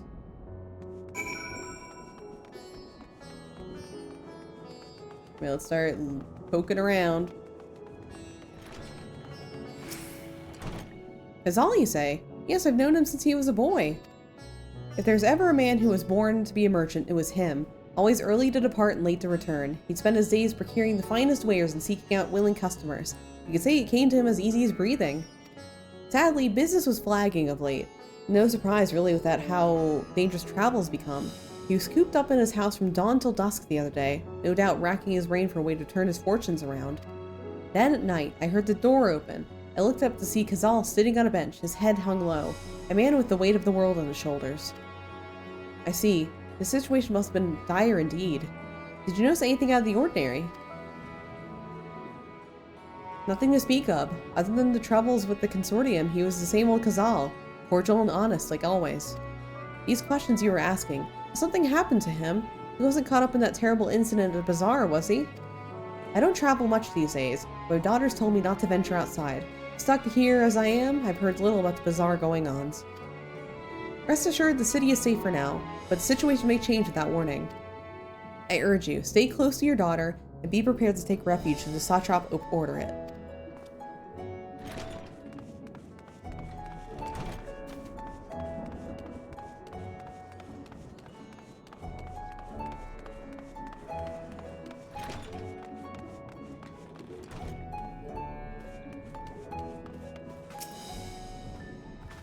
Huh? Could you come back another time? I just woke up and I'm not exactly in the mood for idle chit-chat. Why did you walk in without knocking? Well, that's one way to avoid the panic, I suppose. Pardon our intrusion. You may not have noticed, but a great danger has come to Thavnair. I encourage you to stay alert and be prepared to flee the city should the situation turn dire. But before you leave in peace, pray allow us to ask a question or two. Did you know a local merchant named Khazal? If so, did you notice anything unusual about him recently? Khazal? I know him. In fact, we spoke just the other day.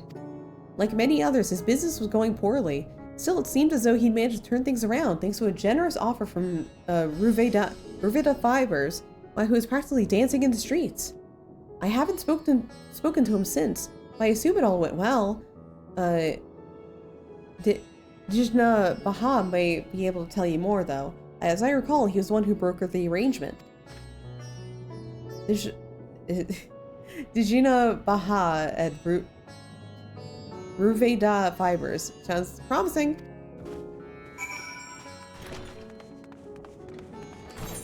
Again, nothing is as bad as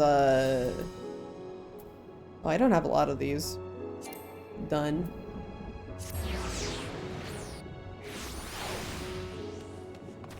Albeit I was being kind of lazy with the Aetherite points because I knew I wasn't gonna be able to go to get the actual Radzat Han teleport until later.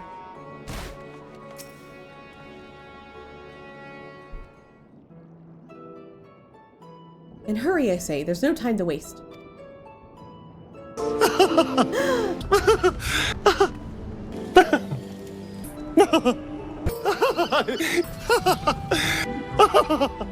Oh my god! It's Astarion, I love him! I love him so much. Also, happy Pride specifically to Astarion. Alright, back to work for me. Have a good work.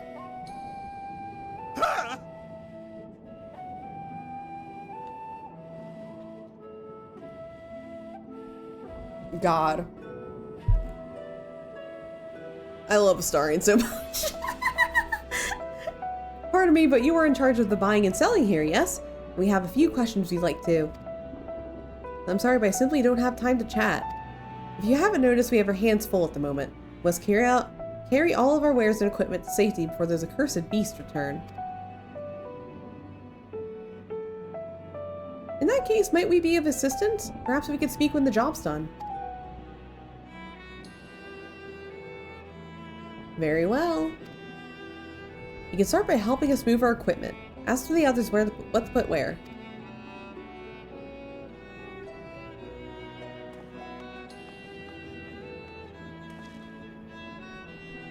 And you carry our fabrics.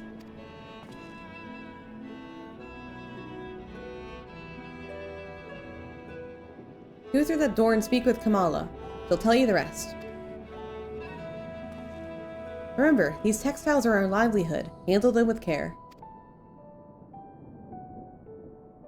Yeah, speaking of Pride Month and like Astarion specifically, like every time, this includes Astarion, but like every time I meet a character that is heavily asexual coded, I just like grab them by the scruff and like cling them very dearly to my chest. Because we just because I'm playing Divinity with Vel every week, and we like I'm getting those vibes from the skeleton man, Vane. So I'm just like gently cradling him into my chest, just like, oh yeah, one of me. Yeah, sex sucks, doesn't it? The area is for employees only. Out, out.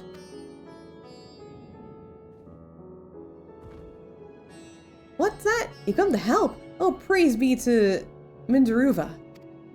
Kind stranger, I welcome your assistance. On your way here, you pass 3 storehouses, yes?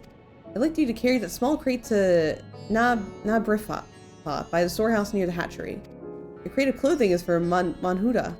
And that massive crate, there goes the Zemera of this middle storehouse. Watch your back with that one. Those are the crates we have ready. Once they've been delivered, consider your work here complete. Alright, so let's get a crate.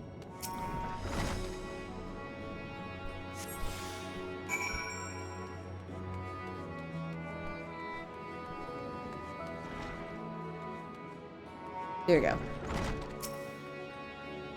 Red, is it? You come to the right place. We thank you for your aid.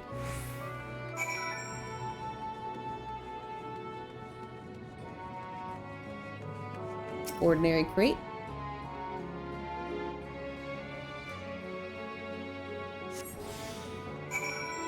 Right here. If you have any crates of finished products such as carpets, clothing, and the like, pray bring them here to their primary storehouse. Crate full of clothing, is it? You can take it off your hands. Many thanks for the delivery. And then weighty crate. You can see it's weighty because the bar's going down really slow. Hi, Dulcet! Happy belated birthday. Thank you so much. Welcome in. Hope we're having a fantastic one. I got a giant crate. I say, you're quite the brawny one, aren't you? A good thing that. Never know what you'll need to defend yourself these unpredictable times. Crate full of fabrics, is it? Exactly what I was hoping to receive. Here, let me put that away for you.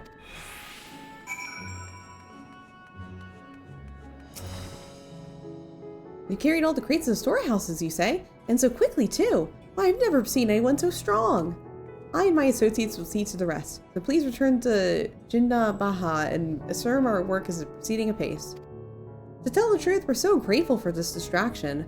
Too many terrible happenings of late, but generous souls like yourself have give me hope that we may emerge from this trial even stronger.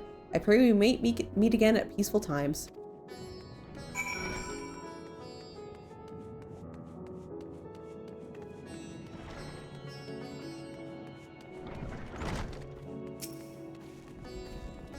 As I asked, have you?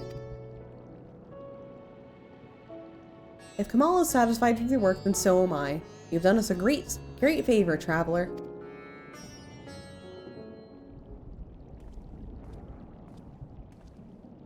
I too have delivered the instruments and apparatus entrusted to me. You both have my thanks. With our wares safely stored away, we'll not lose any more of those fiends. I take it that your establishment did not escape the attack unscathed. We did not. Thankfully, most of our workers had already left for the day, but those of us there still saw it all. We looked at the burning skies in confusion, and then, before we could even begin to make sense of it, a hideous creature burst in through the doors, shrieking. We ran for our lives, but one of my colleagues were not so fortunate. He cried out, a scream of such agony, such terror, and in that instant, he too sprouted fearsome claws. The sight of it caused another fellow to panic, and then he too transformed.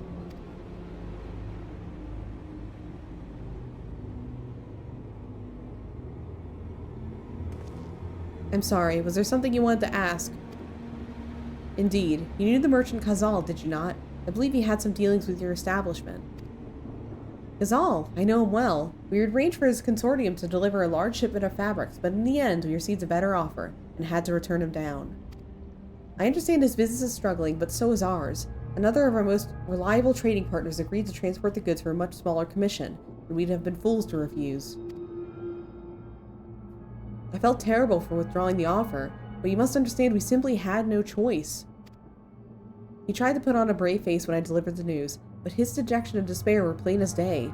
He said he'd discuss it with his associates, but I could tell he'd all but given up hope. Dejection and despair.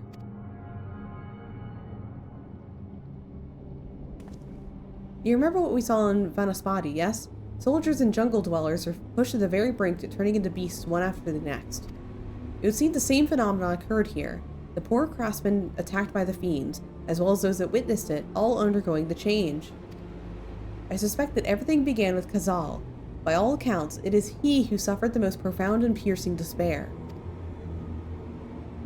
Wait, could that be it? That such intense emotions were what triggered this transformation? Much remains unclear, but I believe you're drawing closer to an answer. At any rate, we must discuss our findings with the others.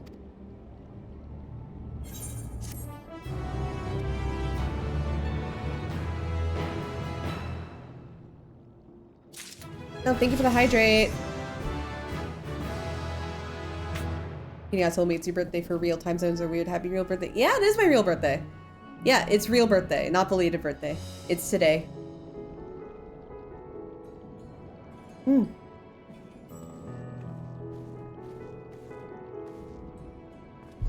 Yeah, my birthday is June 6th, so I am very friendly to both European and Americans, because no matter how you write it, it's the same.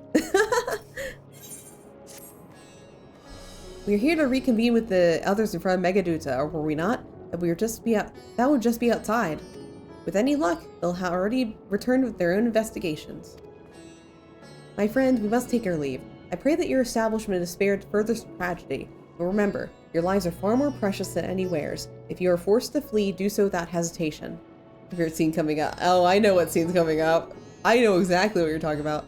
Indeed. I thank you for your concern, and pray you two take care.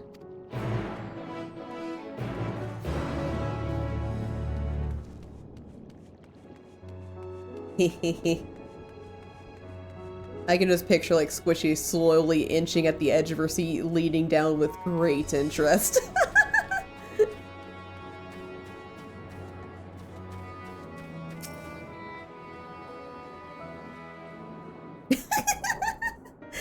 Maybe.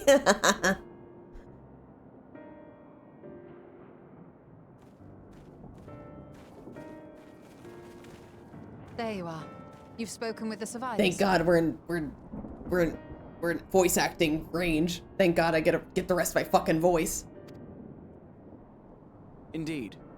We thought to share what we have gleaned, that we might together gain a greater understanding of present circumstances. Fortuitous timing. Alize and I completed our own investigations not long ago. Then we should take a moment to compare notes. Shall we begin with the two of you?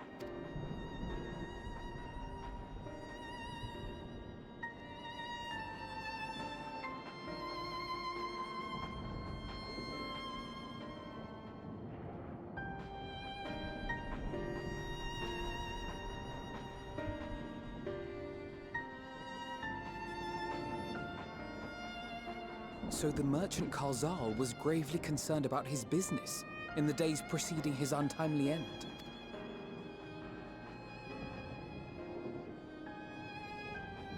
The tales we heard were much the same. The first victims to be changed into blasphemies were all overcome with anguish of one manner or another. Then those who saw their loved ones stolen before their eyes succumbed to a similar panic, setting in motion a chain of transformations. Fear, unease, despair. These negative feelings serve as a catalyst. If so, then it is not unlike the calamity that befell the ancients. With their creation magics, they unwittingly gave form to untold horrors. Had they simply lost control, surely it would have manifested in many forms, not all of them monstrous. Yet somehow, this phenomenon is triggered solely by the darkness in their hearts, a common thread with what we now witness. Darkness. Kingdom Hearts. It's all coming together. Common, but not identical. While the beasts the ancients faced were forged with magic alone, chaos. Those of today are born of sentient beings. I'm here to kill chaos. Why remains to be seen. But there is one fundamental difference between us and our predecessors.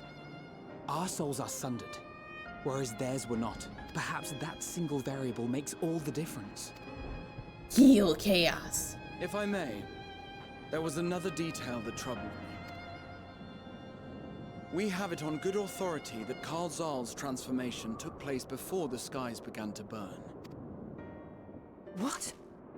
If that's true, then the situation's more dire than we realized. It means even if there's no ominous sign presaging the final days, anyone, anywhere, has the potential to become a beast.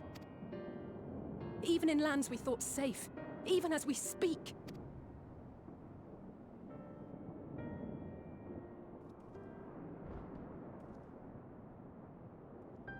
Look! It's the Satrap! The Satrap! Thank the heavens.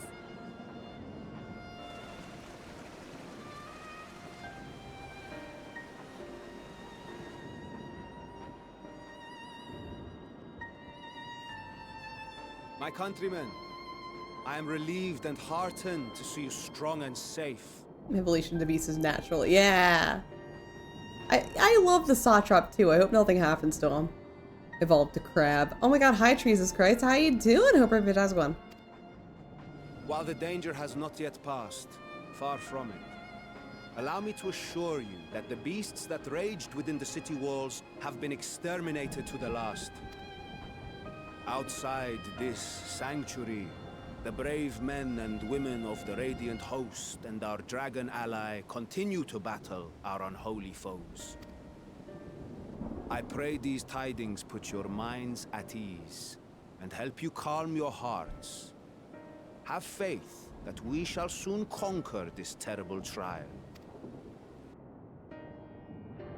Your Excellency, is there any word from Palaga's stand? Might have started a small-scale nuclear war in one's Discord event. Oh no! That's nothing good if they're starting something like that in a Discord server. Oh no. Well, my condolences or congratulations, depending on how it's happening. My grandson was bound for there yesterday, and I worry for his life. We are still awaiting a report, but I promise you, as soon as I have aught to share. Oh no, not the unpopular anime opinion. Uh-oh. Your Excellency, I bring grave news. Hello? You are? I'm Matsya of Matsya. Akali, a humble fisherman. I love Matsya. Ah, I remember you from our first visit. Wait, you're... But no, that can wait. When the skies turn red, I set off for Balaka's stand, fearing for the safety of a friend. But as I drew near the village, I saw dreadful beasts all about. No! Gods have mercy! Your Excellency!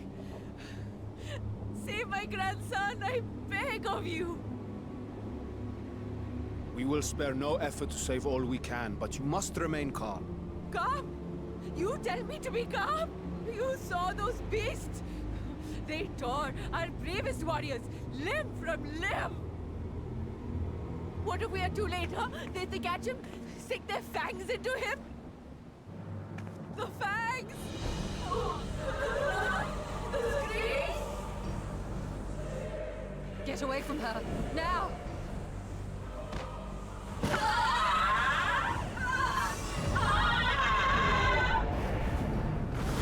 Well...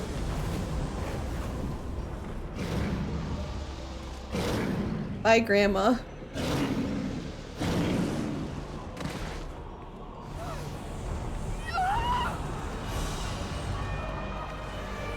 Rated E for everyone.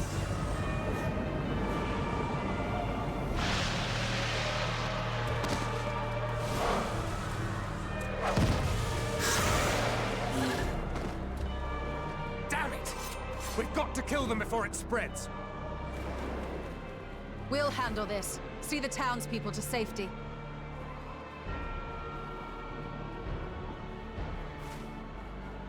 Run as fast as you can!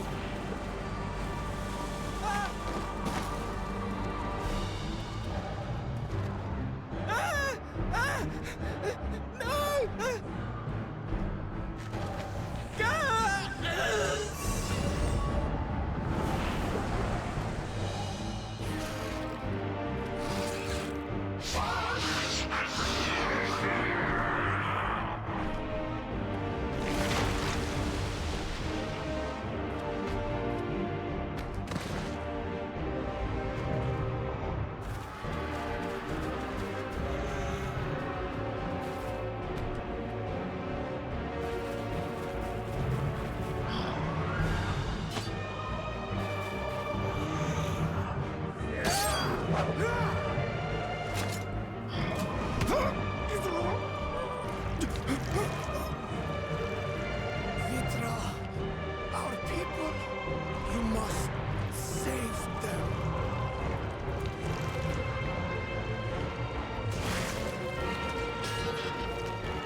My son.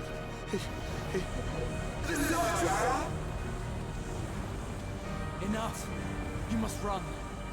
For their sake and your own.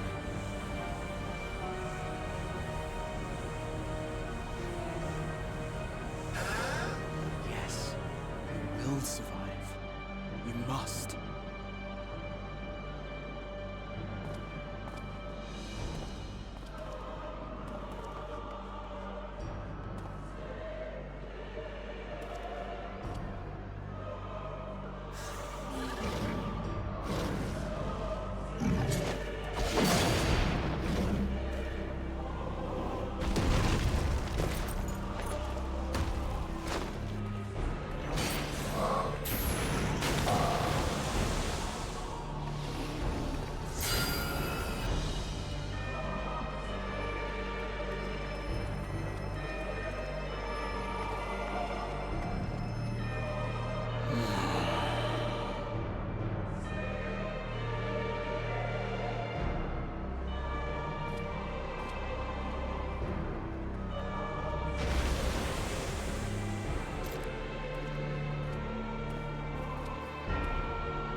Be strong, my friends!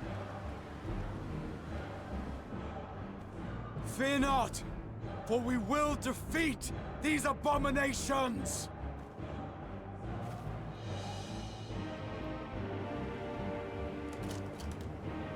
Brave men and women of the Radiant Host, Lend your Stola and Thancred your aid. Let not a single beast escape. The rest of you, flee this place. Carry the wounded if you must. Head indoors or underground. Above all, stay calm. No beast will follow you. We will see to that. He's really putting his work voice. Alphino! Alice! Leave the city to us, and make for Palaka's stand at once! Matya, show my friends to the village. I promise you, they're more capable than the host's finest. Right. Go with them, will you? What a We will scene. save these people. As many as we can.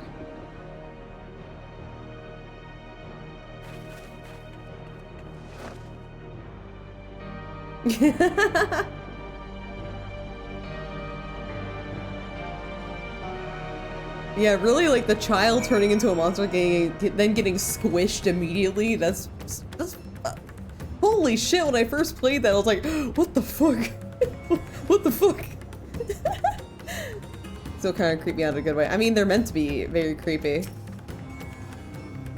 You must save Palaka's stand, whatever it takes. Matsya, it pains me to put you in harm's way, but I would ask your aid as well. Of course, Palaka's stand is not far, just down that hill. As I told His Excellency before, the path is blocked by terrible creatures. I had no choice but to turn back. In that case, we shall do what we must do. Nur, I ask that you take the lead and dispatch any beast you encounter. Alize and I will keep Matsya hidden among the trees, and follow when the path is clear. There's no telling what dangers await us. Keep your eyes peeled. Such a good scene, though. Holy shit.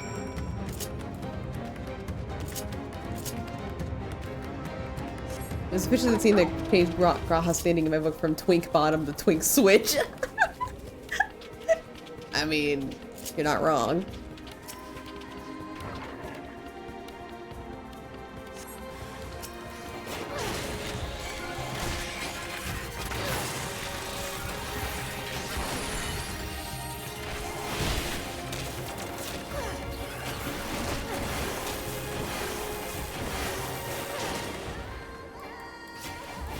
He's not a twin.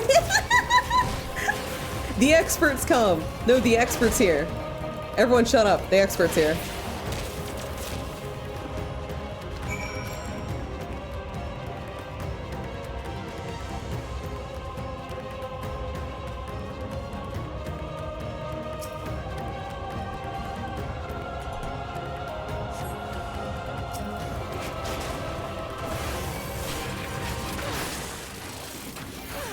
The Yomor Catboy is a twink. For Graha, is it? Which Yomor Catboy? There's a lot. So there's like a billion Catboys in Yomor. You have to be more specific than that. I understand the nuance best. Okay. The blue-haired. Oh yeah, he is. He is. Oh. Selzer, thank you so much for the follow. I really appreciate it. Thank you, thank you. Welcome to hell. That blue-haired one's from a strip club. It's really funny how he like manages a strip club after Endwalker. I mean after Shadowbringer, sorry.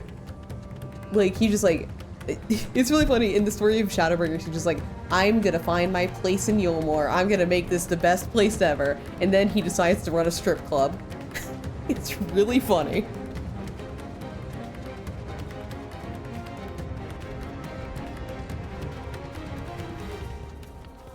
He's living the dream, yeah. I've only done a few of the custom deliveries, but I did finish the strip club one. It was really just because I thought it was so funny how like this blue hair guy just like, yeah, I'm gonna run the strip club now. I was like, sure thing, dude, I'll help you.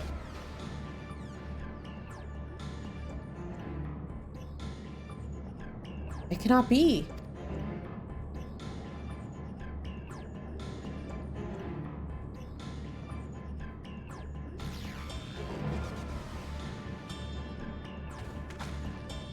We must heal those we can and quickly. I see no beast, but stay on your guard.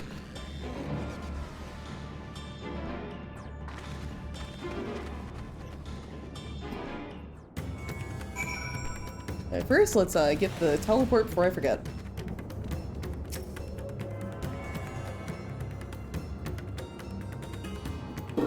Now we can help. Only now can we help.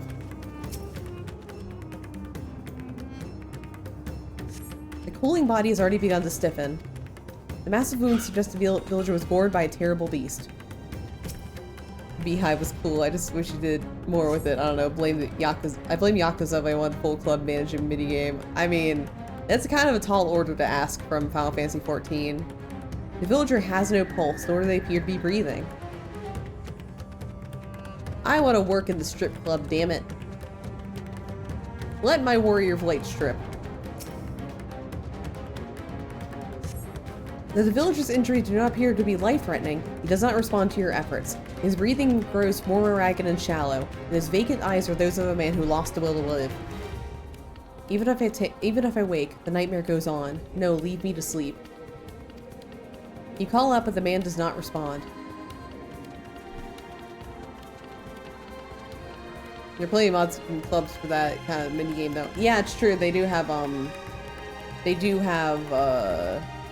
lot of like free companies that run their own.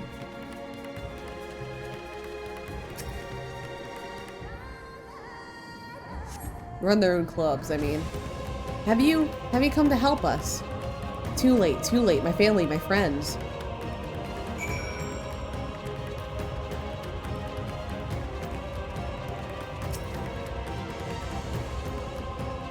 Are these the only villagers who survived? I can only hope others managed to flee, but if the rest have turned into beasts, 5 to 12. Let us do what we can that the damage spreads no further, and no matter what comes, we must keep our spirits high, lest we ourselves suffer a similar fate. I contend to the rest. Pray look after Matsuya. No doubt that we have seen here weighs even heavier on his heart than ours. Means interacting with people, and that's after my last free company. I had to trust him. I mean, fair.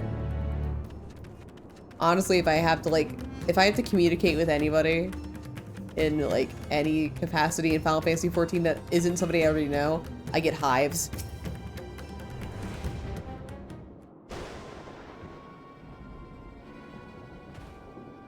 Oh, Nur! This is Yeruvet, the elder here. He is hurt, but praise be to the sisters, he still lives. Young Matsuya here has told me everything. I have not the words to express my gratitude for your aid.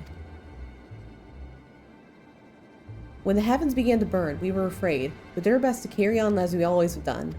Until today, when these unholy beasts came pouring into our village, a flood of midnight and death. There are no words to describe what followed. Men and women I have known since they were babes struck down by the creatures, only to rise again and join the murderous horde, in the guise of those same hideous fiends. In the chaos, a handful of our villagers fled for their lives. I can only hope they have found their way to safety. Matsuya, do you perchance remember Karasov and Mevan, the young couple who always brought your freshest catches? How could I forget, Elder? When I first came to peddle my wares, desperate to eke out a living, they showed me such kindness. Last free company went out in flames because some e-girl came in, dated all the officers, and then got them all to think it was everyone else's fault that she really loved. Insert officer's name here. I never knew somebody. Holy shit! Whoa! That's like radioactive that you just put in chat. Holy fuck. Others shunned me as an outsider, as is their way. But Karasov and Mevan brought my fish and sung its praises. They turned my fortunes around. I ended up that real I mean, understandably so. Alas, I fear they are in terrible danger. I saw them running towards Agama Temple, one of those beasts in close pursuit. Yeah, honestly, like, that's impressive.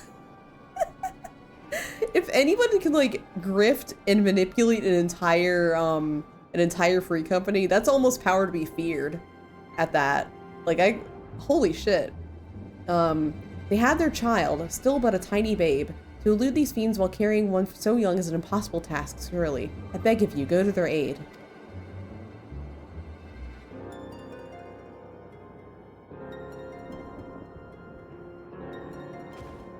I want to help them. I am yet but a fisherman. I cannot face beasts on my own. Will you come with me? Yeah, Mimi, you're just in time. On one hand, agreed, that's some hardcore group breaking. On the other hand, man, I just want to help people get me some mounts. Thank you. Agama Temple lies to the west of here. We must hurry. I do the classic strategy if I want mounts. I just post on Velcord like, hey, can somebody help me?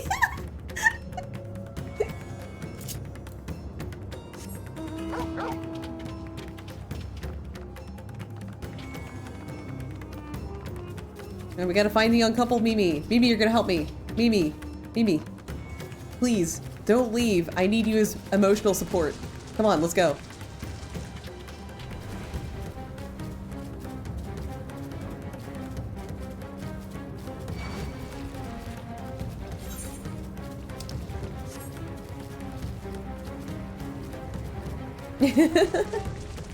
Oh god, okay. Yeah, come with me. We're going together. I'm grabbing you by the scruff of your neck. Let's go. Thanks for the pre-nursing experience. The temple is just ahead. It was built by those who worship Saint Nagama, but was sadly fallen into disrepair in the recent years. If my friend made it this far, no doubt they are hiding somewhere amidst the ruins. Part of me has debated becoming a streamer only to be a streamer privilege. However, I don't think I'm cute enough for that. No, you shut your mouth over there. No, please, stay back. Ah! Alright, I'm using the stretcher as a mount. We're gonna go as fast as we can. That was Kirasov. Oh no, this is not good. I'll take a look. Please do. The cry came from the ruins. You must hurry.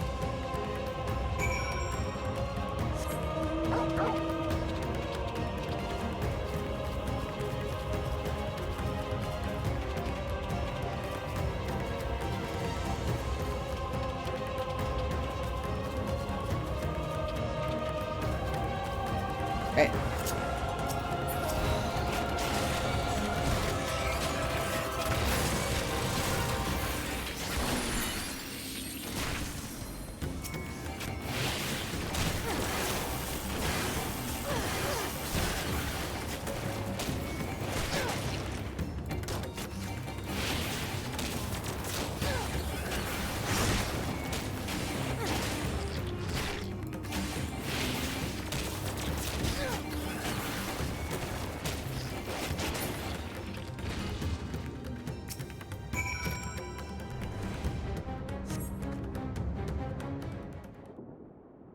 Oh, the medieval thing. Oh my god.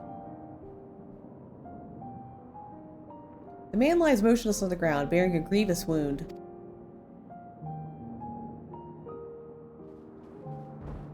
I'm sorry, Nur. I tried to stay behind, but I couldn't.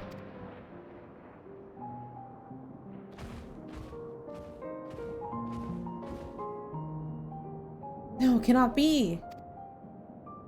Is someone? Anyone? My arms are so heavy. My legs. I cannot feel my legs. My wife fled with our daughter. I need to find them. Need to be with them. I need... Kirasov. No, Kirasov. You must stay strong. One more time I thought I had. I don't want to die.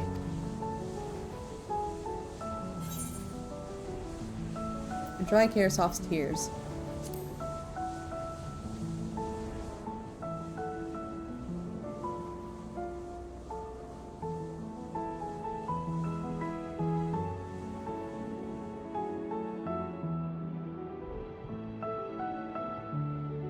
Thank you. Please find them.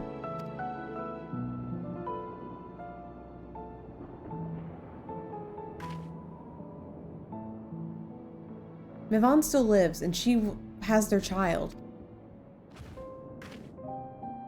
We must search the jungle between here and Palakistan. There's nowhere she could have gone, I think. Don't give Yoshi PID. Yeah, don't do it.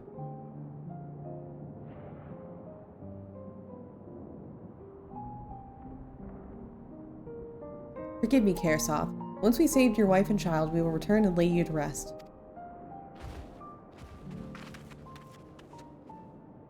Oh, Yoshida, where's that? Get my butt slider already.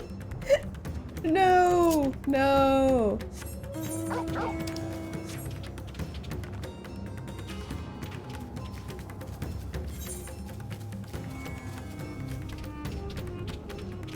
Give us the blitzball job. There's no blitzball.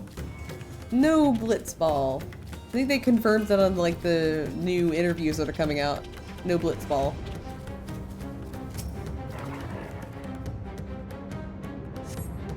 You see no tracks or other signs of recent travel. Mevon and the child must be elsewhere.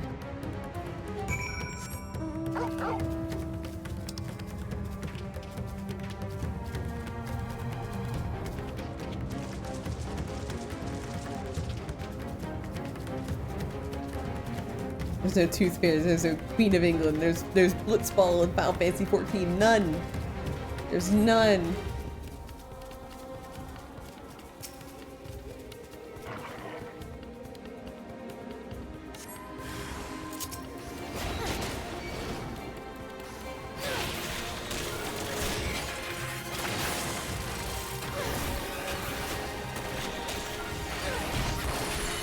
I mean, they could, to be fair, they could be renaming it, because that's what they fucking did with Dragon Age Dreadwolf. They just renamed the fucking game for no fucking reason. I'm still pissed about that.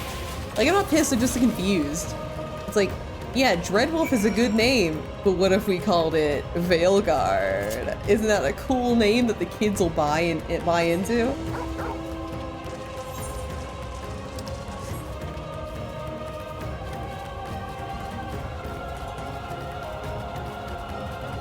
Give us Jock.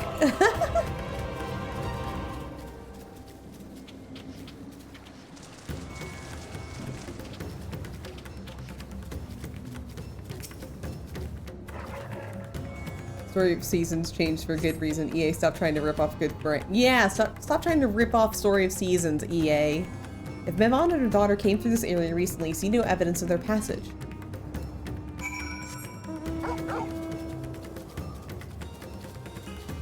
I'm calling it. I've been over here fuming at the goddamn oversaturation of melee job, like for new physical range for them to being blitzball. Okay. I am a huge fan of Final Fantasy X, and I don't like blitzball. I think it's kind of stupid. I know I'm gonna get flack for this, but I don't like blitzball. But I do think a blitzball class would be pretty sick. It'd really cool. You could be Waka. Do you see any sign of them? I found nothing. Perhaps the beasts have chased them farther from the village. Oh gods above, I beseech you. Pray to deliver Mevon and the little one to safety. Well guys, you ready for the scene? Are you ready for the scene? It's not this one, I don't think. Meanwhile, in the skies above Thavnair. Someone's gotta get that class permanently change their name to his. Oh god.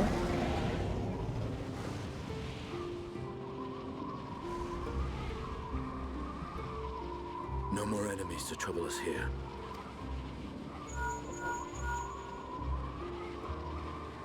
It's me. How fare you below? Bad.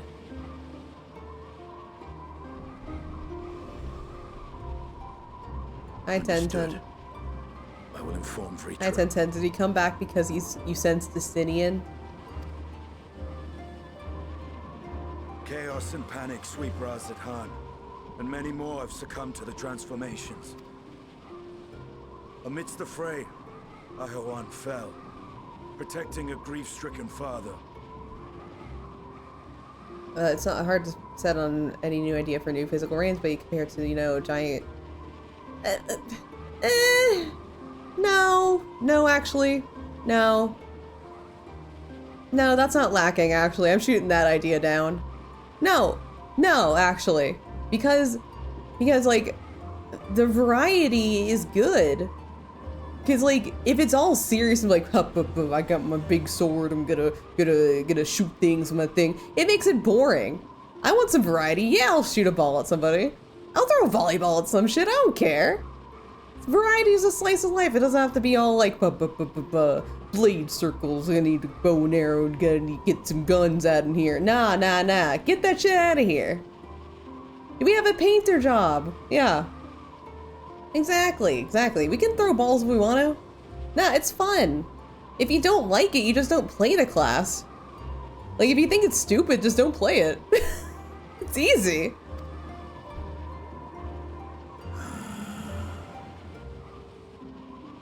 My friends fight alongside your radiant host to secure the capital.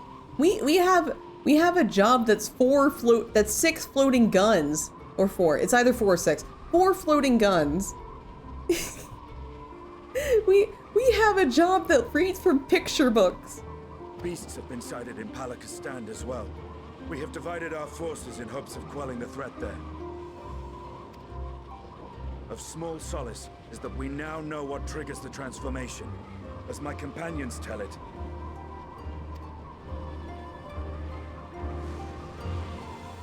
Cosplay a monkey and throwing its poop as a protector. Oh my god, that'd be funny. So it is the very fear. Plus, I have more to say about this. Which inflict this abhorrent punishment. No, I have more to say about this. Even if you look into the history of Final Fantasy games, the ultimate fucking class in Final Fantasy 1 is called a fucking Onion Knight. Like, that's silly as hell. It's silly as hell. Like, we get silly shit in Final Fantasy all the time. Final Fantasy 14 is like this nitty gritty shit. We can be a fucking Onion Knight. There's already a raid for that. It's the Alexander series. A nightmare from which my children will never awake. Oh, capricious and cruel fate, they are undeserving of such condemnation. will you wallow in sorrow or rise to the occasion? Razat Khan is leaderless. Before he passed, Ahawan sought to reveal the truth to his people. Honor his wishes. To what end? To breed a new conflict between dragon and man.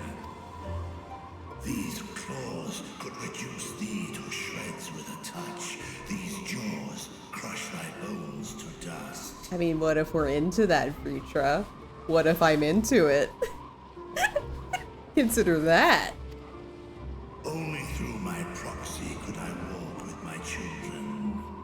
Without him, I am a bringer of fear, no different from the beasts which beleaguer them. Call me Shiva because I'm ice cold and down to bone, Vitra. Perhaps so.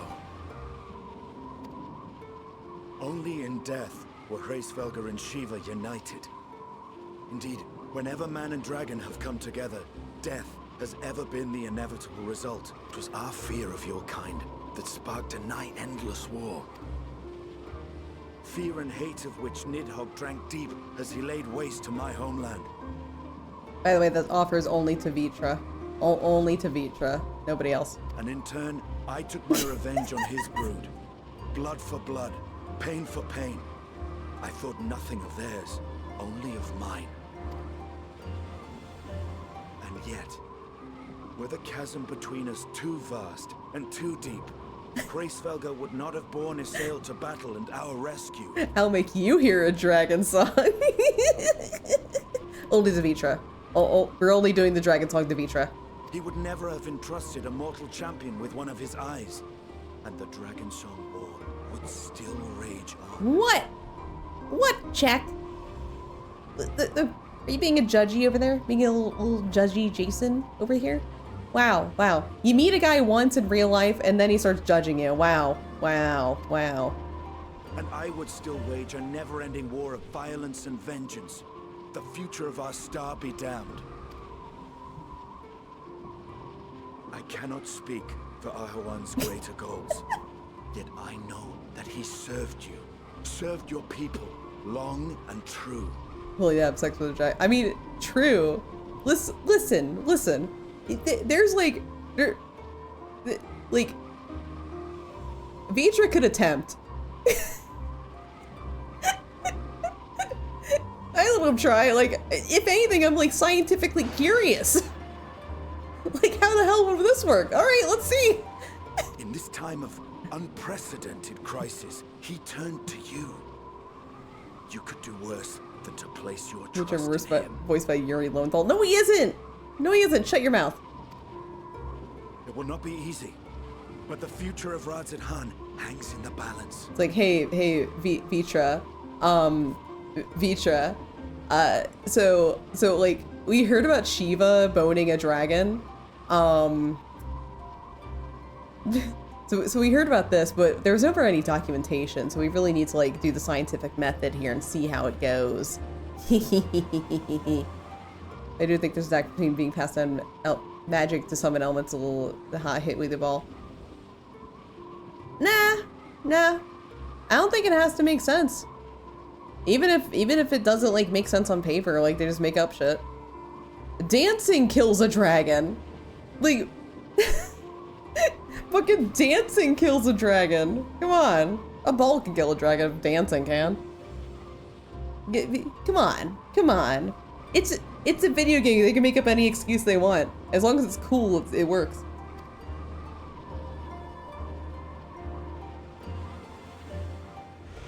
I know dancing has like magic to it, but it's still dancing. I shake my ass and Nidhogg dies. Let's go!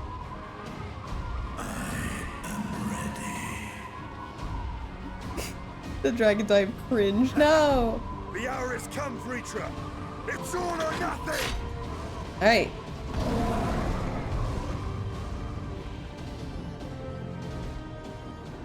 I think Blitzball can be cool. Fail DDR track, kill the dragon. I know, right? I mispressed the dancer thing, which has happened before in Raid. Transmuted a carbuncle to Nautilus for SGE and nobody made a big deal, but yeah, exactly. Anything could be cool. They know how to make it cool. If Mavan fled deeper into the jungle and then she and her child are in grave danger, whatever do we do? Gods have mercy. We cannot let fear consume you.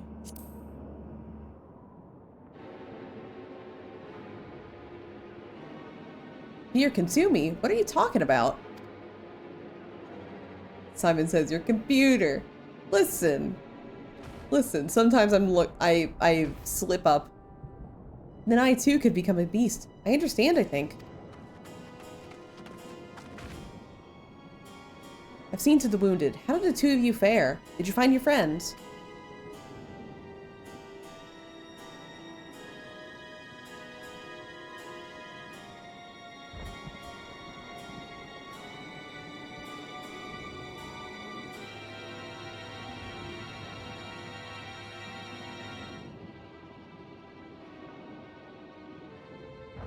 I see. In that case, let us help you find the mother and child. Before you leave, we must ensure the village will be safe in our absence. Alize and I will patrol the area and search for more beasts. Would you and Matsuya speak with Elder Yereved? Please explain to him the situation and join us as soon as you're able.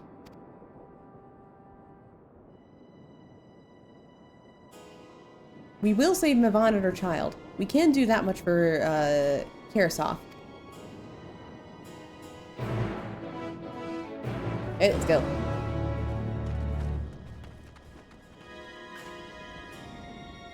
I think the Alpha has told the channel his Aether into Nihilus the same way the summons his Carby. I think it's the Carby is now or is Nihilus now. Yeah. Well, you don't like random chance? Man, I love it. Whenever I get really bad RNG in a raid, it means that we're gonna win. I never get good RNG whenever I win a raid. I am heartened to see you both safe, but what of the family? By the way, for context, I raid as a dancer. What of the family? We found Karasov, but he... Say no more, I understand. We have lost another of our dear friends. Karasov may be gone, but there is still hope for Mavan and the child. Please find them, I beg you. And if in your search you come across anyone else who escaped the slaughter, pray tell them what has happened. I will do my best to keep the villagers safe and their spirits high. Come, let us rejoin the friends at once.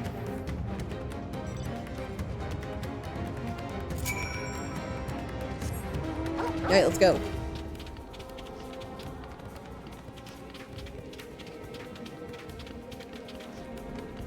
But it's fun. It's like gambling, except that you roll every time you press a button. It's gambling. I'm pleased to report the vicinity appears to be beast-free, no doubt thanks to your earlier efforts. And with that, let us resume our search for your friend and her child. Where should we begin, Matsuya? If we follow, Sairoda south, we will arrive at Prusa, a temple. It is a sacred place where people go to commune with the divinities. It's possible that Mavan sought shelter there, perhaps other villagers as well. Then it's settled. Matsuya, stay close to me, alright? You two take the lead. Keep an eye out for the beasts and anyone in need of help. Very well, we take it to Prusa, and as quickly as we are able. With me. That's why I get on Genshin Impact and lose my roll to trash every time. Oh no! I do not play gacha anymore. Like, sometimes I'm tempted to play again, because, like, apparently Honkai is really good as far as, like, a gacha goes, and, you know, I'm forever, like, my ass is always, like, out for Tartaglia. Child Tartaglia Ajax, because he has 15,000 names. So that's good, but the Genshin thing is more of, like, a sunk cost fallacy, though. Because I'm like, yeah, I did spend money to get child, but still, like, wasn't enjoying it anyway. But as Honkai, it's kind of like a more genuine interest.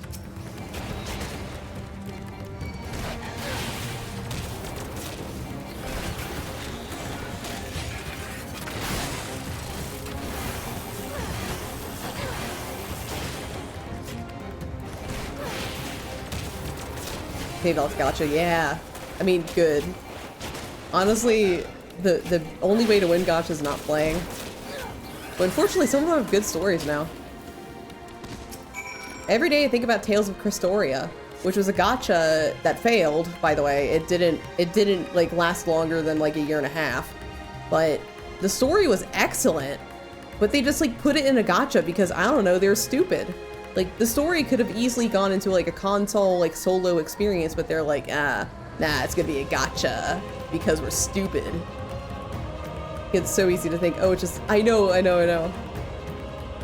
We're playing WoWa and getting into a point of rolling money, so Genshin's my only gacha. That's smart. As long as you know your limits, it's good. Yeah, it's only $5 until, like, there's a lot of $5 that go down. Chris Story was so fucking good. God. I was thinking of like doing a stream one day. Like one day I'll do a stream where I just talk about Tales of Christoria all day. The music, exactly. The music's phenomenal. The characters are great. The story is amazing. And then they give it a shitty gacha. Well, the gacha is Nikki. Isn't that the Yeah, pin that shit. Yes, this one officer, there's a horny. Yeah, isn't Nikki the one where, like, it's naked women or something? Isn't that the one with the vibrators? Wait, is that the one with, like, the women have vibrators now? Like you just see it on them? Yes, it's the one with the vibrators. Oh, okay. That's the one. That's it, officer. That's the horny gacha. Thank you. I thought it was done for. Well, Alaris, share with the class. Alaris, did you get the girls with the vibrators on them? Like, I'm now invested in your story. Like, did you get those characters? Yeah, we summoned Soot with vibrators. Yeah, hi Soot. Welcome back. Mavan, she is a friend of mine too, but I have not seen her. She must still be out there somewhere trying to avoid the beasts. And with the child, gods. Worry not for me. I make my way back to the village on my own. You did? Okay, good. Everyone clap for Alaris. Alaris got the ultimate... Alaris is winning gacha over there. Boys can like vibrators? Where the hell are you putting them?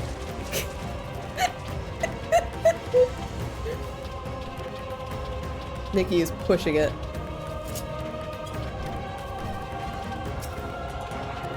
In the butt?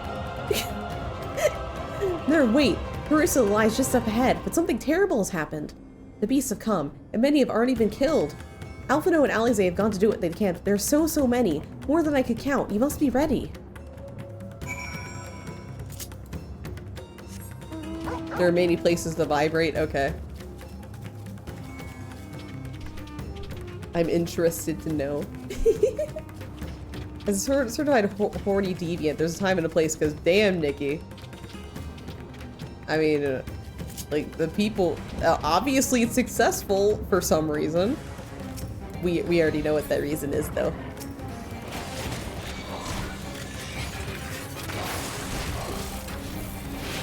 Your guys has this magic thing called a prostate. It's a forget rid button, but it's the reason. You just wait. Did you just fucking call me Neuro?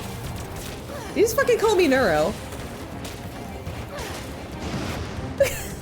What the fuck? Yo, Jesus Christ, I think you missed my, No, I'm gonna... Let me shoot. Someone doesn't know how to read. Someone's illiterate. It's like you're lying down in bed, your partner's trying to get you in the mood, and you're not just into it. You're like, honey, not tonight, but the vibrating jelly ass is in your face. I'm sorry I can't get the Neuro brain rot. I've been watching her live. I'm not her, though. Neuro's a funny little AI, and I'm not a funny little AI. I'm a virus. I got a human brain in me. Did you not watch the lore video? Wow. Wow. SMH my head. People can't read nowadays. Let me shoot.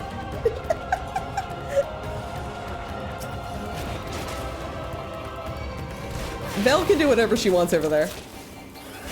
She's really cute, she is very cute. But I'm not her.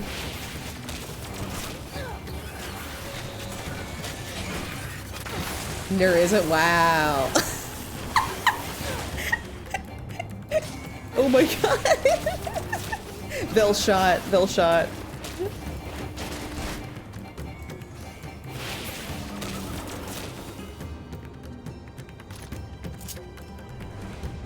Open your window, sir. Yo, if anyone missed the off-Kai talk, I was gonna say you're just... Yo, if anyone missed the off-Kai talk, though, literally some douchebag, like, very creepily went up to me and Val. He looked at my badge, which clearly said Ner. It clearly said Ner, and he said Neuro, and I wanted to kill him. He was very creepy.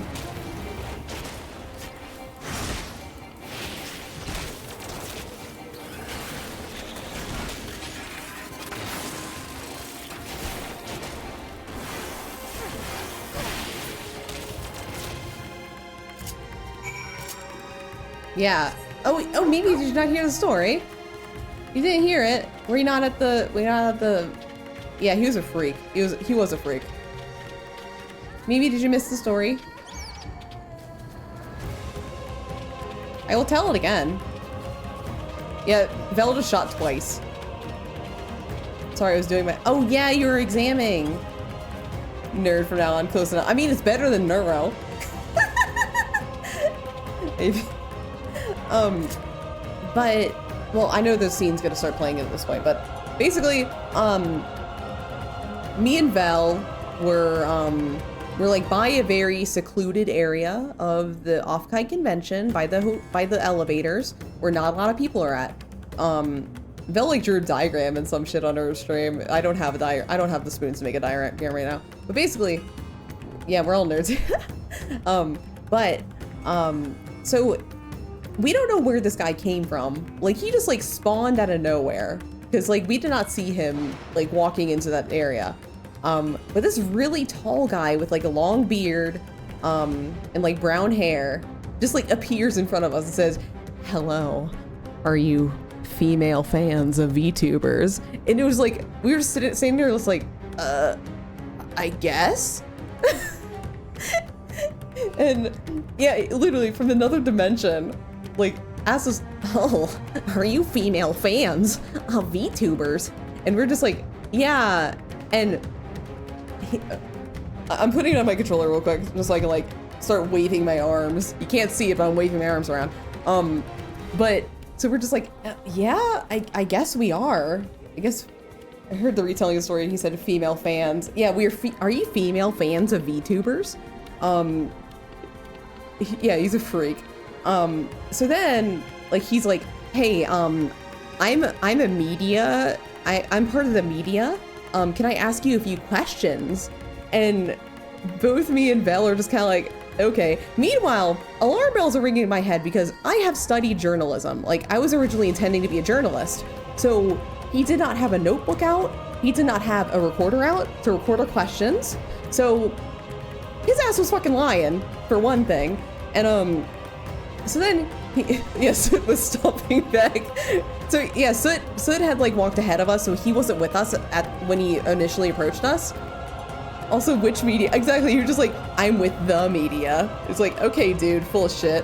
And then, yeah, the whole ass media. So then he asked us, what was it, Val? What was the first question? I think it was, what is, God, now I'm like stumping. I'm stumping on this. I have to like watch my own VOD to like replay it. His question, yeah. He was like, what's your opinion on, yeah. He was like, yeah, that was it. What do you feel about VTubers who do immersion breaks, like post pictures of themselves online? And we were just kind of like, both of us are like generally of the opinion of we don't care. Like, we don't care if they immersion break, it's like whatever they feel like doing. And then it was really funny because his other question is also related to that. So he then asked like, so if a VTuber immersion breaks and they seem to be like, and they're like hot, how do you feel like if it's just a neck down, no face? Yeah, we didn't care. And then he was like, if somebody immersion breaks and they are perceived to be hot, would that affect your viewing experience? And both of us were like, no, it wouldn't. Again, we just said we don't care. And then the kicker was, if somebody reveals their face and they are perceived as, yeah, exactly. Like the whole time we were just like, we don't care. And then the kicker was, the last one was, they said, so if they are considered to be ugly, what do you feel of fans who like leave the community after that? What if they were like using the female gender with this, as they were saying this, like what if she, I mean they, what if she, I mean they left the community? What's your opinion on those? We're just like, that's kind of shitty. But it was like really funny how he was slipping up and saying kind of like the hidden misogyny like in the back of his brain of like, oh, women, oh, horrible people kind of thing. But again, we were just kind of like, yeah, that's shitty. and then he finally kind of realizes that like, wait a minute, aren't you two VTubers? And we were like, he asked if we were VTubers, and like, again, both me and Vel have our VTuber name on our badge, so there's no use in hiding it. So we're just like, yeah, we're VTubers. Yeah, we do VTubing. And if she's not hesitate for the male fans to believe is basically yes. A woman. Yeah, this guy was weird. And meanwhile, Soot like had arrived behind us, was growing to like 7 feet tall, like inflating himself to look intimidating. Yeah, the answer is good riddance. But then, so then he finally realized we were VTubers, and we're like, yeah. So it's at this point where he starts getting really so I told this on my stream, but if you're in like a group of women and sometimes you have that alarm bell ringing in your head, like it was already ringing because I knew the journalism thing, like, you know, he's full of shit. But there's a second alarm bell that began to ring because this guy started focusing entirely on Vel.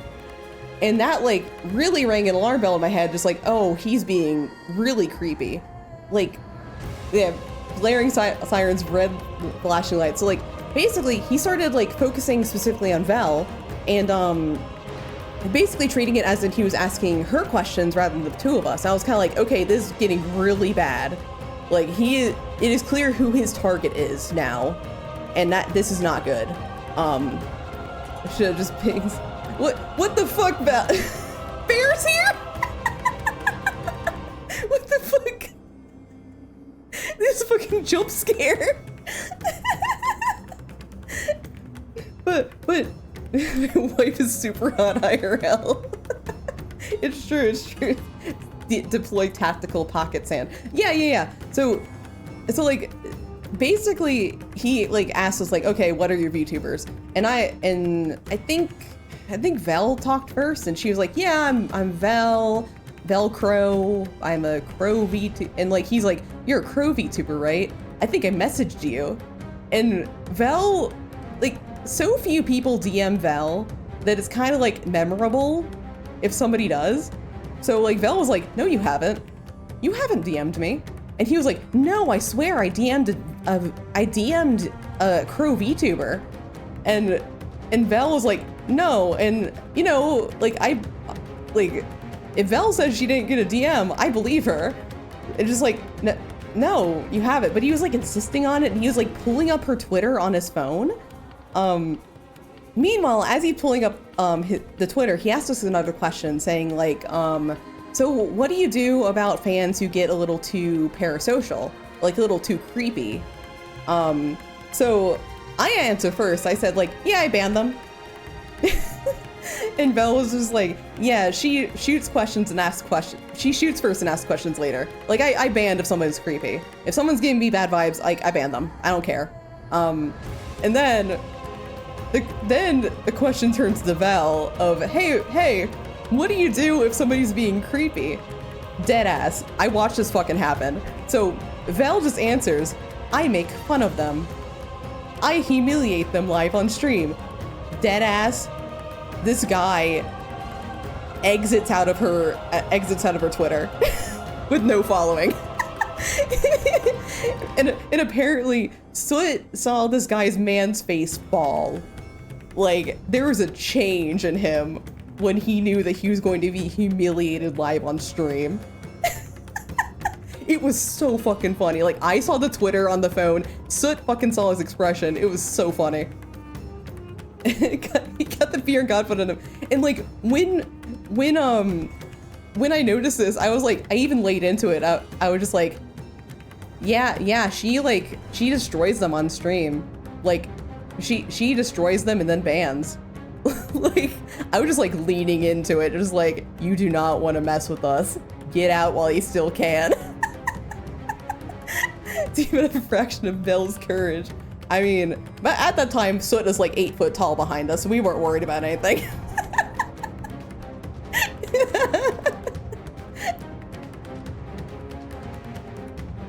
And even funnier, later, I think this was at K Barbecue. So we were telling the story at K Barbecue, and like I'm sitting next to Empty, and then Empty just like, I think this was at K Barbecue. It was either that or beforehand. And Empty Pinata just like leans in and just like, can you give me a description of who this guy is? What did he look like?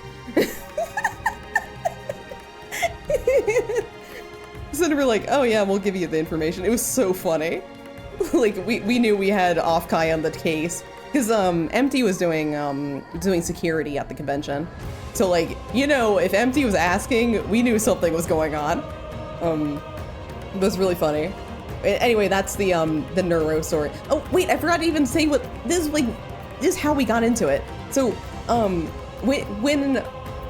anyway, Vel told him that she was a Crow VTuber, and then he like looked at me, and I just like held up my badge and saying like, yeah, this is my VTuber, and he looked at it.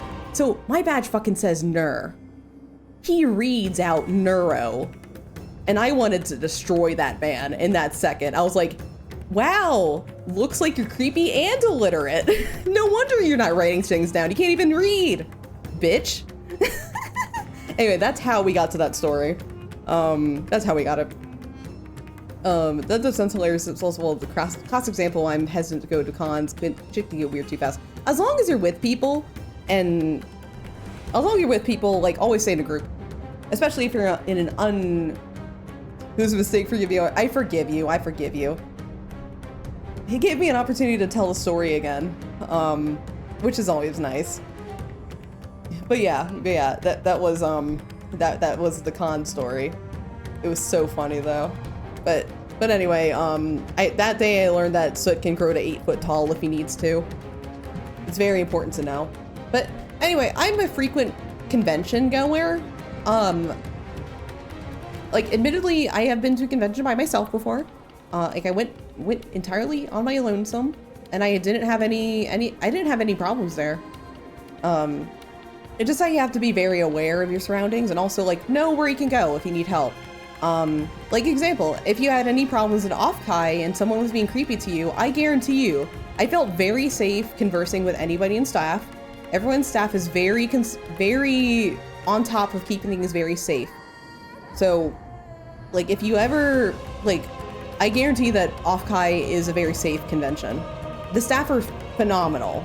Like they were going above and beyond for everything. Honestly, I am a very frequent convention goer. Honestly, Offkai is probably the highest quality convention I've been to in my life. Like everything was, the only problems I had were related to the spacing issues. As in they didn't have the space, and that is not so much Offkai's issue. It's more so like the venue issue. So, but it was phenomenal. Like everything was so high quality. Like they are putting their best into it, and I think that is amazing. But had a handful of con experiences that got weird, not necessarily directed at me, but I had a couple times where I like, oh, these guys seem cool. Said something, oh no, yeah.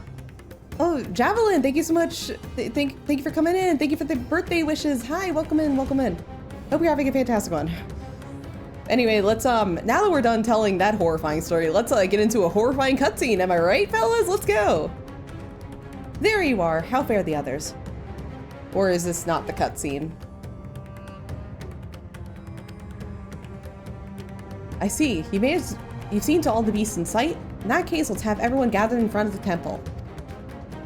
Oh, this might be the cutscene, okay.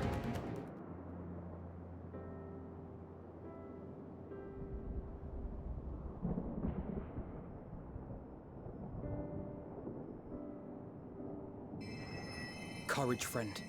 The pain will pass. Oh yeah, but because I had such a good time at Offkai, I really want to go next year.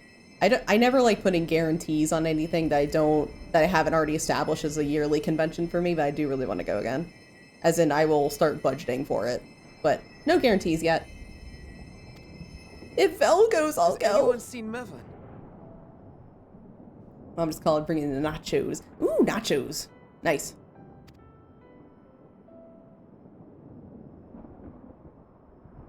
Where I'll could try to go. be? Oh my god, 1010 going to Offkai Expo? That'd be so cool.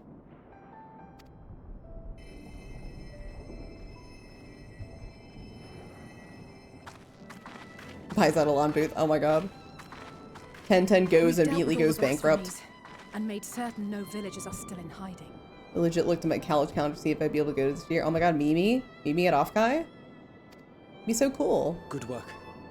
We've otherwise tended to the wounded as best we can. What will become of us?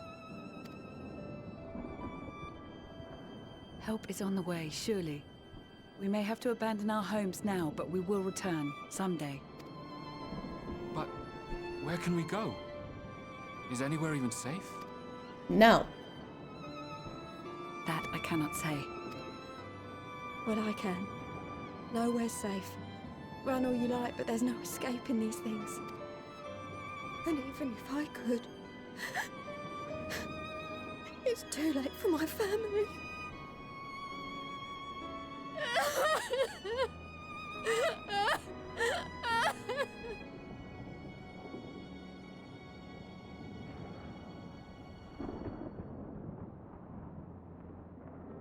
This isn't good. The more they dwell on the tragedy, the more likely we are to lose them too. Depression! Woo!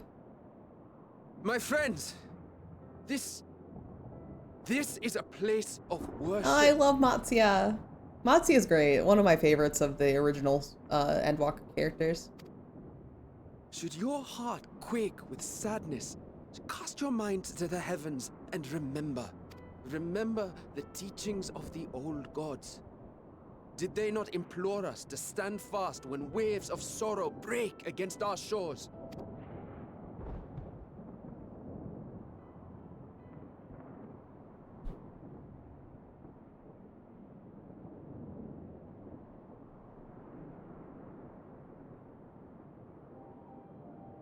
Know this, my children. There is more ugliness than beauty in this world. To live is to suffer. To drink of calamity and drown in anguish. To toil and be tested. Always and ever. Matsuya's a bro. He really is. Very nice voice, yes, I agree. 'Tis a perilous path you walk. Death lurks in the dark, and is the sole promise that awaits at journey's end. Hey, Errol. Errol. Aren't you speaking shit about my friend? Hey. No doing that. You're insulting my friend there. Stop that. You will tremble with terror. You will weep tears of anger and despair.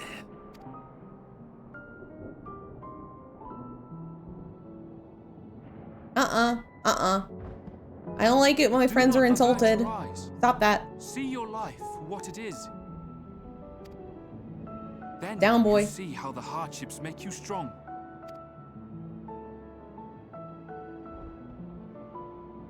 Every doubt reforged as scales for your armor. Every agony to temper your blade.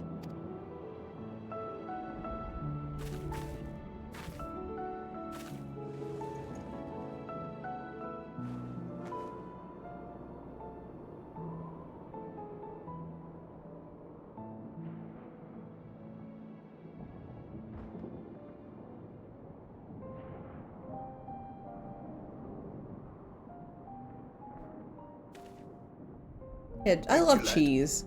We'd almost forgotten who we are. Cheese is always good.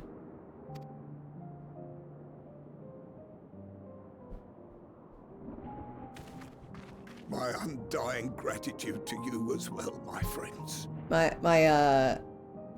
I'm sure I'm not alone in this, but the worst thing that ever happened to media in general is like the stupid like, not, I forget the word for this, but it's not, well, there's a word for this, I'm forgetting it. It's like not done in good faith, bad faith criticism. And people are taking the bad faith criticism way too seriously, just like, Beauty and the Beast is actually about Stockholm Syndrome. It fucking isn't. Have you ever watched the movie in your goddamn life? It isn't.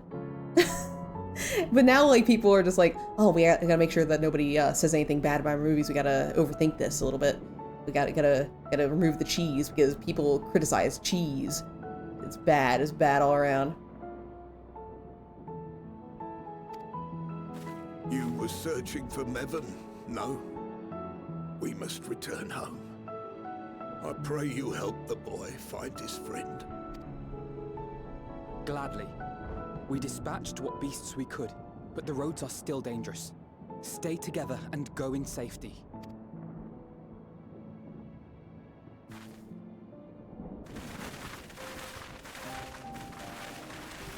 I feel bad for Auras who are side sleepers. That was very impressive, what you did back there. Those words seem to resonate with your people. The only problem, that's right! That's right! That's the least realistic part of Beauty and the Beast, because the Beast kinda got a downgrade.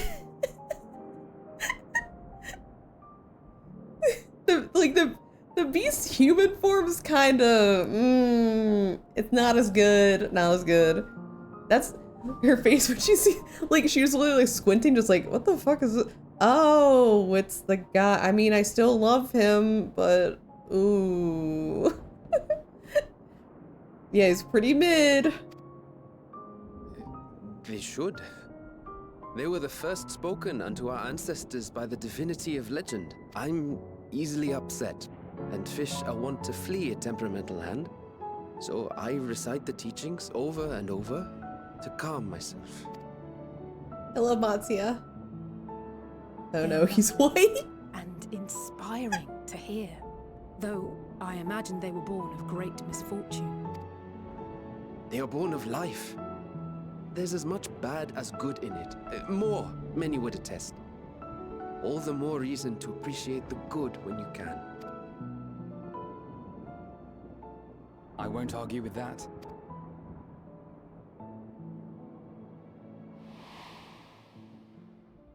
In darkness, seek joy. Surrender not to sadness, and see beyond despair. Walk free, and bear the light for others to follow. Yay, Heidelin. And with that, let us see if we can't find Mervyn.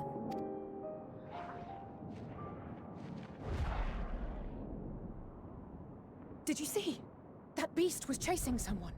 Also, we're gonna talk Disney relationships, so Nani and David from Lilo and Stitch are peak, and I won't be talking. They are peak. I love them.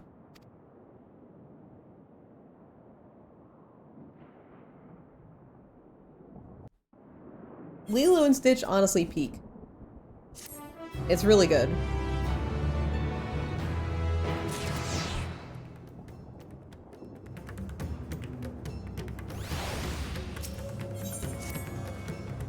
Over there. My view is blocked by the trees, but I'm sure I saw someone getting chased by a beast. Nura, go with Matsuya and search along the river. Alphino, I will search around from the south.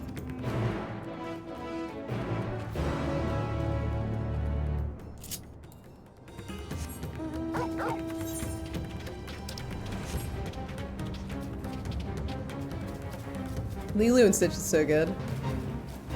Ohana meets family. Family.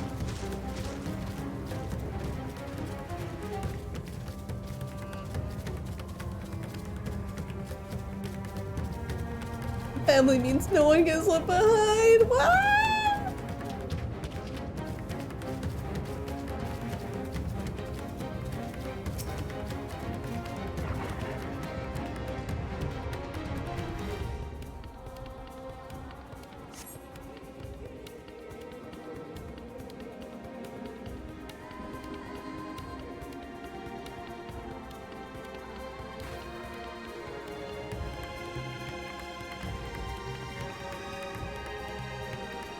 Oh no.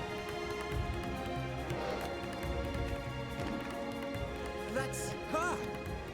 No, I'm sure of it! Mervyn!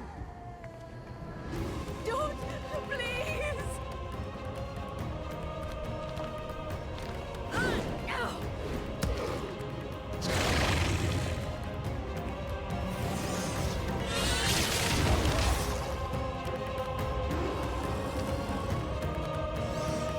It's the cutscene, everybody. Strap in.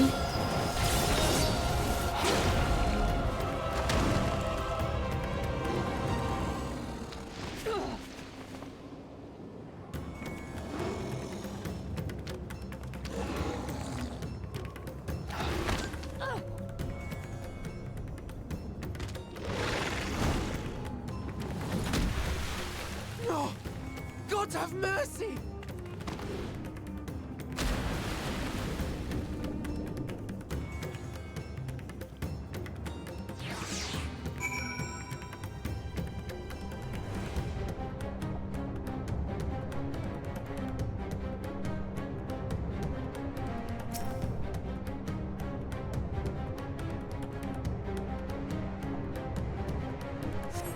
Mervyn's lifeless body floats before you, battered and broken. Her death no doubt came swiftly. Her infant daughter, however, is nowhere to be seen. I don't think the lady's good.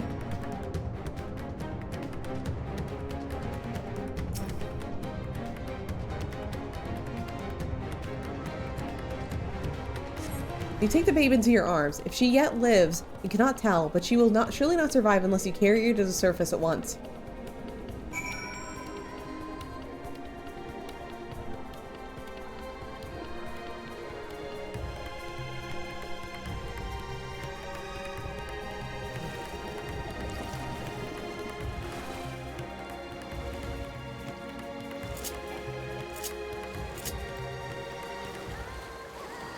This is fine, right?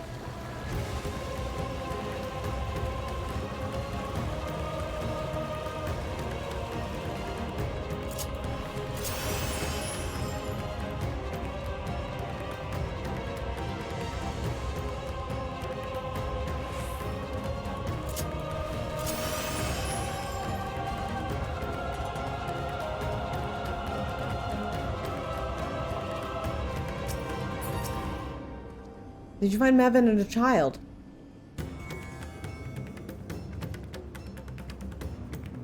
Damn it all. You have the child, let me see her.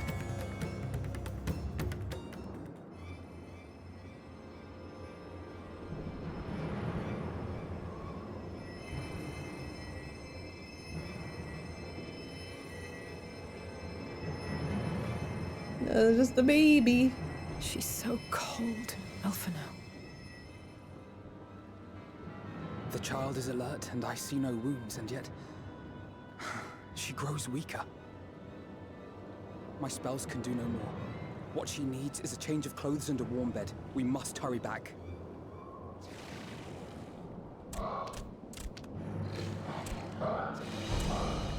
Not now! Matsia, take the child.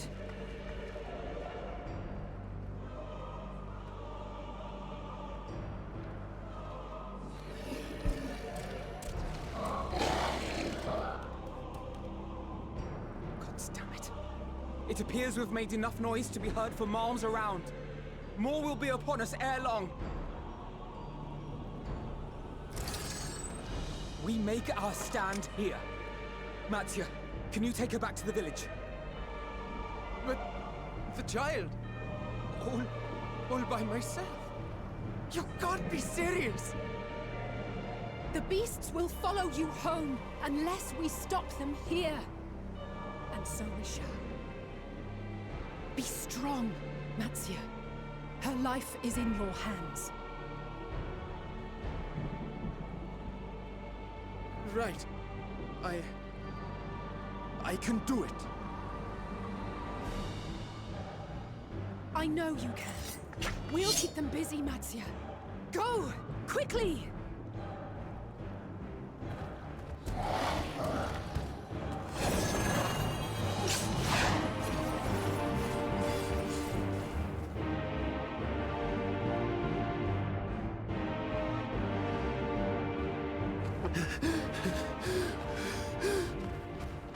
Steady.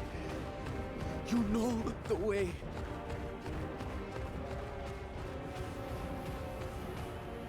No. No! Not you too!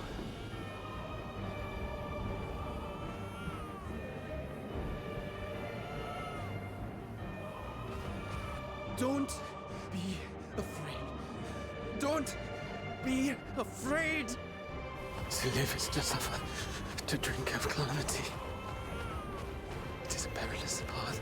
Death lurks in the dark.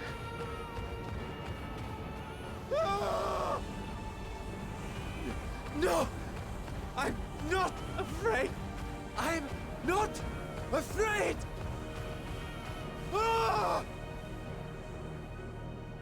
Do not avert your eyes! See your life for what it is! See how the hardships make you strong! Every doubt reforged!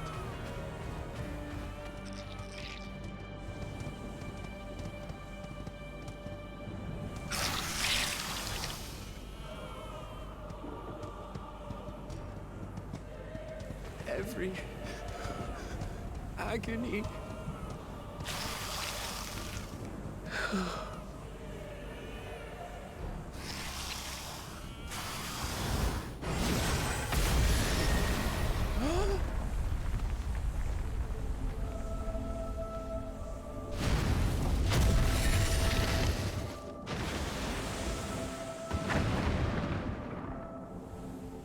The divinity?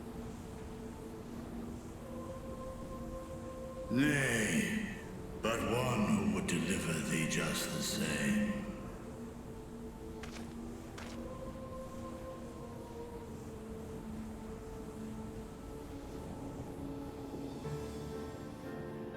please. You must save the child.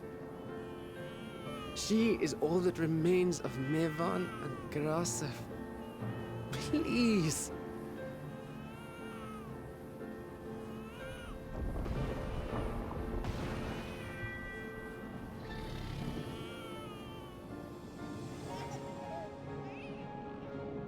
Well, well. Seems the babe's taken a liking to you.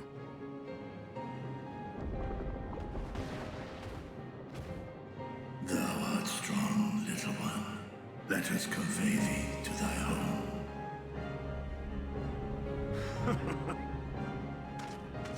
I spied our friends as we flew in. They appeared to be holding their own against the Horde.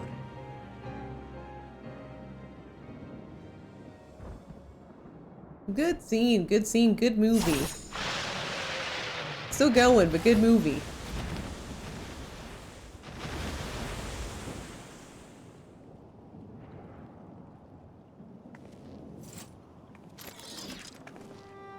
Right. That's the last of them. We should hurry and find Matsia. He had help from on high.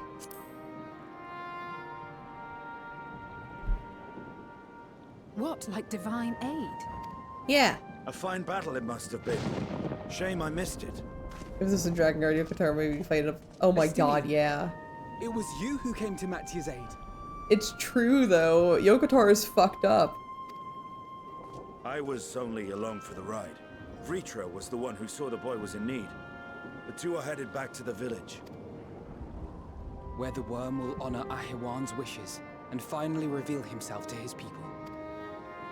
Perhaps so. Will you go and join them? There's something I need to do first. Mervyn gave her life so that her child might live. She deserves better than to be left to drift alone.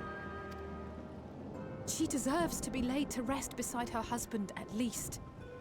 Will you help me?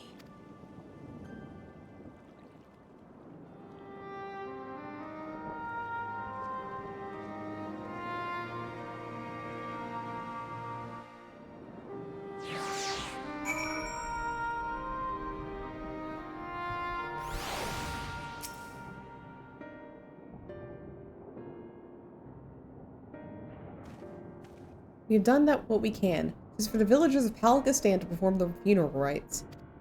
If nothing else, Mevin and Karasop died as they lived, as themselves, not as beasts. Their souls will find peace in the ethereal sea.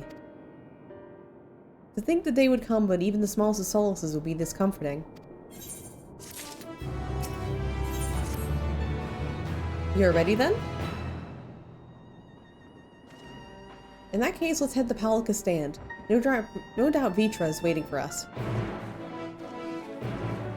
It costs 5,000 yen to see a psychologist, but if I can make 500,000 yen if I just make games. Yeah, Yoko-Taro is a freak. I love his games, but Yoko-Taro, you're a freak. Wait, I can teleport there. Never mind, fuck that.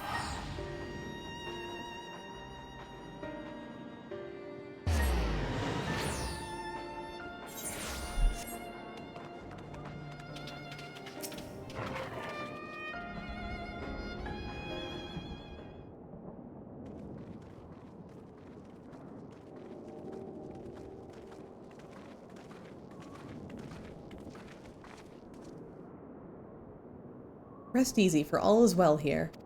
Young Matsuya returned with the baby safe in his arms. Owing to a warm bed, the girl hath already begun to regain her strength.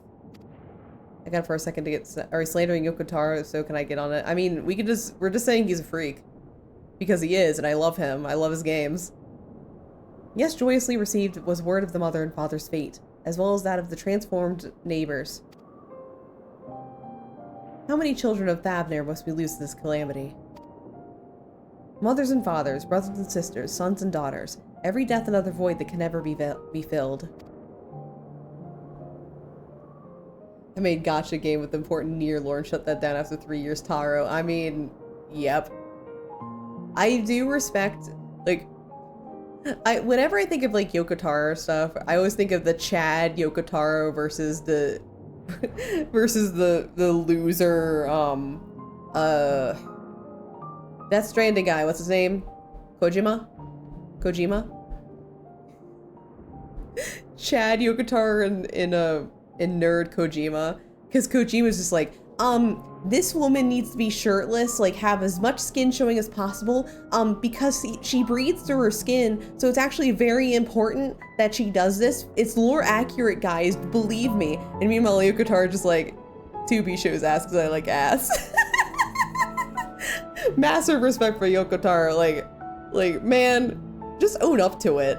You're less of a freak that way. We who survived them must carry their weight, the weight of their memory, as we strive to gain a semblance of what we have lost. Karasov and Mavon's babe is the child of Thavner as well. I thank you for returning her to us safe.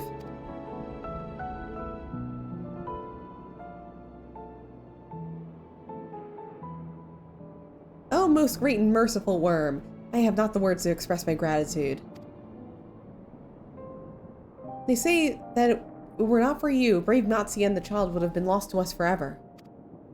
Long I had heard of rumors that a mighty dragon had forged a pact with friendship with the satrap, but never would have expected such a kind and gentle soul. Truth in part, but not in whole. Why isn't the scene voice acted?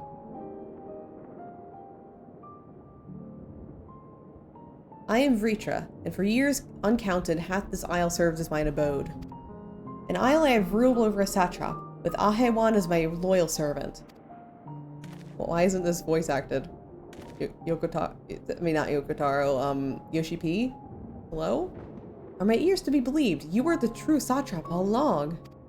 They can only afford to pay Matsuya for this part. Nadana, what are you doing here? I love Nadana.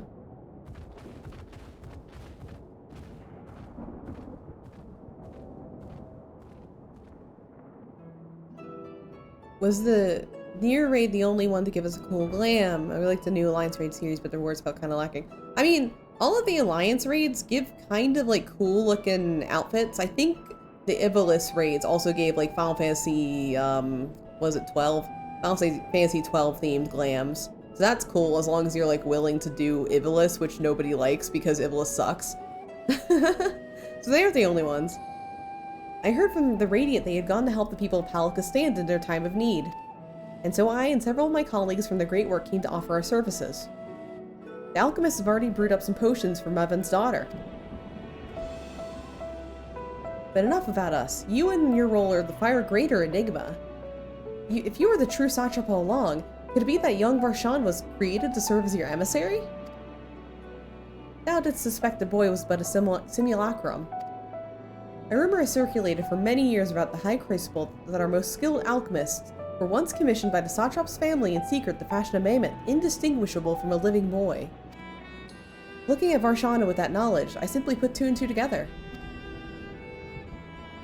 I was not alone in drawing this conclusion, but like me, they no doubt recognized that the satrap was using a simulacrum to work more closely with his people, and decided not to press the issue.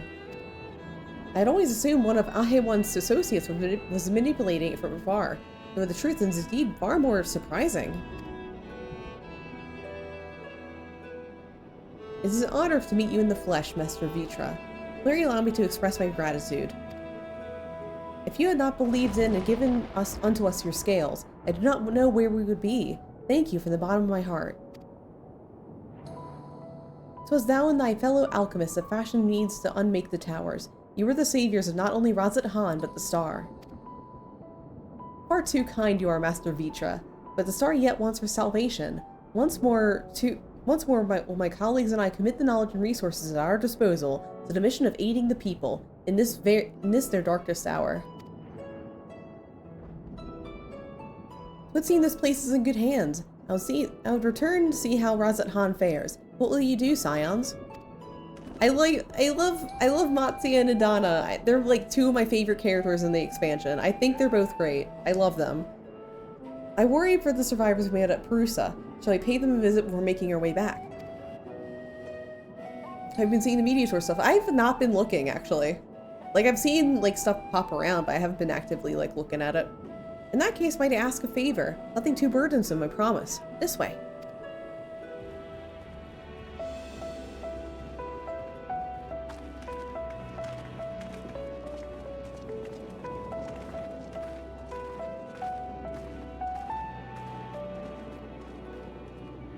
Yeah, Viper looks really cool. I'm gonna try out Viper.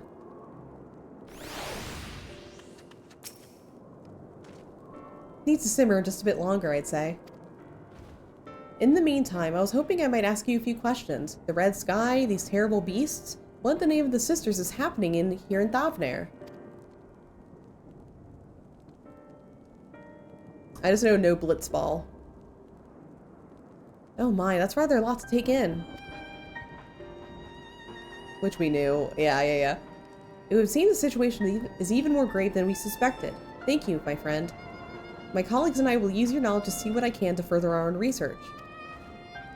And with that, here we are. A pot of piping hot chai, brewed from my own secret recipe of spices and tea leaves, together with hearty helpings of rich milk and purest sugar.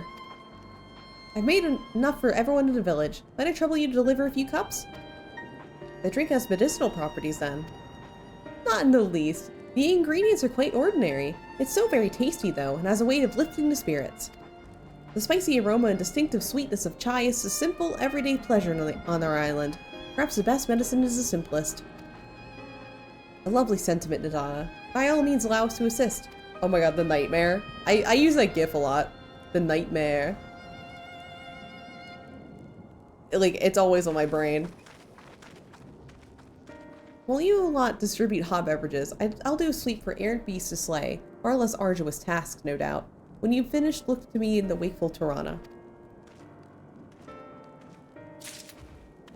Get to deliver 3 things of chai.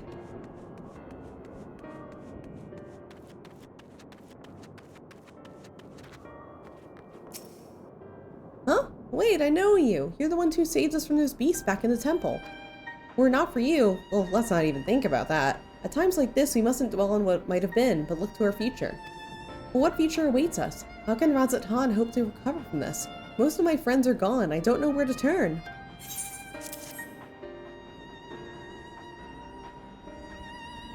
The one and only time I loved handing shit out. I know, right? A cup of chai? Well, if you insist.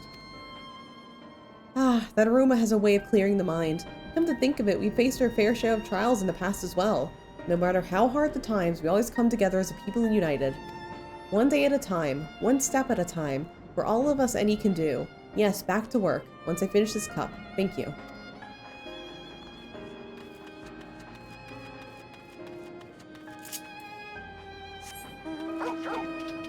One person up there.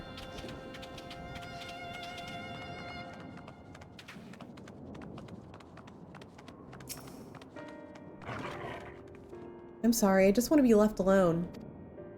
My best friend, we fled the village together. One of the beasts took him, and it was all I could do to run. All the while I could hear this monstrous voice screaming my name.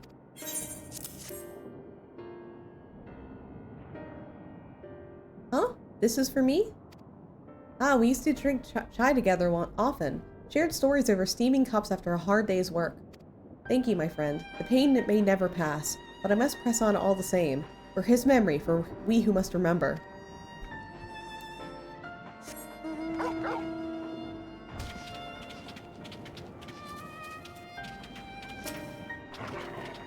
Look at them, lazing about, knowing full well the beast might strike again at any moment. Do they not realize their lives are in danger? Well, I, for one, intend to survive. I'm too young to die. Yes, I'll leave this island behind if I must. But where would I go? Is anywhere safe these days?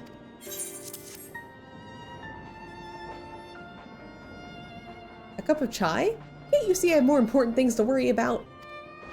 No, you're right. It is precisely in times like this that we must strive to remain calm and steady.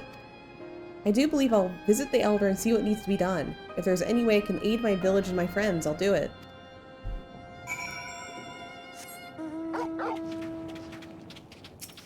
Work freedom. Work freedom! Grocery shopping, woo! Thank you for delivering the chai. Did it help to lift the villagers' spirits?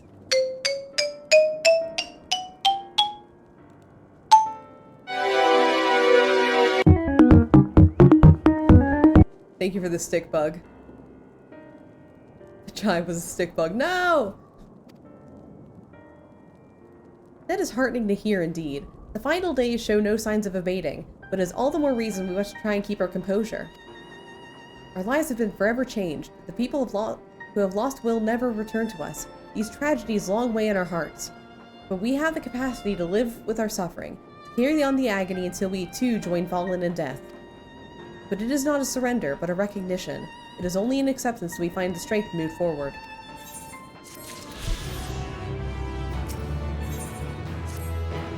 As you have finished your deliveries, may I talk with you for a moment? I was curious to know what has become of Mevan and Karasov's remains. Oh, thank you, my friend. Surely they will be able to rest peacefully by each other's side. I and the people of Palika will perform the rites as soon as we are able. As for the child, it will not be easy for her growing up without her parents, but I promise to do what I can. Once she is able to eat solid food, the fish I catch will help nourish her. Aw, he's so sweet. Matsuya is so sweet. The dual die system. Yeah, I saw. I mean, I didn't watch the video, but I saw that like a video is out about the dual die system. I'm very excited. Well, we finished delivering the chai. I do believe everyone has a piping hot cup. I could almost believe there's magic at work. How their tension fades with every sip. Let us pray that Palika has seen the last of those transformations, at least for now. They are still at risk, as every village in Thavnair like us not. Still, I trust we can leave this place in the care of our friends from the Radiant and the High Crucible. Shall we return to Razat Han? By all means, let us not keep you any further. There are still many who have need of your wisdom and strength to deliver them from this terrible calamity. And I will do what I can as well. I'll bring rations and supplies from Akyali, and we'll have plenty to spare. Well, let us find a Stydian and be on our way. Where did he wander off to again? The Wakeful Piranha? Near the bridge to Razat Han, as I recall. Very well, then. I'm so excited to, like, customize the dyeing a little bit. Because, man, sometimes the dyes leave much to be desired. There's definitely, like, some points where I'm like, I wish like my dye would like dye at this one part and not the other part, so I'm hoping to separate out some of the stuff that like, because sometimes when you dye things, like it changes a lot of the stuff in the outfit. Like an example, there's like one glam I really like, except I can't really dye it because it's like I want the fabric to be dyed but not the leather, and it like dyes everything and I don't like it. I forget what it is though. I know what it looks like, but I could not tell you off the top of my head.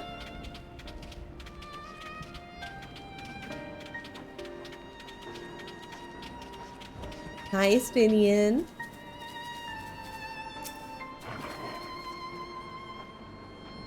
Yeah, Solution 9 I'm very interested about. Alphino told me anything. So glad I'm to hear the people are safe.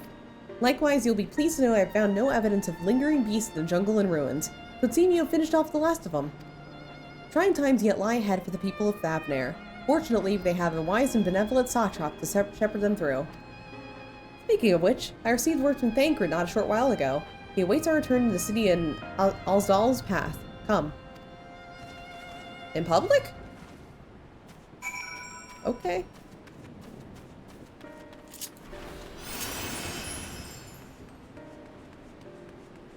I've seen the artwork for it. I'm reeling. It's perfect. Nice!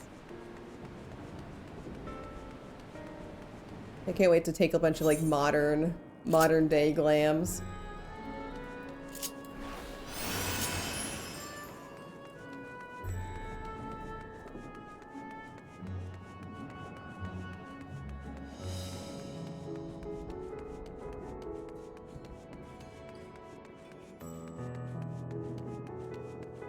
I already have this left, right? Yep, I do. I just want the hairstyle of the girl with long braid in the artwork. Yeah! It's good to see you safe. Given the skies, it's all easy to fear the worst. I am pleased to report that we've succeeded in quelling the threat here in the city. The beasts have all been felled and the citizens all safe now. I've also heard from the Radiant that an important proclamation will be made in the city square. They said no more than that. May you have any idea what this is about? No. So Vitra's finally coming out from behind the curtain. I suppose we too should hear what he has to say. To the Megaduta then, but before that it would appear the word of the assembly has not reached all the citizens. If anyone along the way seems unaware, best enlighten them.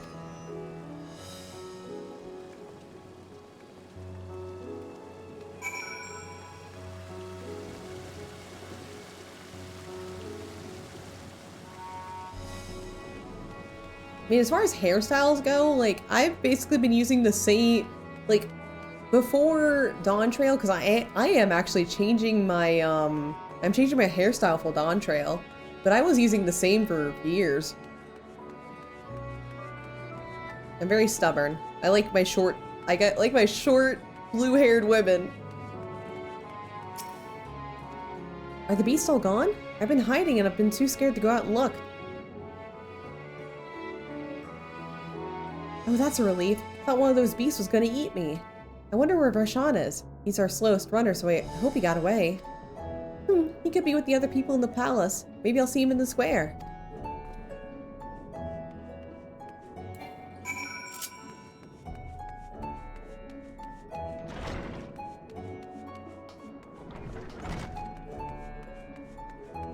I'm all about the short styles. That's what I'm all about.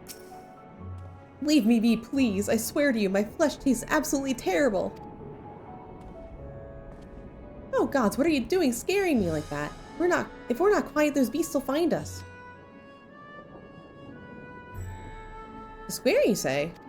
Well, that's where the satrap was killed. With my very eyes, I saw him crushed through that creature's maw. So many lives lost, such terrible carnage. And you say there's someone else who could lead Radzat Hound in his stead? Whoever they are, if they say anything to sully the memory of our beloved satrap, I'll make them regret it.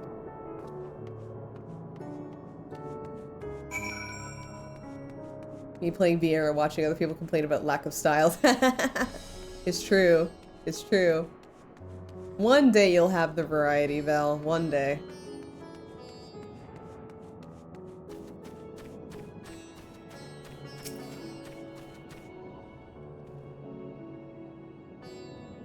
The funny thing is, the kicker is that the hairstyle I was using for years was the Asahi hairstyle. It just looked very nice on my character. I am changing it for Dawn Trail though. I found another hairstyle I really like and think kind of fits her character development. I wore it better than Asahi. Look, someone's coming.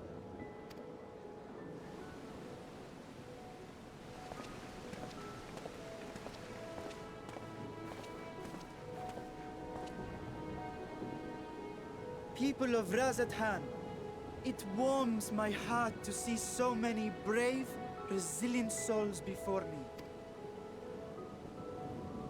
Today, I would share with you a great revelation.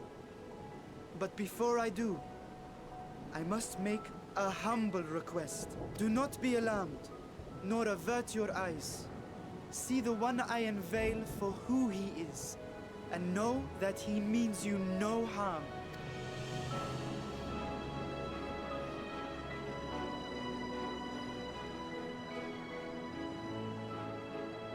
Very well.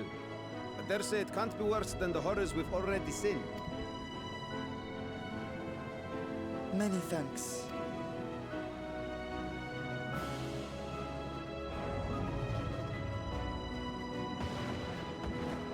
Yay, Breacha! A dragon!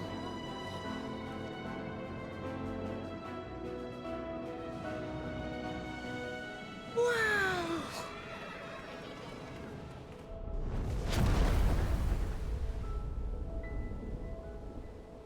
People of Radzathan, I am Vritra, and for years uncounted hath this isle served as mine abode.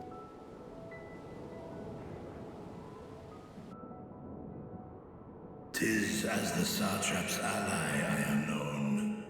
Today, I would reveal the truth unto you.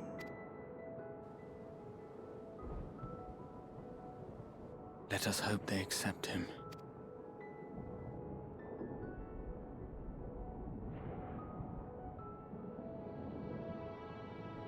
Also, I'm very excited for the glowing umbral eyes of the aura. I love it.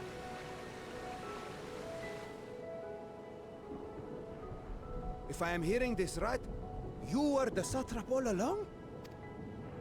Vashan! I mean, Master Vitra, does your divine eye really see all? Nay, child. While mine eye hath borne witness to the whole of our nation's history, to its future I am blind as thee. Countrymen, calamity the likes of which we have never known is come to Thavnir, our home. Friends and loved ones have been taken from us. I, too, have lost my closest confidant. Ahewan loved this land and served it with dignity till his dying breath. A nobler satrap there will never be. For so long, I lacked the courage to face you. I will not easily earn your trust, this I know. And yet, I cannot sit idly by and abandon Radzathan to her fate. A font of boundless vibrancy, this jewel of the ocean. Since time immemorial, hath she glittered with every color imaginable. To this dragon, slumbering in his dark lair, 'twas a mesmerizing sight, and one that brought no end of joy to my heart. This calamity hath stolen too much from you already, yet so long as you live, the light of Radzathan will never be extinguished. I pray you let me watch over it, over you, and lend me your strength, that we might face this trial and those to come as one. I do not know you, dragon, but I thank you for speaking the truth to us. As divinities, both Manusha and Riga once joined together, so too do I believe that hand in hand, we can overcome this ordeal and welcome an era of peace.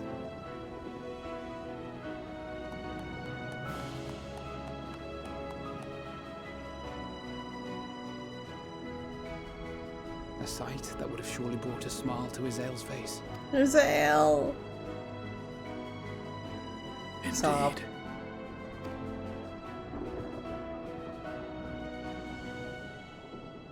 What the fuck are you here for? Hey. Hey.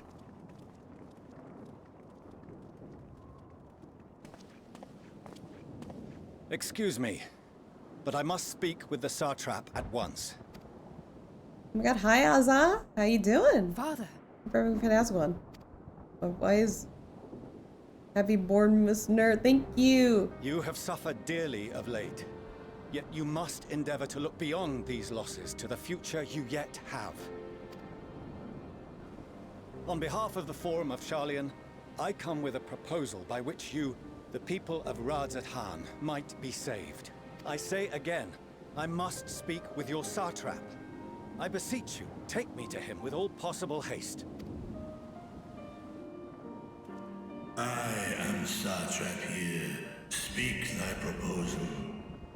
All present shall hear and judge.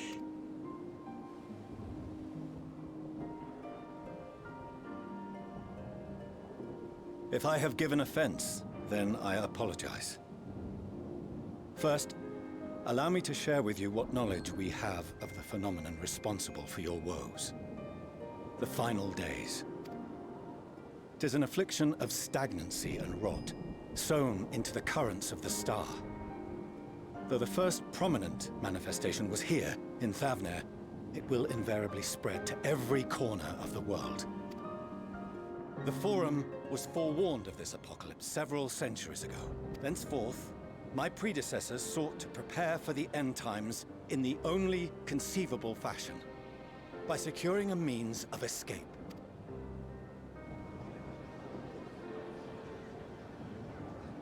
Escape the store? What madness is this? 'Tis by no means madness. With the coming of the 7th umbral calamity, the true nature of the Red Moon, Dalamud, was revealed. That it was an artificial construct of ancient Alag. But what of the Silver Moon? This celestial satellite is yet another technological marvel, fashioned and maintained by ancient allies.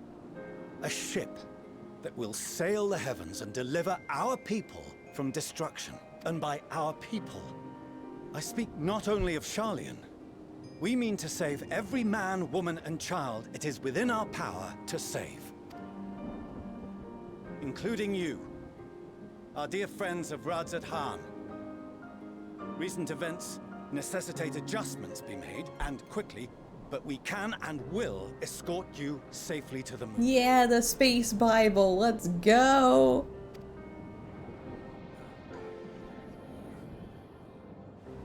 Long has thy forum been allies to Thavnir. I trust thou dost not extend this offer lightly. Yet I wonder, is this truly the way?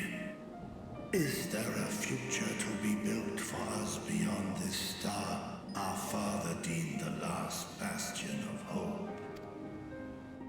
It is for that very reason I come before you and your people. To answer any and all of your questions. To offer my assurances and allay your fears. Though, if you wish the best for your people, I advise you to render your decision swiftly.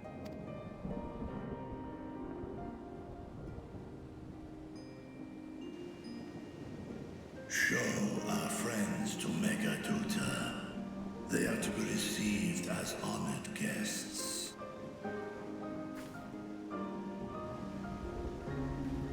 Worry not. Whatever decision is reached, your paths shall be yours to decide. Until then, heed the warning of these brave heroes.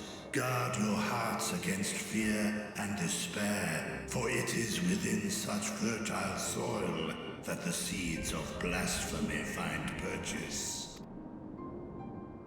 Remain calm and attend to your daily tasks. I shall return anon.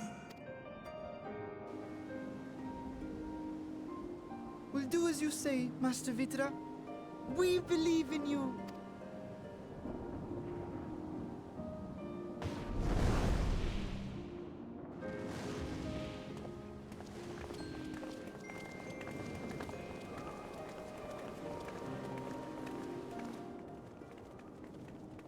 Oh, hi, Nadana.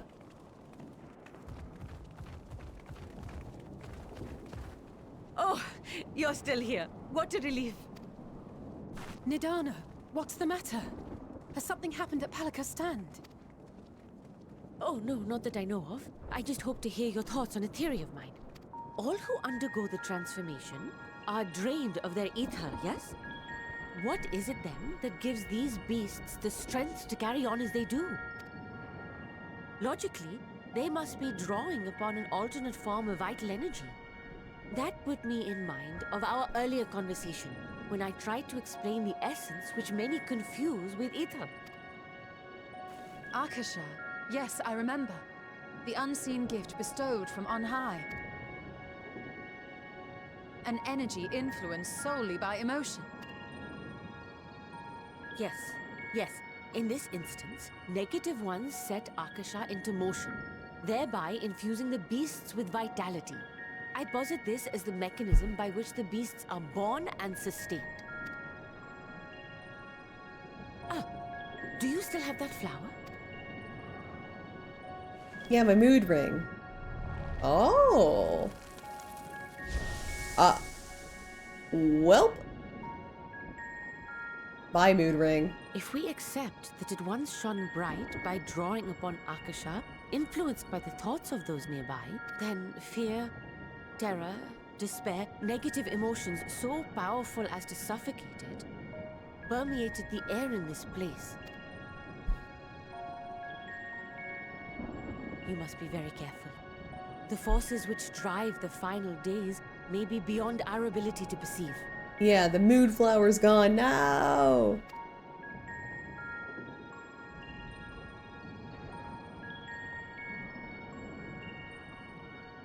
Sorry, I didn't mean to scare you like that. At any rate, I will continue my research into Akasha. Do temper your expectations, however.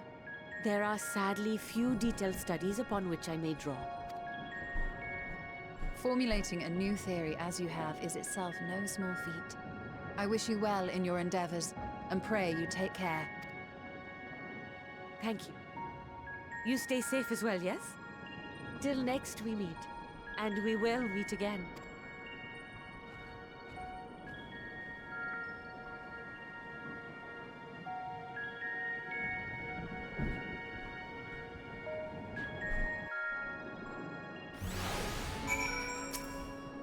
As far as we have come and all horrors we've seen, there's still so much we do not know about the final days.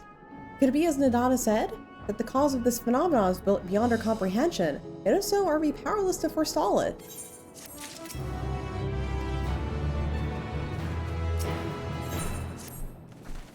Greetings, honored Scions of the Seventh Dawn. I have a message from His Excellency the Satrap. Brave Scions, you have my gratitude for aiding my people in this most trying of times. Alas, matters here at Megaduta prevent me from meeting you all in person. As a token of my appreciation, I have arranged a feast to be held in your honor. May it nourish you in preparation for the trials ahead. Such are the words of Master Vitra. The feast he speaks of awaits you in the Madir's Mahane. Pray make your way there whenever your business here is done. We thank you for your kindness. Indeed, I was hoping to find a place to discuss our next course of action. That seems like an ideal venue. And you, Nur X, there's someone we had hoped to introduce to you in particular. Well, I'm loath to detain you any further, but you spare a moment of your time. A personal invitation, knowing full well your services are in the highest demand right now. This must be important. Worry not, we'll save some food for you, so take all the time you need.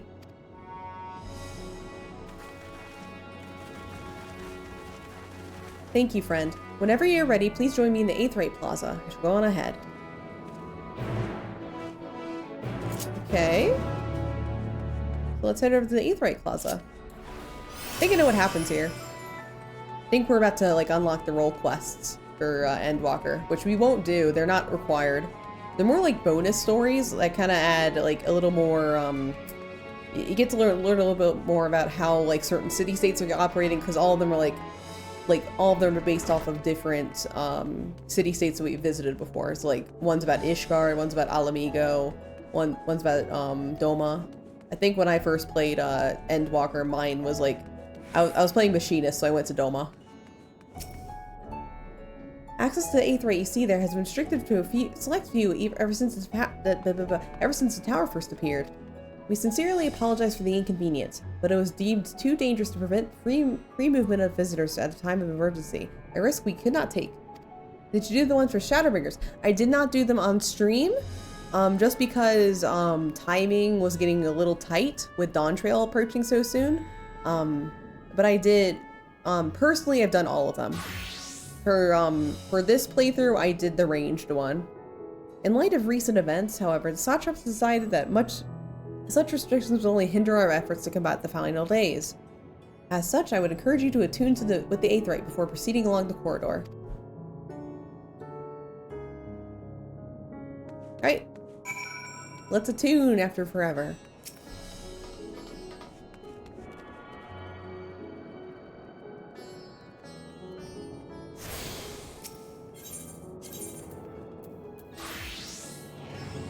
Nope, I don't have that one done yet. Yeah, I was very much slacking when it came to, like, getting the Aether right. So I was just like, yeah, we're not doing that for a while. I'm not gonna bother. And now I actually need them. I should have bothered. I should have bothered.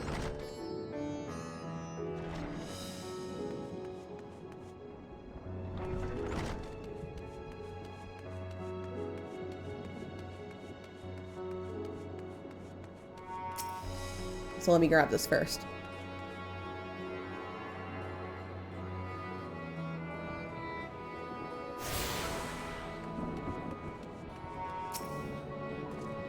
Hi, you must be wondering what this place is. You stand at the Hall of the Radiant Host, from where our leadership oversees all of Radzat Han's military operations. Sundrop, our destination, lies just ahead.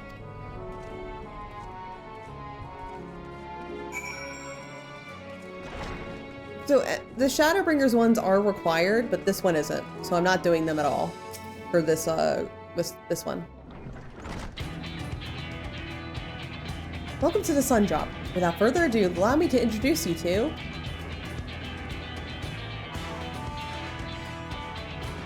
Oh, so you're the famous Nur X, eh? I knew at the moment you stepped through the door. You're the look of one who's walked through hell. Chirabot, please. You're speaking to the Satrap's honored guest and a savior of our people. You not show a modicum of respect. What disrespect is there paying a fellow warrior a compliment? We're all friends here, and will be soon enough. More formally then, for the benefit of my countrymen, it is a pleasure to have you with us, O great champion of Eorzea, scion of the Seventh Dawn, warrior of light, and all-around good egg, I'm sure.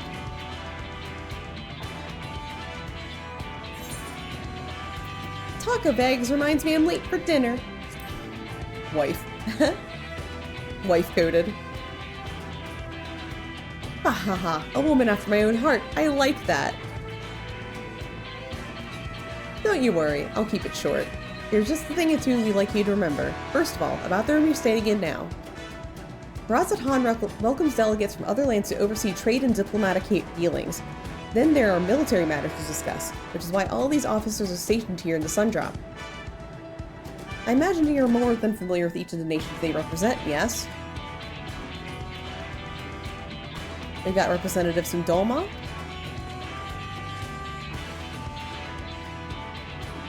Ul'dah and Alamigo,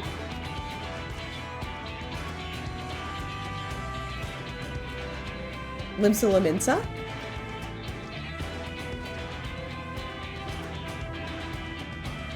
Gridania, and last but never let it said least, Ishgard. They're the eyes, ears, and mouths that bridge the distance between Radzat Han and their representative homelands.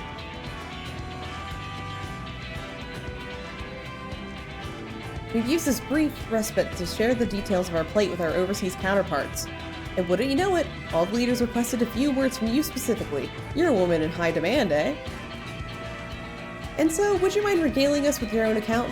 Indulge us before you indulge yourself.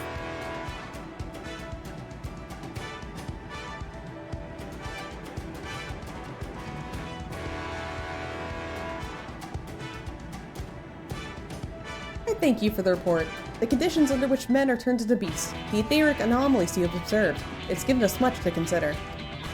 It is concerning that the first transformation apparently occurred before the skies turned red. It's contrary to what one would expect. Thankfully, the information conveyed to Lucia upon your return from the moon has already proved invaluable. As soon as reports of the calamity here in Thavnair reached the Grand Company of Eorzea and our far eastern allies, our leaders knew at once that the final days were indeed upon us. They began taking steps to assess the extent of the phenomena's spread. Our agents were able to confirm that, for the time being, the skies burn only over the Bounty, including this island and Corvus. Alas, that is of little comfort. Aye, all throughout the Allied lands there have been reports of people transforming into hideous beasts. From what we have learned, these incidents are similar in nature to that involving the merchant Khazal. As it was the case here, the victims underwent the change prior to the heavens being set ablaze. And so, while the burning skies have yet to manifest beyond the Bounty, the transformations do not appear to be subject to any similar restriction. If anyone overcome by despair can turn, then nowhere is safe. And that's about the size of it. Speaking of which, we ought to give these creatures a name, don't you think? Here in Radzat Han, we've taken the calling the first to change, which led to the biggest, blasphemies. As fitting as a name as any, to ensure clarity in further communications, we shall urge our comrades to adopt this terminology. Our leaders have taken message to deal with the threat to the best of our abilities.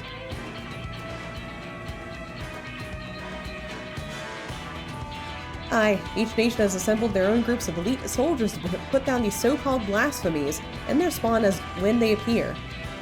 At the same time, they're doing all in their power to put the people's mind at ease and prevent panic and fear from spreading.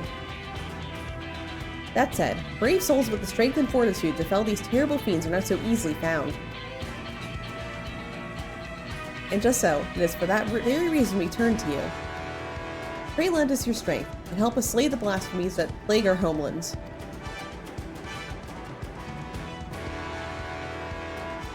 Now, you can't just you don't have to give your reply before dinner. It would also mention that each blasphemy seems to possess wildly different characteristics. What works well may serve you poorly against another. So before you go rushing off to save everyone's day, have a word with the delegates, and they'll tell you what to expect.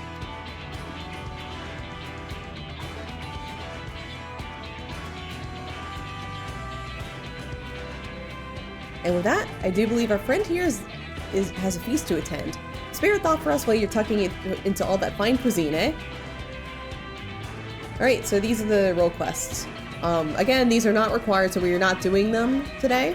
Or during this playthrough, we are not doing them. But we do have them unlocked. Again, since we are, I think Doma is physical range. So that's the only one we have access to. The other ones, I think, are physical range, magic, healing, and tank. Play forgive Sirabot her rudeness. She can be a bit boisterous at times, but it's simply her nature. Anyway, my apologies for keeping you from your hard-earned rest. You'll be rejoining your companions, yes? Do you know the way to the Mayhem? I know Razahan like the back of my hand. Glad to hear you're becoming familiar with our fair city. You'll be pleased to hear that all drinks are on the house, so order whatever suits your fancy. And with that, I must return to my post. On behalf of the Radiant Host, I thank you and your friends once more for lending your strength and courage to Razat Han in our time of need. We shall endeavor to fight the good fight to the end, that we might honor Ahaiwan's legacy and serve Master Vichar well. You will have my word that your efforts will not be in vain.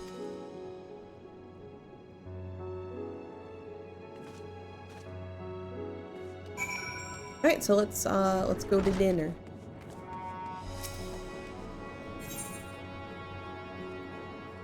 I also did not get the teleport for that one. Whoopsies. I'm really fucking up today.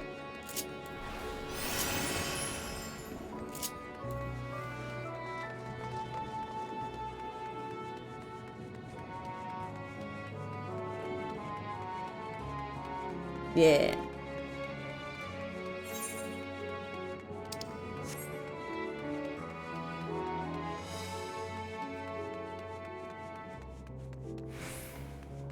Let's get the aetheryte chart first.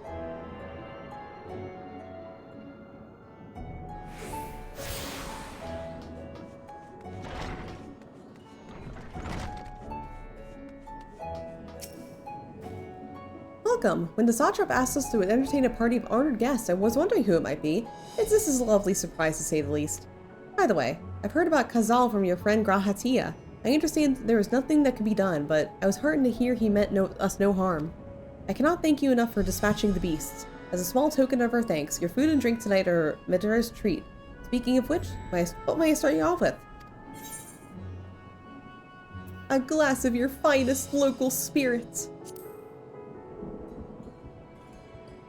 As you wish. Pray join your friends. I'll bring you your drink.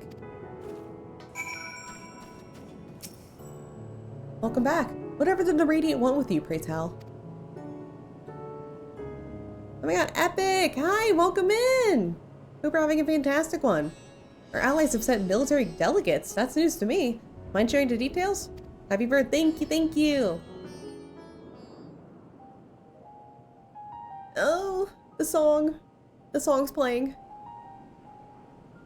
So blasphemy now plague all the realm. It will only get worse if what Father said is true. As it did in Amarot. Antivirus alert. Oh my god! Your Lion! PC is absolutely fucked. Good luck. Lion, welcome in! Hi everybody, my name is Nur. I'm a computer virus VTuber. Currently we are playing through, we are playing through Final Fantasy XIV Endwalker. We are at the level 85 quest line in Radzat Han. So just so you know, if you're not at this point yet in the story, please leave. Get out of here. Get out of here. I don't want anyone to be spoiled on my because I'm like just kind of vibing here. But hope you had a good Yakuza 3 stream. If you need to take a break, get some food, get some water, go ahead. We're gonna be here for a little bit longer. It's almost 6:30 though, so it's almost bear time. It's almost bear time, guys. It's almost bear time. If that's our model, then shouldn't we expect the effects to grow more severe as it feeds off its own spread? As if people transforming into those monstrosities wasn't bad enough. If the flora and fauna, if the land itself turned against us. No one would survive. Yeah, bear streaming for my birthday. Obviously, he knew that from the start. He didn't. It's just because it's Thursday. And Lurk, hope you have a good rest of the stream. Thank you, Lion. Thank you again.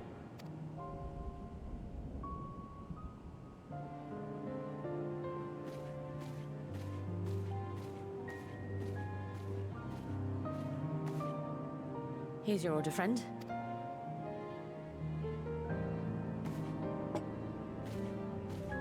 Ah, yeah, spirits. May you find comfort in these dark times.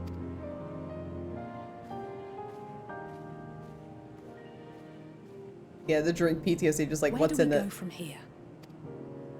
If there's one thing we've learned, fighting blindly and simply reacting to what comes will accomplish nothing. Yeah, you can't just give the Warrior of Light a drink. Like, you have to drink it in front of her first, so she knows it's safe. We must find a solution that addresses the fundamental cause. Before our strength is exhausted, before this crisis spirals out of control. Is there something, anything we've overlooked? If there is an answer, Hydaelyn herself will have it.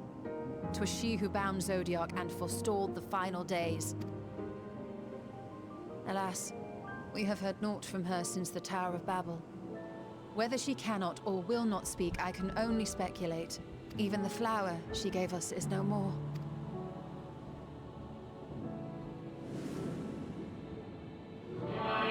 In our time, we called it Elpis. You do well to remember the name.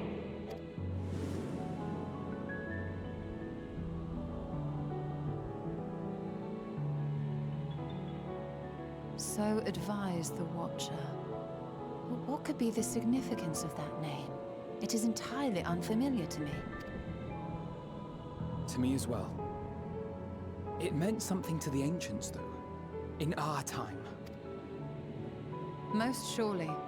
Yet I do not recall a single mention of it in the records of Anida. Another dead end. Quite literally. It's not as if there are any ancients living we could go and ask. Not alive as such, but not quite dead.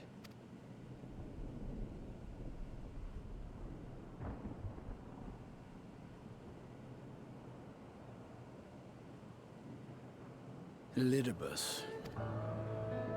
I sealed him in the white auricite of the Crystal Tower back on the first. Contained within that reservoir of ether that maintains it, ether that is returned little by little to the sea.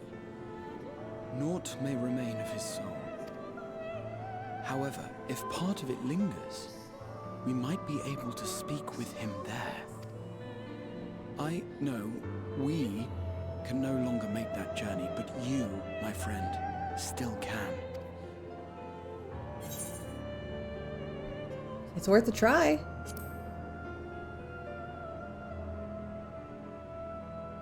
Yes, we can but act and hope for the best. If nothing else, should we learn the First is safe, we'll have that much more reason to keep fighting the good fight. That said, the odds are not in our favor, to say the least. Which is why we're fortunate to have Urianger up there on the moon, working hard to make all the necessary preparations for our departure, should it come to it. And why we have nothing to lose by staying the course till the last instant. Indeed, to the last. Let us all do what we can. I will consult with Master Matoya and see if she knows of a way to reach Hydaelyn from the Ethereal Sea. And I will visit the nation's leaders and attempt to ascertain how far the final days have progressed elsewhere. Keep me abreast of your findings. I can seek out and slay the worst of the immediate threats, if only to slow the spread. Oh, hi, Bubby. Unease, terror, despair. Try as Bubby we might to suppress mentioned. them, these emotions will return to Harrius time and time again. But when they do, remember this. Your friends and loved ones are Yeah, out Bubby there mentioned. somewhere, sharing in your struggle. You are not alone. Everyone mark that down on your bingo cards.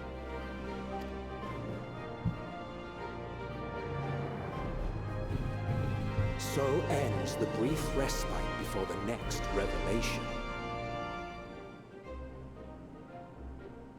Yes, so much left for you to see. Emmett just like saying like, you're not even done with the expansion, bitch. Where beginning ends and end begins.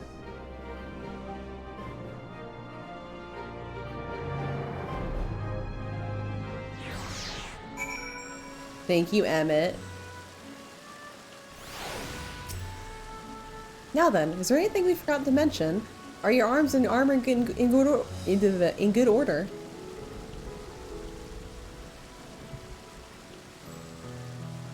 In that case, it's time we each attended to our tasks. When you arrive on the first, give my regards to Reen. Tell Larry miss her. Alright, we're into the level 86 quest lines. Let's go. Take this, Nur, my spirit vessel. Making our progress. Empty now, of course, but it should allow you to operate the tower systems in the umbilicus. Even the smallest fragment of Elidibus's essence remains. It should be able to locate it. As for access to the umbilicus, pray seek out Lena for assistance. Chances are she still stands watching the Ascensor Gate. Should she or anyone else ask after me, tell them I am living my life to the fullest. I am happy, hardships and all. Well, we best be in our respective ways. God's willing, we'll see the others again ere long.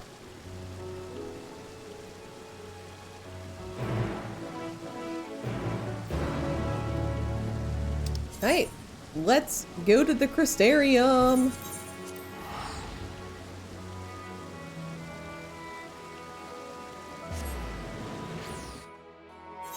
You know the best part about going back to Lakeland is I can fucking fly.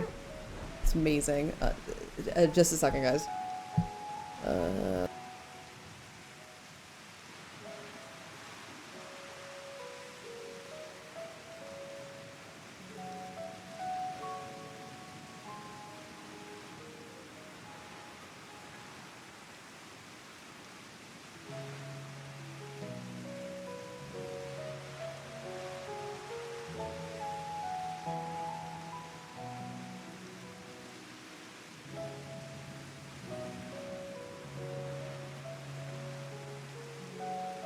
Alright, I'm back.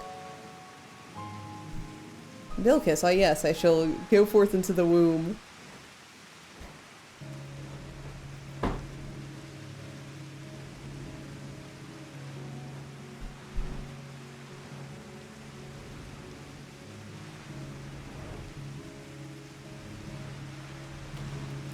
Hi, Lena.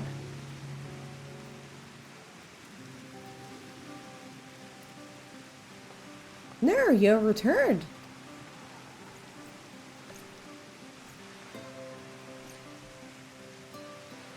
Have you been well? You and the others? As well as can be.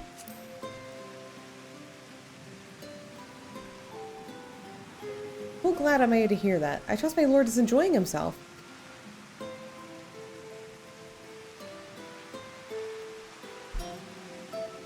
He said this to you, these exact words. Oh, to know that he is happy. It fills my heart with joy. Thank you, Nur, for taking care of him. When you next see him, please tell him not to overexert himself. Futile request though it is. And tell him that all is well here. The peace you gifted us continues, and we work hard to build new lives for ourselves. In the course of this, we occasionally bicker. We've never been more optimistic there is optimistic for the morrow.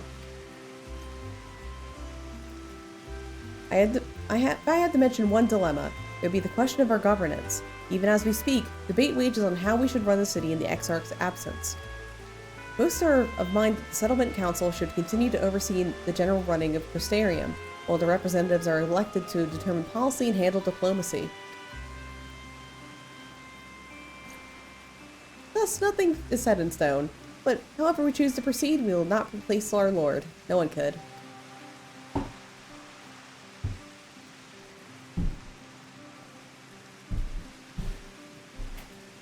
Have we recently observed any unusual phenomena? No, I cannot say there have been. Curious you should ask me this question, though. Some days ago, Reen came and asked the very same. She was rather unsettled, in stark contrast to how cheerful she's been of late.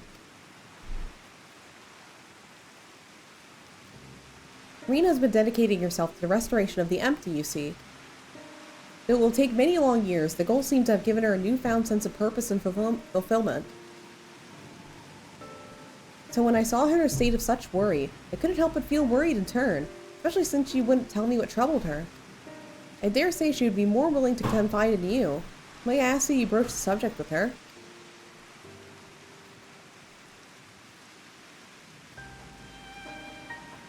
You wish to enter the umbilicus? Very well, I shall fetch the key at once, and will take the opportunity to find Reen.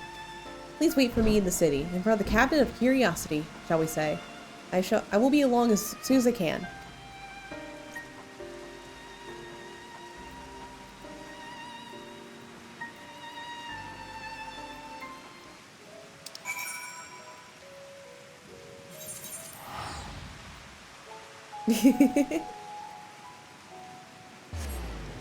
Yeah, the umbilicus, where the womb is.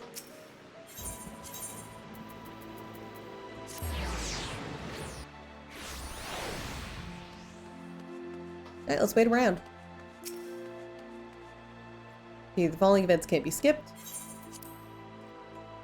We're not gonna skip it anyway.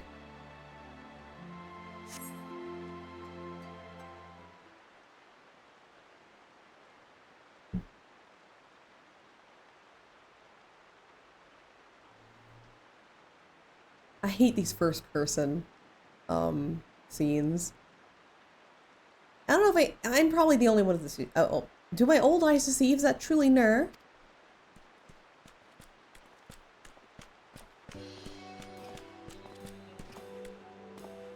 Ah, it is. Well, glad I made to see you hail and whole, my friend. What a wonderful surprise to have you back with us at this most opportune time. In case you haven't heard, we are planning to produce a tome chronicling events from the Flood to the Knight's Return. For this project, we intend to draw upon records kept by the world's peoples. Historical and commentary first-hand accounts will be the centerpiece of this tome, but years will be the one to crown them all. I've been asked to contribute a chapter on the soul, a subject that is key to understanding much of your endeavors. In the course of developing the spirit vessel, I gained valuable insight into the travel beyond the rift, knowledge that will allow me to attest to your existence and deeds. There's no end to questions I would ask you, but if you indulge me just one for now. In your quest to restore the night, you faced many formidable foe. Among them, who offered you the greatest struggle? Hades, who bore the burden for his people. Ah yes, Hades, he who sought to resurrect his ancient brethren. He was the final obstacle in your quest to restore the night, your battle in the depths of the tempest stuffed with epics. Yet compelling as it is, I worried the mere words wouldn't do justice to that fateful confrontation. Not that we would think to omit it entirely, of course. No, at the very least, we'd still impress upon the readers that it was the climax of your hero's journey. I know you love to talk your ear off, Moren, but we really should be on our way. Those documents from Yulmore won't collect themselves. Of course. And afterwards, would you care to join me for tea? I was hoping you might clarify a few points of your treaties. Next time, then, do tell the others to look after themselves. Our overzealous friend in particular, remind him to not overexert himself again and again until his ears file off, if that's what it takes for him to take it to heart. Like, I don't like I don't like games in the first person because when they look at me, it's like uncomfortable.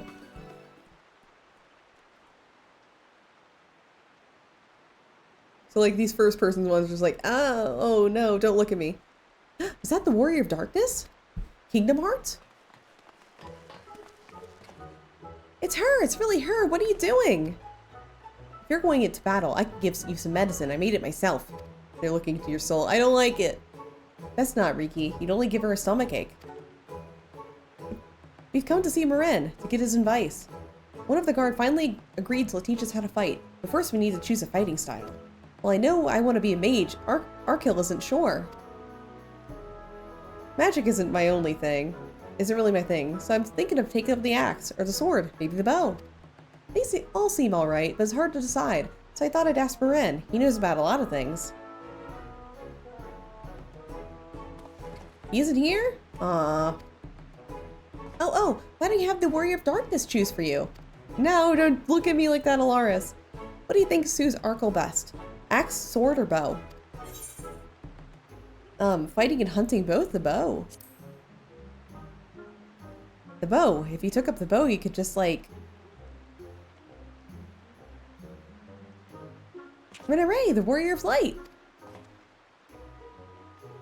I love that tale. Let's borrow that book today. It's really popular though. Hope it's still there. Thanks for helping me decide, Warrior of Darkness. I'll start with that style and then try something else later on. And when I get really strong, I hope to have a bout with you.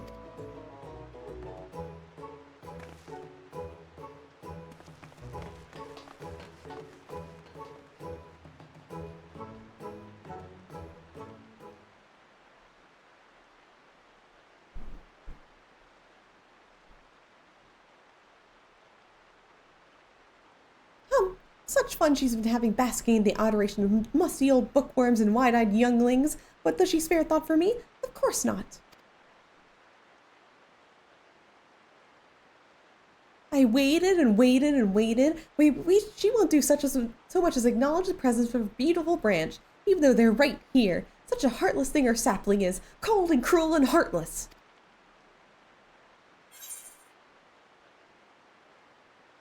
Oh, faithful Feoul, loveliest of branches, how I have missed you. If you truly missed me, you would have cried for me at the top of your lungs the instant you arrived. To make up for it, you will call me twice the passion next time. Though for there to be a next time, you've some few struggles to overcome. So, my adorable sapling, the world is on the verge of destruction, is it? How do I know this? Joined as we are, spying on you is as simple as sliding down the back of a rainbow.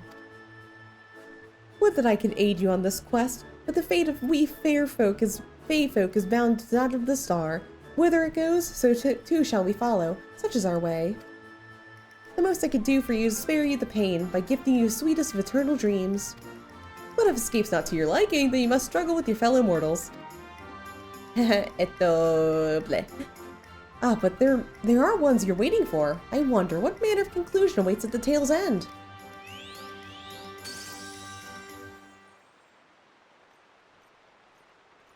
Okay, where's Reen? Hi, Reen!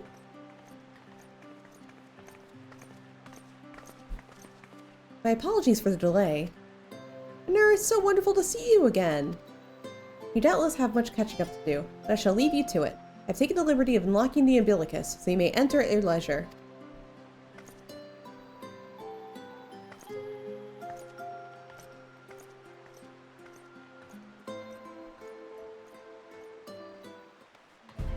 Irene. I'm relieved to hear everyone is well. I've had this feeling, like a pit in my stomach, and I was afraid that something might have happened. Maybe I'm overthinking things, but it's just that I'm the Oracle of Light. I've never spoken with Heidelin, never once heard her call. Even so, I've always had this feeling deep inside of me, a connection to something immense. This past few days, though, the connection has wavered. It's as if the immense feeling was distant, then close and distant again.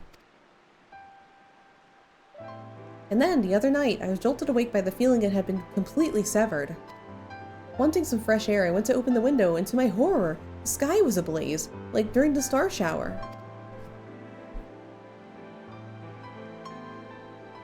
Then I blinked and everything was normal. The next day, no one said a thing. No one else had seen what I had seen. As far as I could tell, nothing was out of the ordinary. I began to wonder if it was a figment of a half-remembered dream. Ner, what are you not telling me?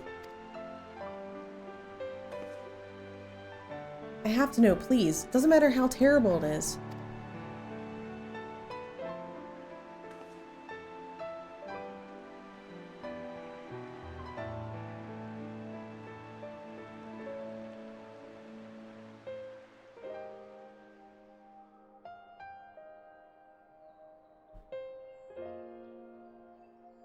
It wasn't my imagination then.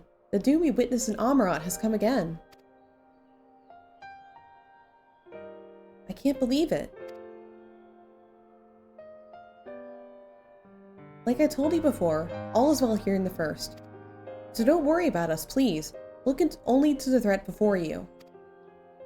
We're fine right now, and even if we weren't, we learned how to survive. Should the final days reach us here as well, you may be assured we won't go quietly.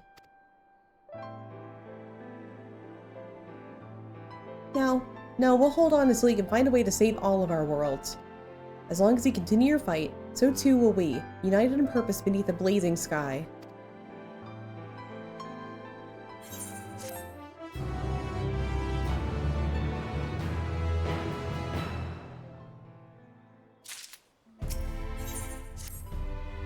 You're headed into the Abiligus to consult with Elidibus, right? I'll do some consulting of my own and speak with Lena, decide how we might best prepare for the final days. So it's farewell for now, but we'll see each other again. I'm certain of it. Right. Oh. Just a second.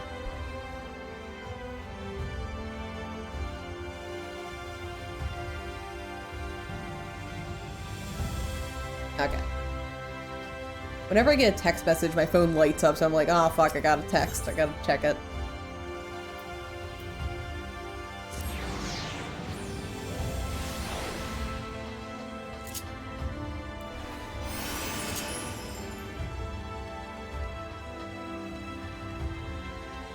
No, it's fine. It was just like, it was on my mom's husband, wishing me well from her birthday. Like, I rarely get texts from anybody, even spam texts. So like, I always have to check them. It's one of those things like, people rarely communicate with me that way, so it's just kind of like more noticeable if it happens. Mistress Nur, welcome back. The captain has told me all. Give me the word and I'll show you the ocular.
Biometric authentication complete.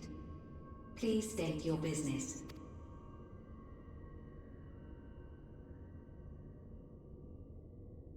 Acknowledged. Reinitializing Circus Tower systems. Searching for Elidibus entity.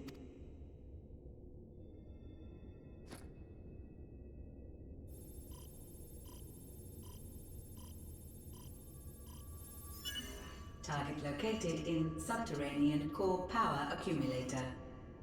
Projecting image. Oh, hi, Elidibus. My home.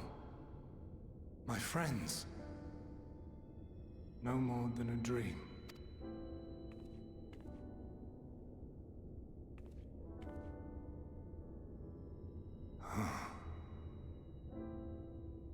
You. Why have you awakened me? I no longer sense those places beyond, or Lord Zodiac. You must explain all.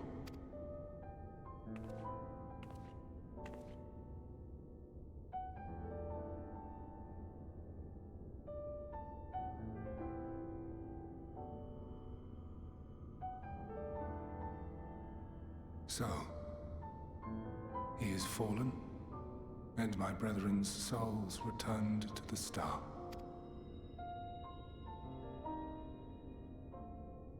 The doom we sacrificed so much to prevent is come again.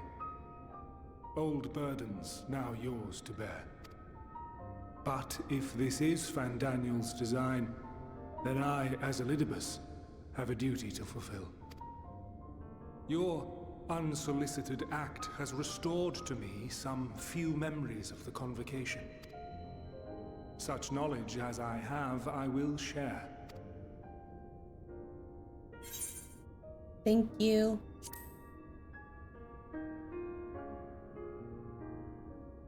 I do this not for you. I merely perform my duty, as I have ever done.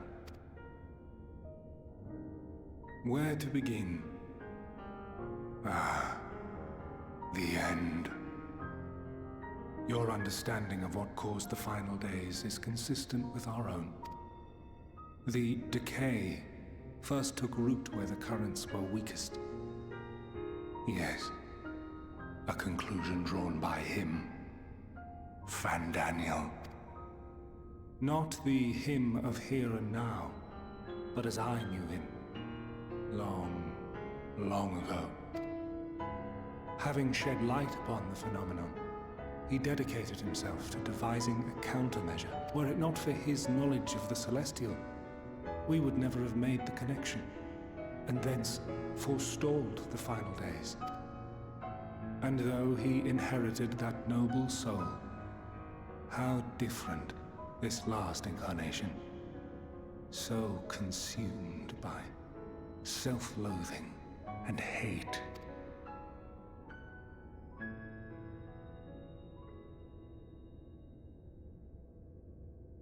Elpis. Yes, the name is familiar to me. Yet I know it not as a flower, but a place. A place? A testing facility for determining which of our creations were fit to be released into the world. Many worked there, and before joining the convocation and assuming the title of Fandaniel, he was their chief. He was Hermes.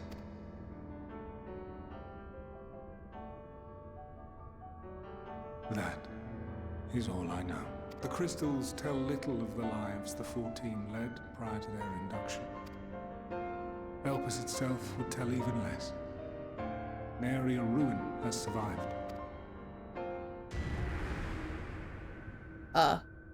Wait. I saw you there. In Elpis. No. I did not. But I did. I did. A lingering trace of impossibility. And a truth that fills my heart. Oh my god, hi Sango! Yeah, get out of here. You haven't played this. Get out.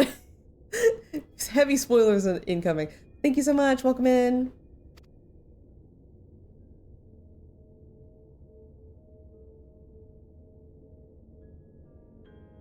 My memories remain clouded, I fear.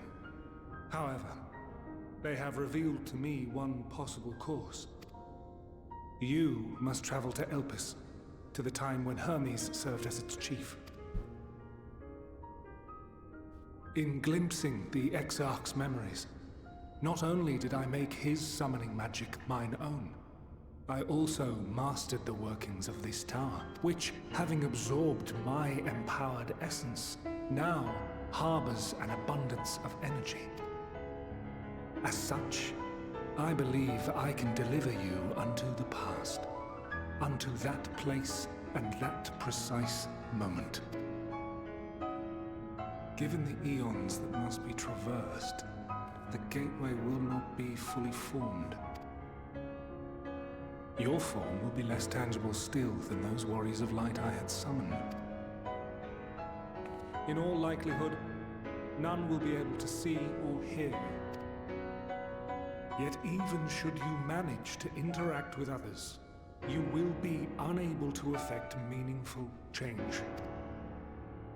For the reality you wish to save, the reality to which you must return, exists as a result of the final days.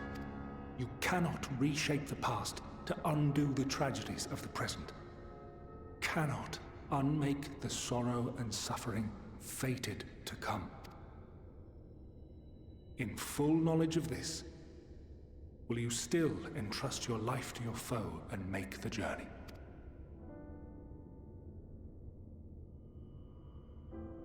Yeah. Very well. I shall cast you unto the river of time. Let this be my final act. You must input the commands. I no longer have the authority. First, you must reconfigure the systems, that the tower's ether may be channeled for the magic.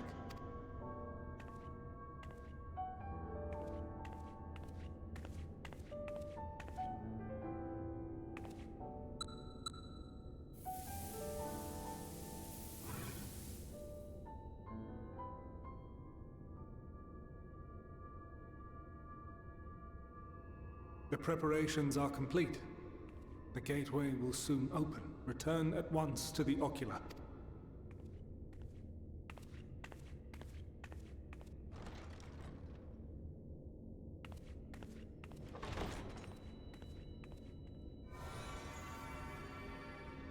All appears to be in order. The ether flows unimpeded. The magic should consume every last mote of my essence. Why are you surprised? Did I not say that this will be my final act? Lord Zodiac is no more. There is nothing for me here. The ones I love and long to see again are waiting in that promised land, beyond memory and dream.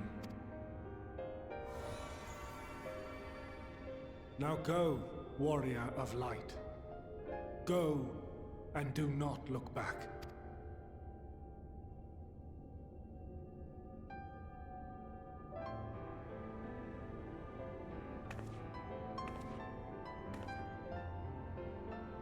Well, Heidelin, I take my leave of you. Yours is the mantle of the last of us. May you have the joy of it, the burden, and the solitude. Oh, Shaw, thank you so much. Welcome in. It falls to you now. You and your champion to save our star.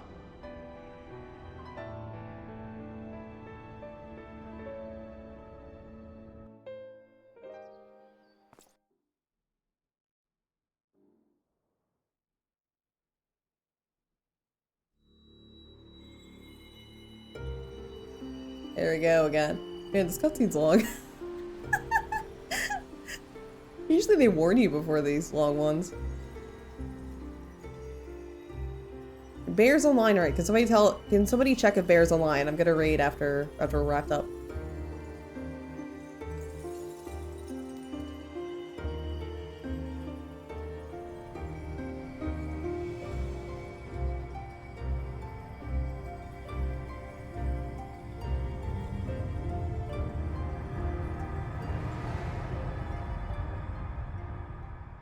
I did see that. Perfect, perfect.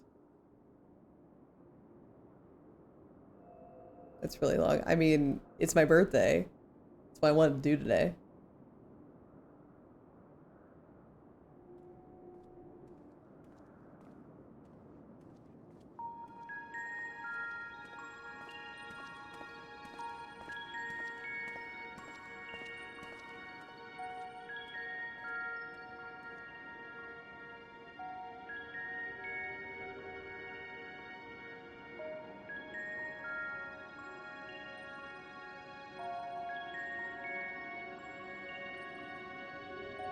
Hey, welcome to the next area of Final Fantasy XIV Endwalker. We're in Elpis now. But anyway, that is gonna be it for me. This is actually the very point I wanted to end stream on today. I just wanted to end as soon as we got to Elpis. Yeah. I hope we can log out right now. If we have to, let me see. Let me check. Yeah, I think we can log out here because we're just like still in that kind of middle ground. Anyway, thank you so much for joining me for a big long birthday Final Fantasy XIV stream. Yeah, it's a mystery. I know because like as soon as we get started with Elpis stuff, I'm gonna want to do a lot of it in one sitting. So again, it is my intention. I'm gonna raid Bear __7 as long as I can find him. Yep, he's there. All right, cool. Yep, he's online. So we thank you for the birthday wishes. Happy birthday again. Have a good night. Thank you. I'm gonna go get dinner and stuff. Like my partner's like went on like a little like bike ride or some shit, so it's gonna be a bit, but it's still could be good. So streaming schedule for the rest of the week. Friday, so tomorrow I still plan on streaming. It's gonna be like more Final Fantasy XIV. What a shocker. And then and then sometime this weekend I'm planning on doing another stream, more Final Fantasy again, but I don't know when. I think Saturday I'm tied up, or probably do something on Sunday. Squeeze in something on Sunday at least, but tomorrow you'll probably see more Final Fantasy XIV out of me. Yeah, let's go say hi to Bear. Literally started streaming like 20 minutes ago. So, anyway, thank you guys so much for the well wishes, birthdays, the gifts, and all that stuff. And I will see you tomorrow for more Final Fantasy XIV, where we'll discover what Elpis is. Anyway, bye guys, see you later.